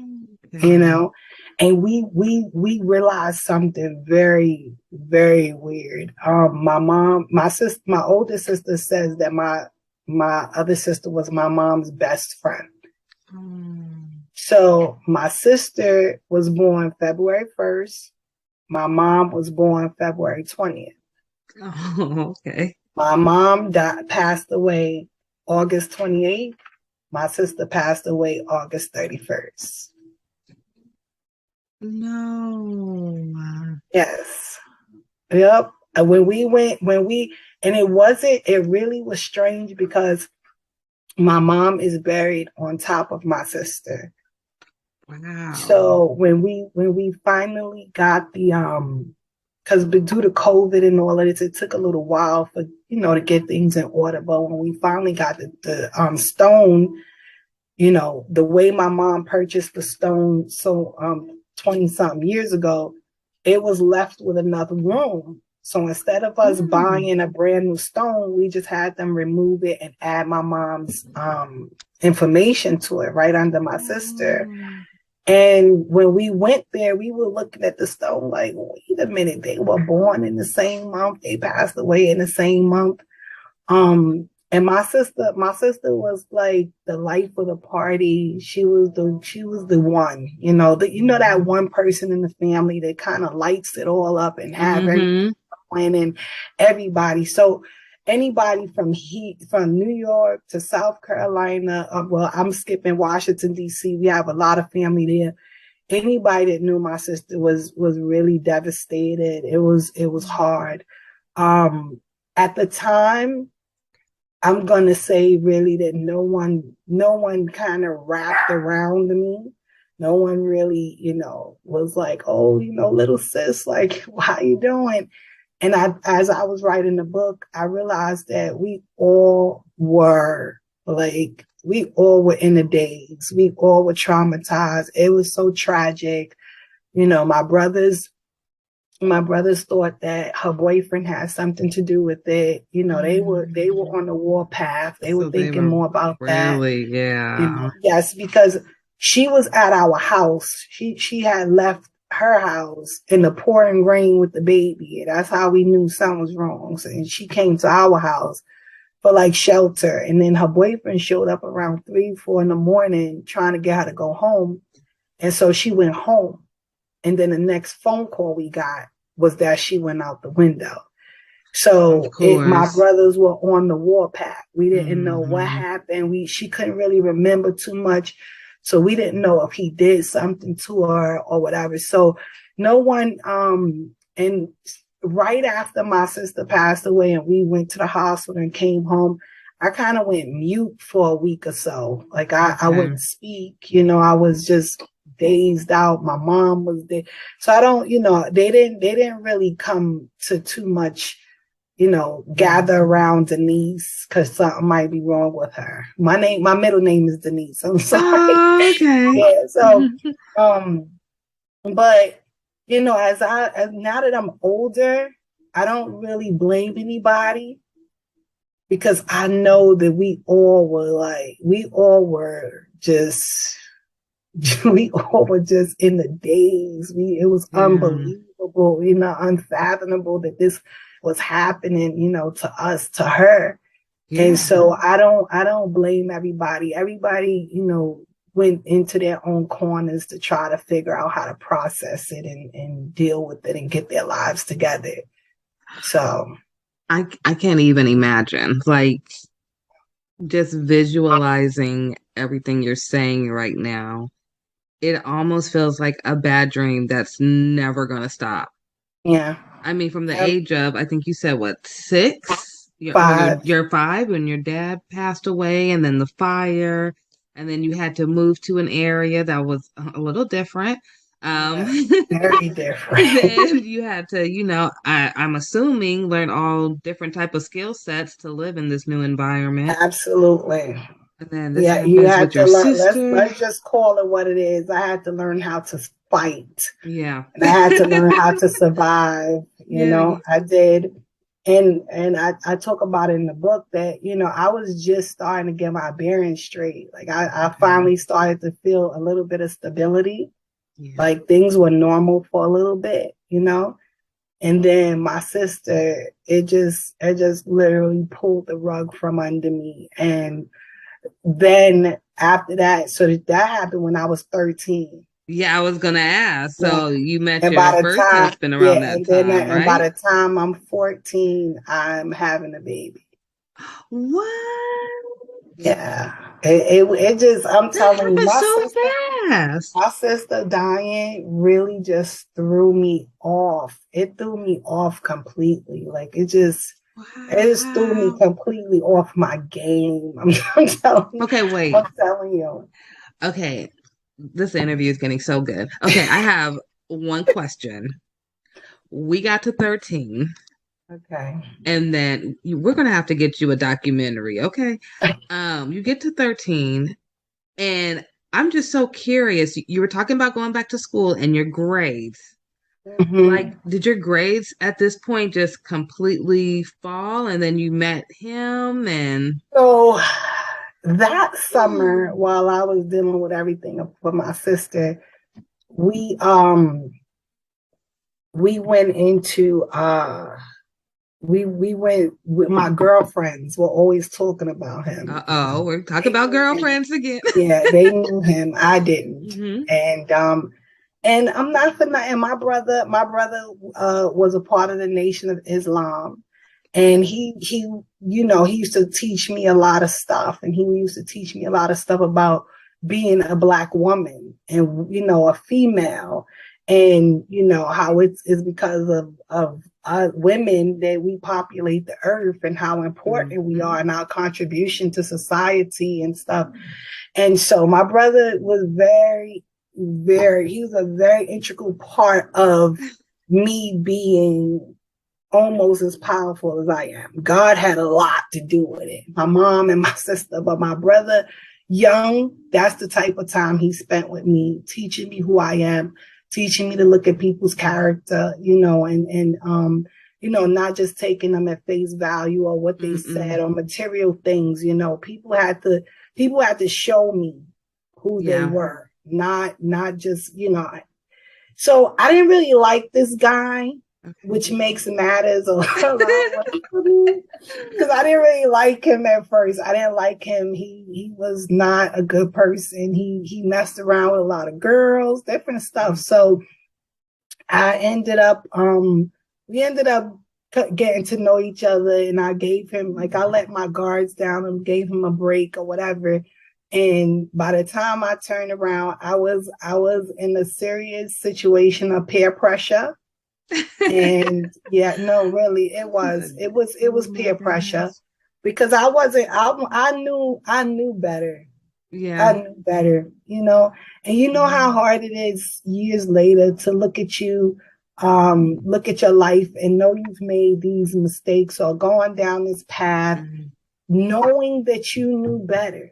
I'm working on that with my son who's about to be 12 this year. Right now.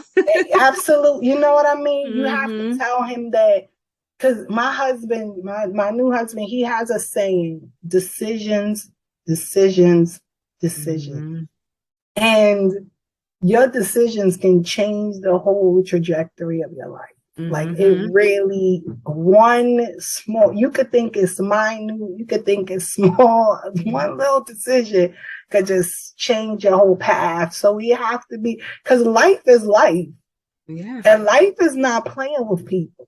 There's no redos. It does not care that you're 12. It does not care that you're 13. It does not care.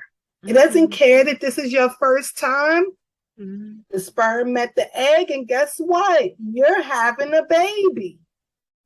You see what I mean? Life is for real. One time. That's all it takes. And it was my first time. No. Even more traumatic. Let me tell you something. I was just like, I was like, what is happening to me? Like, why? Wow. You know? And it's so many years later that I can say that it's okay. You know what I mean? You learned a lot. Because now that life has given me so much lessons and so much experience that I can help other people. You know what I mean? So they say that God gives his the toughest battles, to the strongest soldiers. So if he saw fit to say, like, you know what, she can handle it. She's gonna make it through it. She's gonna come through and she's gonna glorify me and let people know that I do exist because I brought her through. Then it's okay. But in the process of it, it's not. In the process, it wasn't okay.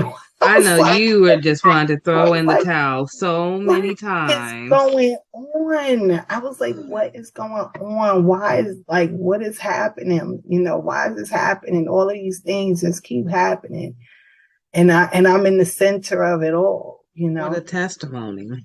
Yeah. And we haven't even got to the end yet. We're only at 14 years old. Oh my goodness. I have to ask. Yes, ma'am. I won't get into so many because you do have this in your book, right? Yes. Some of this. So I won't ask too many questions. But I am so curious to know, when Mama Baby came in and said, Mama, I'm pregnant, what was Mama's response? Because you the baby. We got to remember. Yes, absolutely. I'm glad you realized that. I can't wait for you to read this book because I'm glad I can't wait to read realize that I'm 13 and pregnant.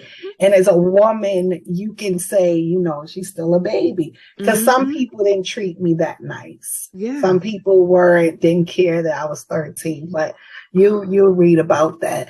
So my mom, my sister, the person that didn't treat me well, was on the warpath against me, and I had to get to my sister. I couldn't think.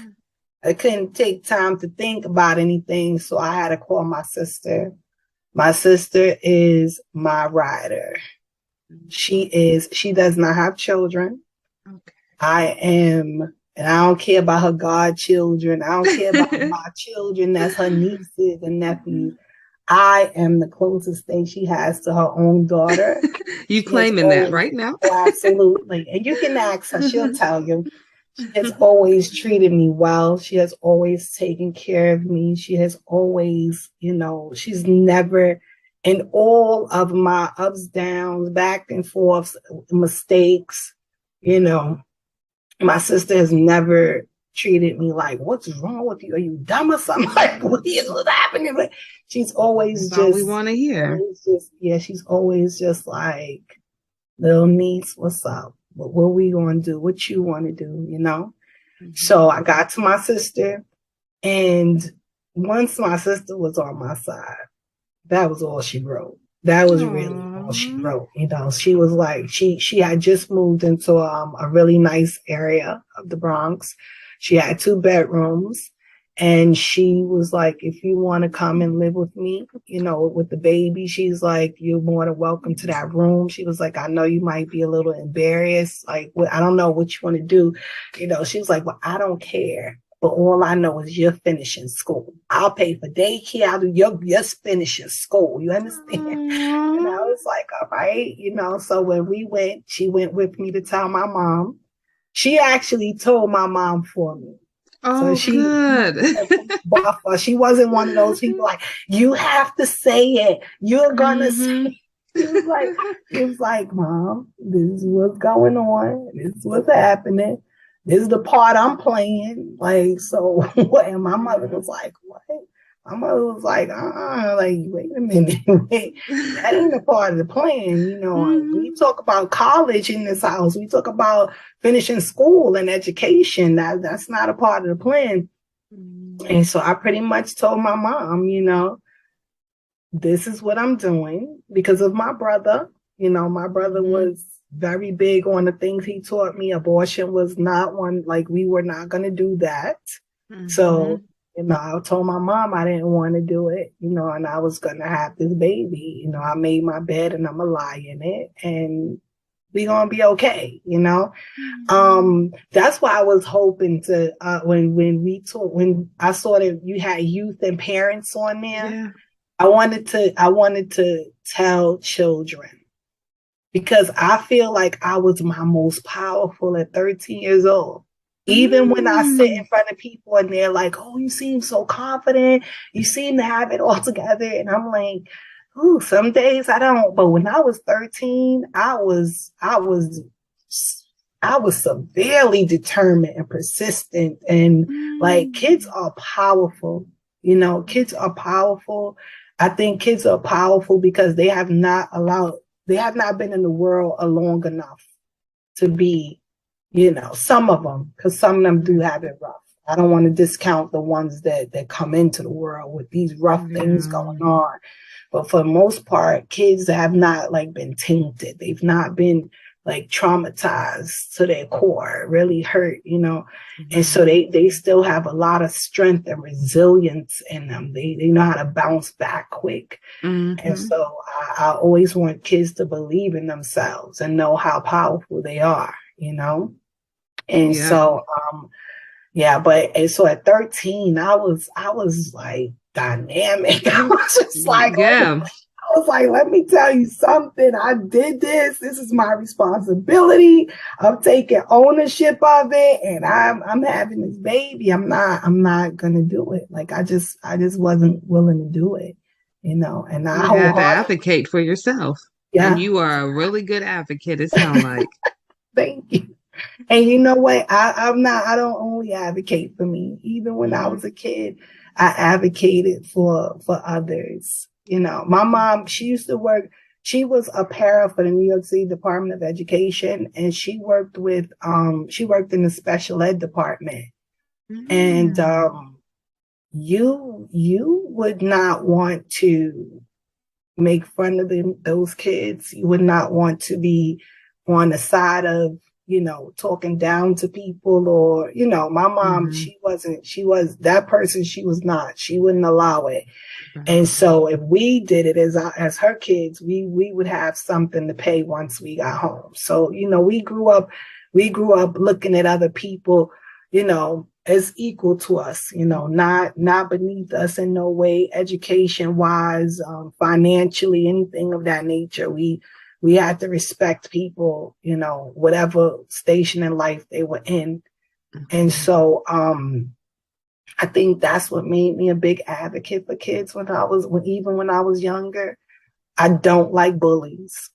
Yeah, I don't like clique mentality. I have a zero tolerance for it. And so I've always been willing to stand up for those that are like less fortunate and things like that. in my book, my mission, I have a mission in my book. And so let's get to the mission. Yes. So for a certain amount of books sold, I do fully loaded backpacks for the homeless. Okay. I love it. It's like so cute, right? So New York has this thing called the Midnight Run, and what they do is they go out at night, and some of the homeless people might know where they can go to meet up with the Midnight Run, or they go around the city and they give out different stuff. And so I used to give out blankets like during the winter and things like that. COVID came, so it kind of threw me off my game, but I'm definitely gonna get back into it. Now I like to do little backpacks, right? Make them a survival kit. Put some blanket in there, socks, a hat, some gloves, because it gets cold out there in the wintertime.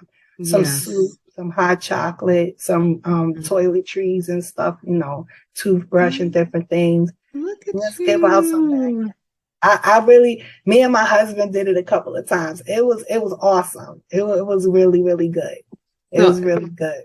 Keep me updated.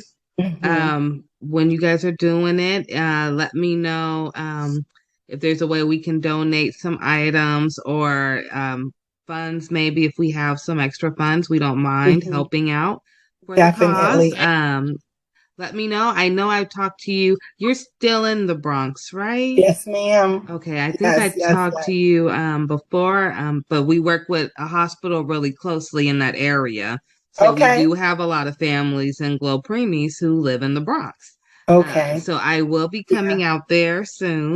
We were supposed to come last year, but COVID. So we'll probably be there next year to take a little tour of the Bronx area. Yeah. But I would love to help meet you face to face. Yeah. Love to meet you face to face. I would love to meet you too. I got one more question. Hold on. But wait, I want to say this to you. I want to thank you for doing that for people in the Bronx. The Bronx is a very low socioeconomic territory, and we don't have the greatest health care. We don't get, the Bronx in New York City, to me, gets treated like the little redheaded stepchild. And so And so there's not a lot of programs for our families here. And so I take my hat off for you for coming from somewhere else to help the people here. I really appreciate that. I will tell you, well, thank you so much. Let me start with that. I appreciate it. I'll tell you this much. My family is not involved at all with what I do. Okay. So if you ask them, hey, what does Ashley do? They'll probably tell you, I don't know. She works from home, I guess. They have no idea what Glo Preemies is. They have no idea what the Alliance is. They have no idea how many policies I have single-handedly helped change. For your area alone, I believe we have already sent maybe 6 breast pumps to new NICU moms, Black NICU moms. We are working on sending more right now as we speak. Okay. So that is just one of the little things that we do. So just to let you know that I am very appreciative for you acknowledging anything that I do, but I never do it for clout. That's what they say. I do it more because I was a NICU mom who had no family who came to see me when I was in the NICU with my baby. I'm a mom that never had a baby shower because I had preemies. I'm a mom who's been let go by a doctor because I was too sick. Just too many bad things. So I thank you for sharing your story, particularly the preemie story.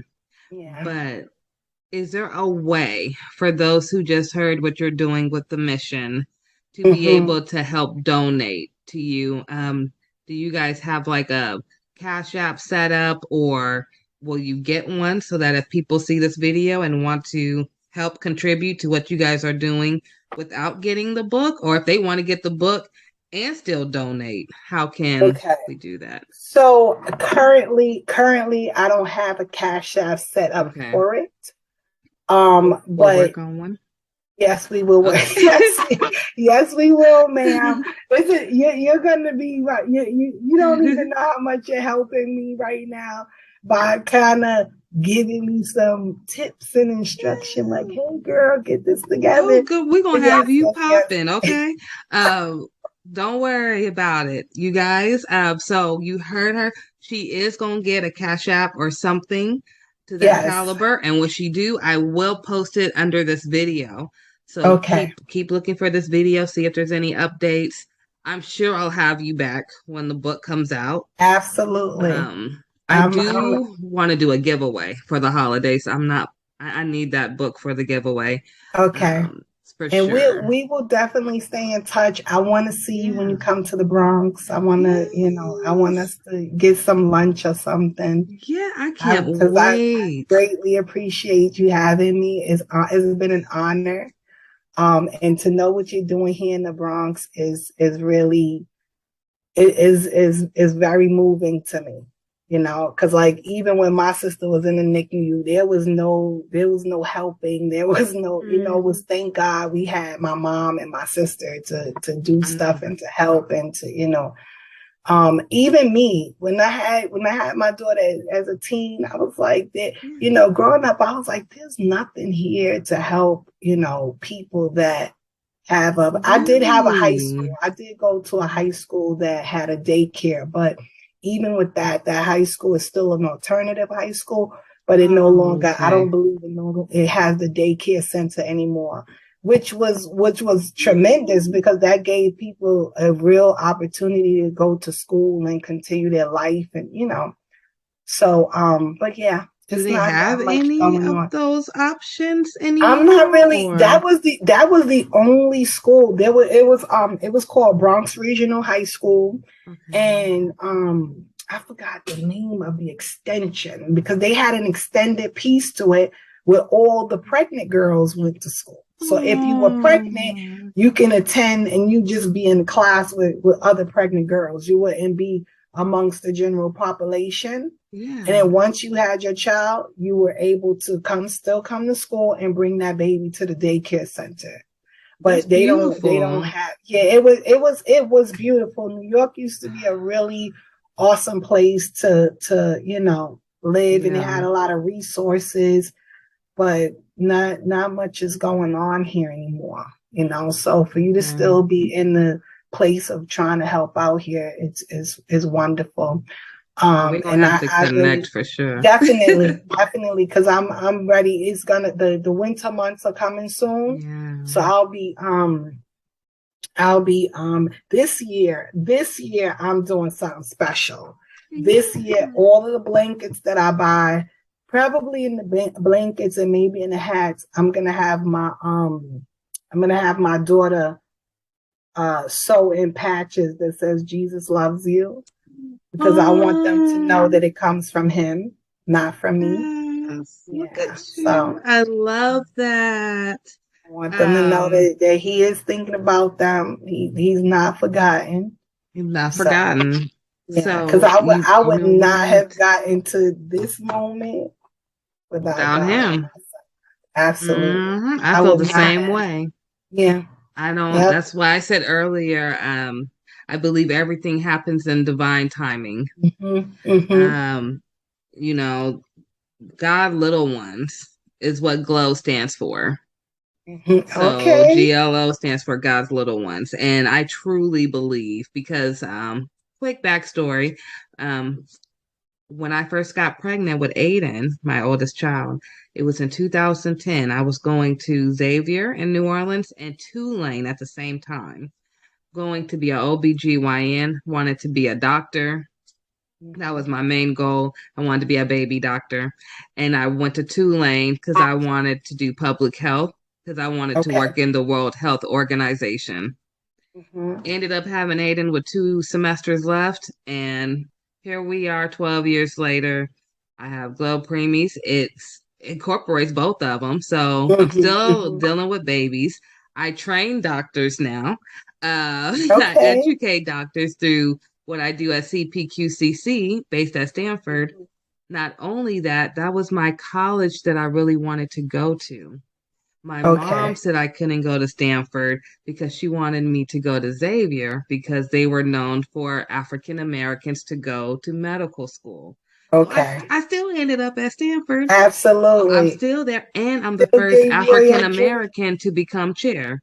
So I have that honor under my belt. Congratulations. Thank you. I got that this January, so it's probably one of my most proudest moments.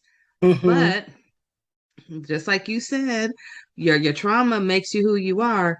I only got that honor this year because of my 3 preemies, because I came in as a preemie parent who became advisory board member, who then became chair of everything within the NICU. So everything's divine timing. Your book is divine timing. Man, thank you. We're not going to go into your divorce because you guys, I want you to get this book. Help her with the book as well as help the mission. So if anybody do want to donate before she has it, you can donate to Glo Preemies. Please put the mission in the description so we know where to send the money to. If you're sending it to Glo Preemies, just put donation to Glo Preemies. If not, put the mission so we can send it directly to her.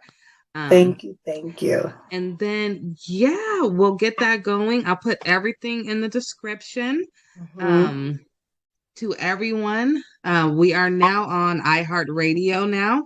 So we are on iHeartRadio, Anchor.fm, YouTube, as well as Roku TV and Spotify.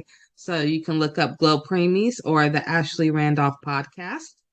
If you have a question that you would like to give to Miss Marie to have her answer for you, maybe by email, you can do so at anchor.fm/Glo Preemies/message. And we will make sure she gets it. And we are just so grateful. Now, before I let you go, because it's amazing, and I am going to bring you back for part 2. Before I let you go, where can people find you? Because that's the most important thing. Yes, so I am on Instagram at marie.d.mosley, Mosley.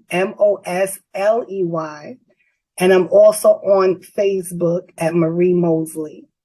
And like you said, they can email the pretty divorce at gmail.com. And I'm also going to I'm going to set up a Cash App and send it to you. So if anybody wants to donate, I would greatly appreciate it. I will share photos so you can see that your money is going to good use, because I would like to do at least 50 backpacks this coming winter. I want to do more, but I'm saying my minimum is going to be 50 to give out to the homeless. Yeah, so there's a lot going on out there right now, and people need our help, And let's not forget that it does snow, so it's very, very cold. So this would be going to a good cause.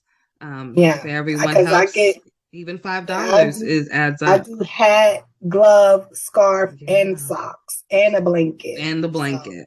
So, yeah, I think it's wonderful. You have such a good heart to say everything you've been through. Your family sounds amazing. Thank you. So we know that you came from some kind of good background. We may not know them personally, but we know that they're tough, they're strong. And you're the baby, so you're gonna just take everything that you've seen from them. So you have to be a tough cookie. So we are so appreciative of you and thank your you, my work. dear. I appreciate you. On behalf of all the millions of women who may be going through a divorce right now, thank you for writing this book on behalf of them, so that they can move forward like the women in my family.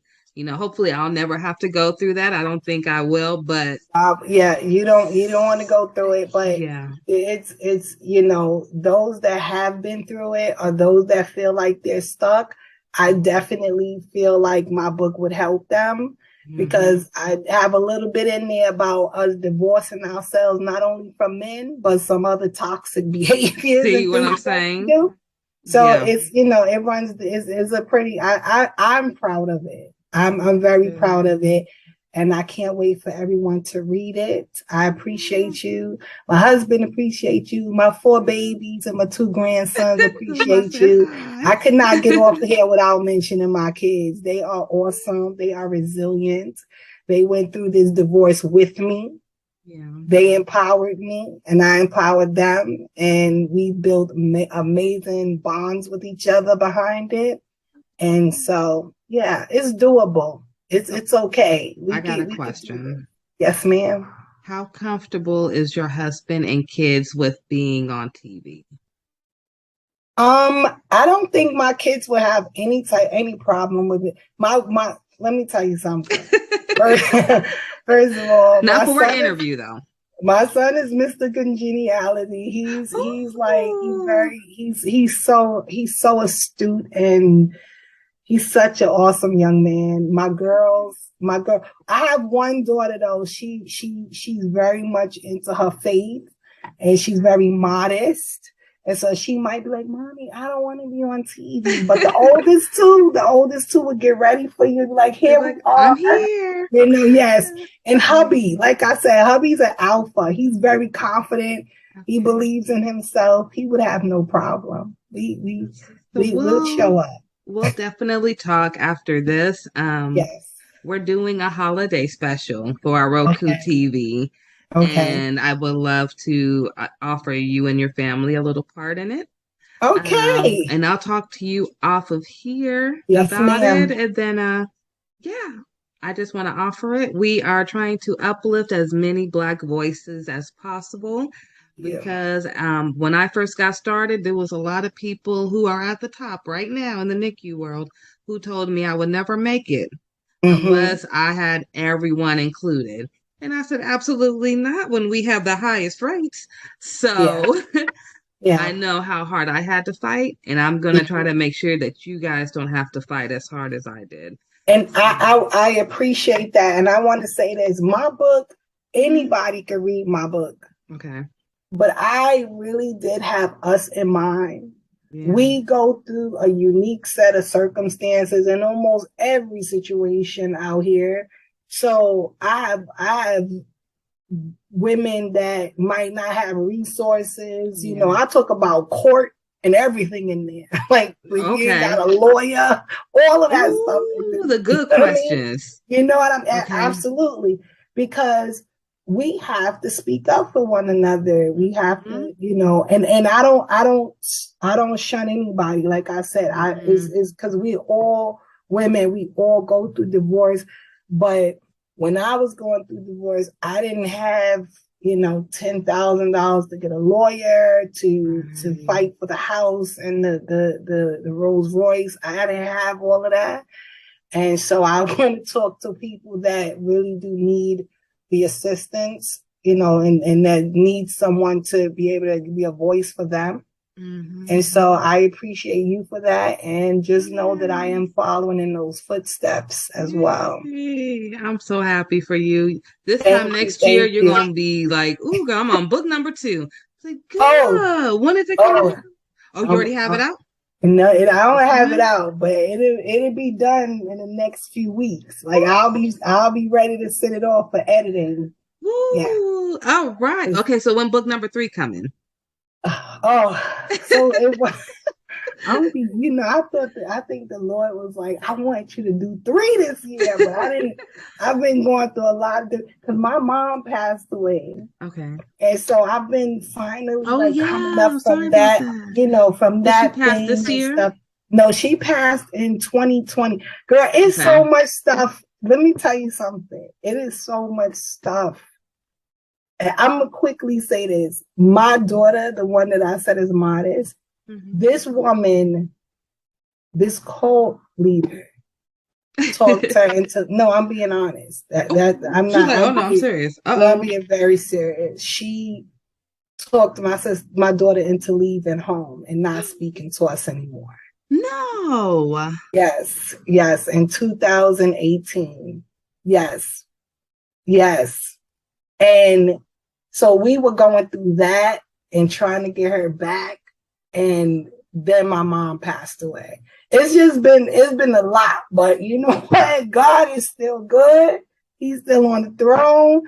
I stayed in prayer with me and my sister and my family. We started a whole prayer group, and God brought that baby home. She's home. She's doing well. She's happy. She's not, she has things, but she's not like some people that come out of situations like that. She was there for 2.5 years, and she came home, and she's not anywhere near some of the horror stories that I heard. So I'm grateful.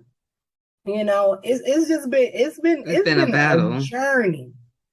It's been a journey, girl. I'll tell you really quickly, too. Oh my goodness. See, I told you we could talk forever. Really quickly, my story kind of matches yours. So my mom died January 4th, 2019 with a CPAP machine on her after she'd been complaining about it for a year. She dies in her sleep. My dad dies February 11th, 2020, the next year. Last year, I find out that there is a lawsuit case against Philip Respironics because they knew for 10 years that their CPAP machine was letting out toxic gas instead of oxygen, which is what my mother was complaining for. I am currently right now trying to settle out of court with Phillips. They don't ever answer.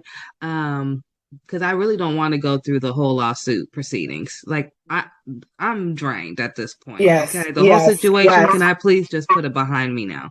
Yes. I feel like I still have never grieved. So I'm just here, just like, come on, let's close this so I can move on. But all of that has happened really fast. And then my grandmother, my mom's mom, she had a stroke this year. She had a blood clot in her brain earlier this year. So she's still alive, but she's nowhere to where she used to be. So if you ask me, I feel like since 2019 to today, all the close relatives I had growing up, they're all gone, and they drop like flies really fast. So, close uncles, everything. Just girl, we lost, starting with my mom, we lost 9 in 7 months. Starting with mommy in 7 months, we lost 9 back to back. In 1 month, we lost my aunt. 2 days after that, her son-in-law, and a month after that, her husband, my uncle. So one of my cousins lost her mother, her husband, and her father in the span of a month. Girl, I'm telling you, it's like I don't know what is going on. Woo, but let me tell you something. Woo. I trust the Lord, and I don't think He let us go through all of that for nothing. I agree. It just cannot be for nothing. There is some sort of something. He got something waiting for us. And let me tell you something. Do not be weary in well doing. For in due season you shall reap if you faint not. He cannot lie. It has to. You understand? Yeah. All of what you're going through, all of what you've been through, losing your parents, it is all for a reason. Is not all in vain. You're gonna be able to bless so many people's lives behind it. I know it don't bring them back and fill that void, but God will fill that void for you with His love. And that's really how I have to move through life. Yeah. And it's not for money. I will say that it's not for the money, but I definitely I don't even, I ain't gonna say no number because they'll be like, oh, listening. But what I will say is it's about the fact that they did something wrong. They knew they were wrong. And the advocate in me won't let me be quiet for my mom, but be loud for a million other people. Oh, no, you can't. You cannot do that. You have to. You have to. When the thing happened with my sister, my mom, she was so out of it. I think she settled out for the most minute. And my mom wasn't a real fighter. She didn't like confrontation and all of that stuff. So, but She just wanted it to be done. she just wanted it to be done, but don't let it go. You know, these people, these medical, they have to start doing better. And real quick, and when I was as a counselor, we would go to a lot of different workshops. And I went to one workshop and they were talking about the medical field and how things are disproportionate between Blacks, not only in housing, but also in the medical field. And I had never thought that was even, you know, I really just thought that the medical field, doctors, their oath, I thought they had integrity, right? But it helped me to understand why my mother, who went to the hospital every year for a checkup, for every annual, I could not understand. I said, how can you be telling me in 2005, my mom only has 1 year to live because one of her valves is completely destroyed and the other one needs to be repaired? It is no way possible. My mom keeps up with all of her doctor's appointments, with all of our doctor's appointments. And it was an awesome cardiologist that God used to save my mom's life, basically, because they had given her 1 year to live. And he did this new surgery on her to clear out plaque from her arteries, to make her heart strong enough to survive the surgery. And then what they did to her helped her to live another 15 years. Right? Wow. But I had no idea. And it wasn't until I went to that workshop that I said, that's how mommy's heart was able to get to that condition, going to this doctor, the same lady, year after year after year. And they explained how in the white community, they'll get the cure while we just get something to you know, help send us home. We get something to help the symptoms, but we don't actually get what we need at sometimes. And I was really thrown back by that. I was like, doctors are doing like all about insurance. Have people's lives in their hands. But guess what? It's real. It's very real. So you do what you have to do and you hold them accountable. Make them be accountable. Because it's not okay. That's your mother. You know what I mean? It's touch your life and no. She was only 50, just made 50 in 6 months. It was January because our birthday's in June. Absolutely. And I will tell you, you were telling me about your baby and how she was with your mom and then you just got her home. So that night, my son was actually staying with my mom. And they actually were with my grandmother. And so my grandmother is the one who found my mom. And my son didn't know that she had passed. By the time he woke up, they had already came and took my mom out and everything. Wow. But to this day, I still think that's when everything, like for your backstory, that's when everything for Aiden, he's a top 10% in the state for state testing. But his grades started going down right after that. And he started to get into fights at school. So we had to switch him schools. And it was like I had to almost rewire Aiden. So when you're talking about rewiring your daughter, I'm like, I'm going through that now with Aiden and trying to put him back to where he was before he had all these losses at one time. Because he never lost nobody. And then all of a sudden, it's like boom, boom, boom. And he's like, I can't go to grandma's house no more to babysit. I can't go by grandpa at all. I mean, he sounds like my son. My son was very close to my mother. Very close. See, how's your son doing now? I know it's been about 2 years. She passed away 2 days after I dropped him off at college. No. Yep. 2 days. That Wednesday we took him up, and Friday she was gone. And he was like, Mommy, I'm here. Like, and he was a freshman. He was like, I don't know what to do. Like, I'm here alone. I need to get home. Where I gotta. And I was just like, calm down. I'm gonna get you a plane ticket. You're gonna get an Uber. But you in college now, you know? You gotta talk to the people. You gotta explain to them what happened and tell them you have to go home. Because it was still in the in the midst of COVID, and they didn't want you leaving campus. They said they had a bubble. They had a bubble around the state, and once you came in, they didn't want you like going out, coming back. But my son was like, I don't care if I can't be in school, then I was like, no, we're gonna talk to them first, and then we're gonna get you home. But I got like I'm terrified because you're there by yourself. I need you to calm down, and we'll figure it out. If I tell you, boy, let me tell you, my son, while my mom was sick, my son was washing her, helping her, like without me even knowing, because I had hurt my back. And I was like, what are you doing? You can't be changing, Grandma. He was like, but Mom, your back is messed up. Like, I have to help you. I have to help Grandma, you know. Them boys are something else. They're amazing. And that's why your son is going through that, because of the love he had for his grandmother, you know. And you just got to help him work through it. You got to just help him work through it and keep talking to him, you know. And it's difficult. It's difficult. Loss is difficult.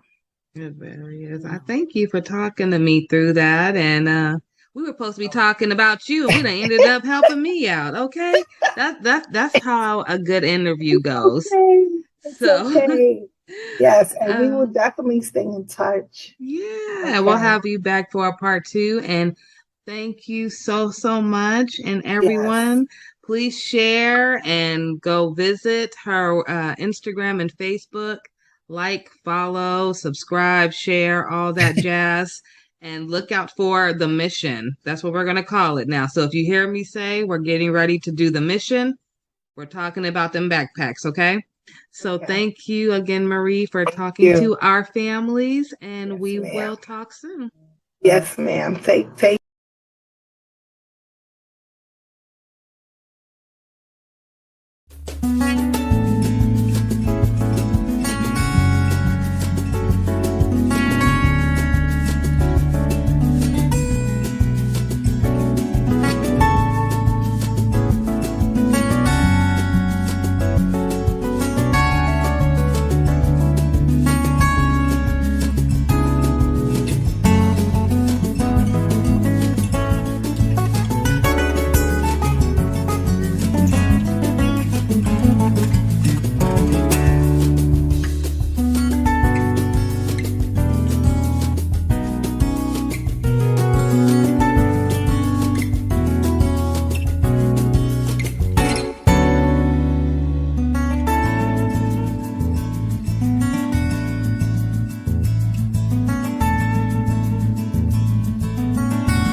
Hi there. Have you ever wanted to publish your own story but didn't know where to start? In this video, we'll show you a step-by-step guide to self-publishing your own story. Step 1. Write your story. Whether it's a novel, a memoir, or a collection of short stories, make sure your work is completed and polished before moving on to the next step. Step 2. Choose a platform. There are several self-publishing platforms available such as Amazon Kindle Direct Publishing, Barnes & Noble Press, and Kobo Writing Life. Do your research and choose the platform that best fits your needs. Step 3. Format your book. Each platform has its own formatting guidelines, so be sure to read them carefully. You can hire a professional book formatter or use free templates to format your book. Step 4. Design a book cover. A book cover is the first thing that catches a reader's attention. You can design a cover yourself or hire a professional designer. Step 5. Publish your book. Upload your formatted book and book cover to your chosen platform, set your price, and hit publish.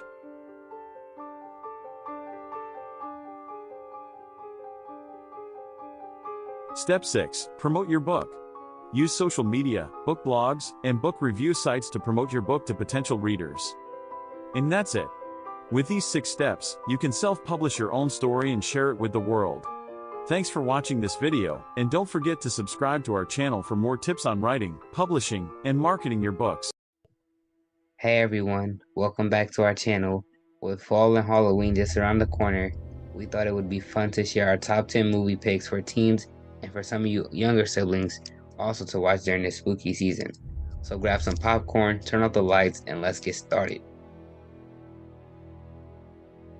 First up, we have Hocus Pocus.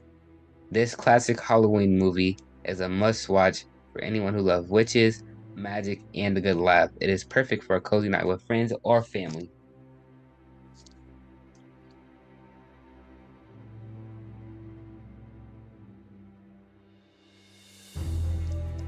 Next on our list is The Nightmare Before Christmas. This Tim Burton classic is a great choice for those who love a mix of Halloween and Christmas. The music is catchy, the animation is stunning, and the story is heartwarming.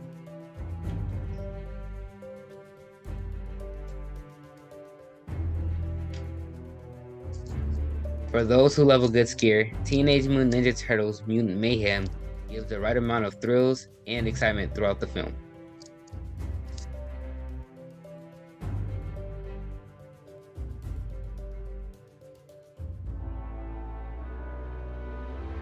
If you're in the mood for a classic horror movie, The Monkey King: The Legend Begins is the reimagined version by Hollywood of the film The Monkey King: Havoc in Heavens, the origin and birthplace of the Monkey King story. For those who love a good mystery and a good movie to watch with your younger siblings, and Paw Patrol: The Mighty Movie, a magical meteor lands in Adventure City and gives the Paw Patrol pups superpowers, transforming them into mighty pups.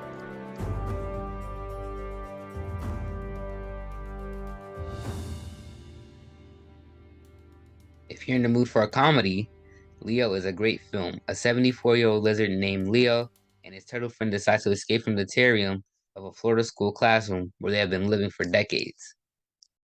For those who love a good coming-of-age story, The Witch is a great choice, and you can watch it with your sisters. Witch follows a young girl named Asha who wishes on a star and gets a more direct answer than she bargained for when a troublemaking star comes down from sky to. If you're in the mood for excitement, watch Wonka with your parents. They had Willy Wonka and We Got Wonka. The story will focus specifically on a young Willy Wonka and how he met the Oompa Loompas on one of his earliest adventures.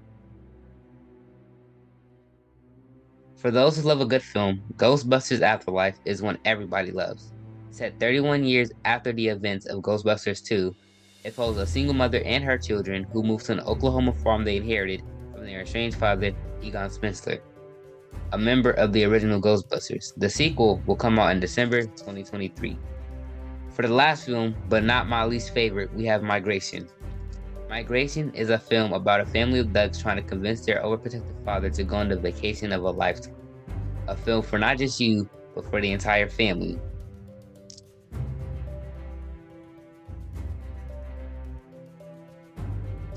Well, that's all we have for today. Leave a comment of your favorite fall movies and don't forget to like, share, subscribe to GLO Preemies. to never miss new content and to check us out at glopreemies.org. Thank you. Have a good Halloween.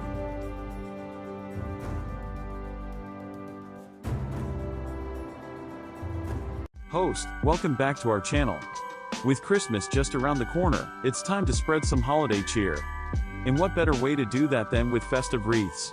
Today, we'll show you some amazing DIY ideas to create your very own wreaths. The first step is to gather your materials.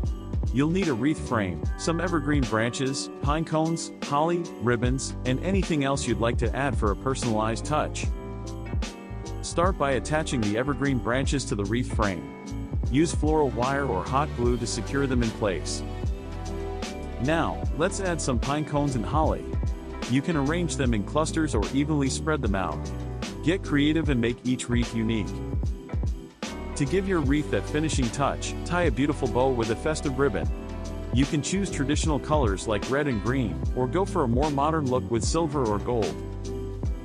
And there you have it, a stunning DIY wreath, ready to spread Christmas cheer. Don't forget, wreaths can be made in different shapes and sizes.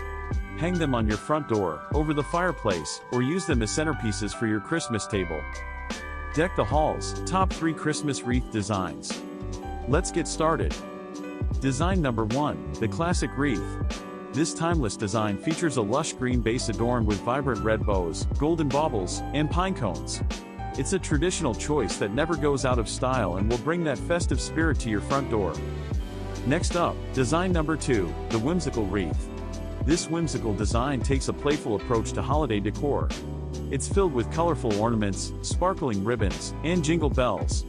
Hanging this wreath will surely bring joy and smiles to all who see it.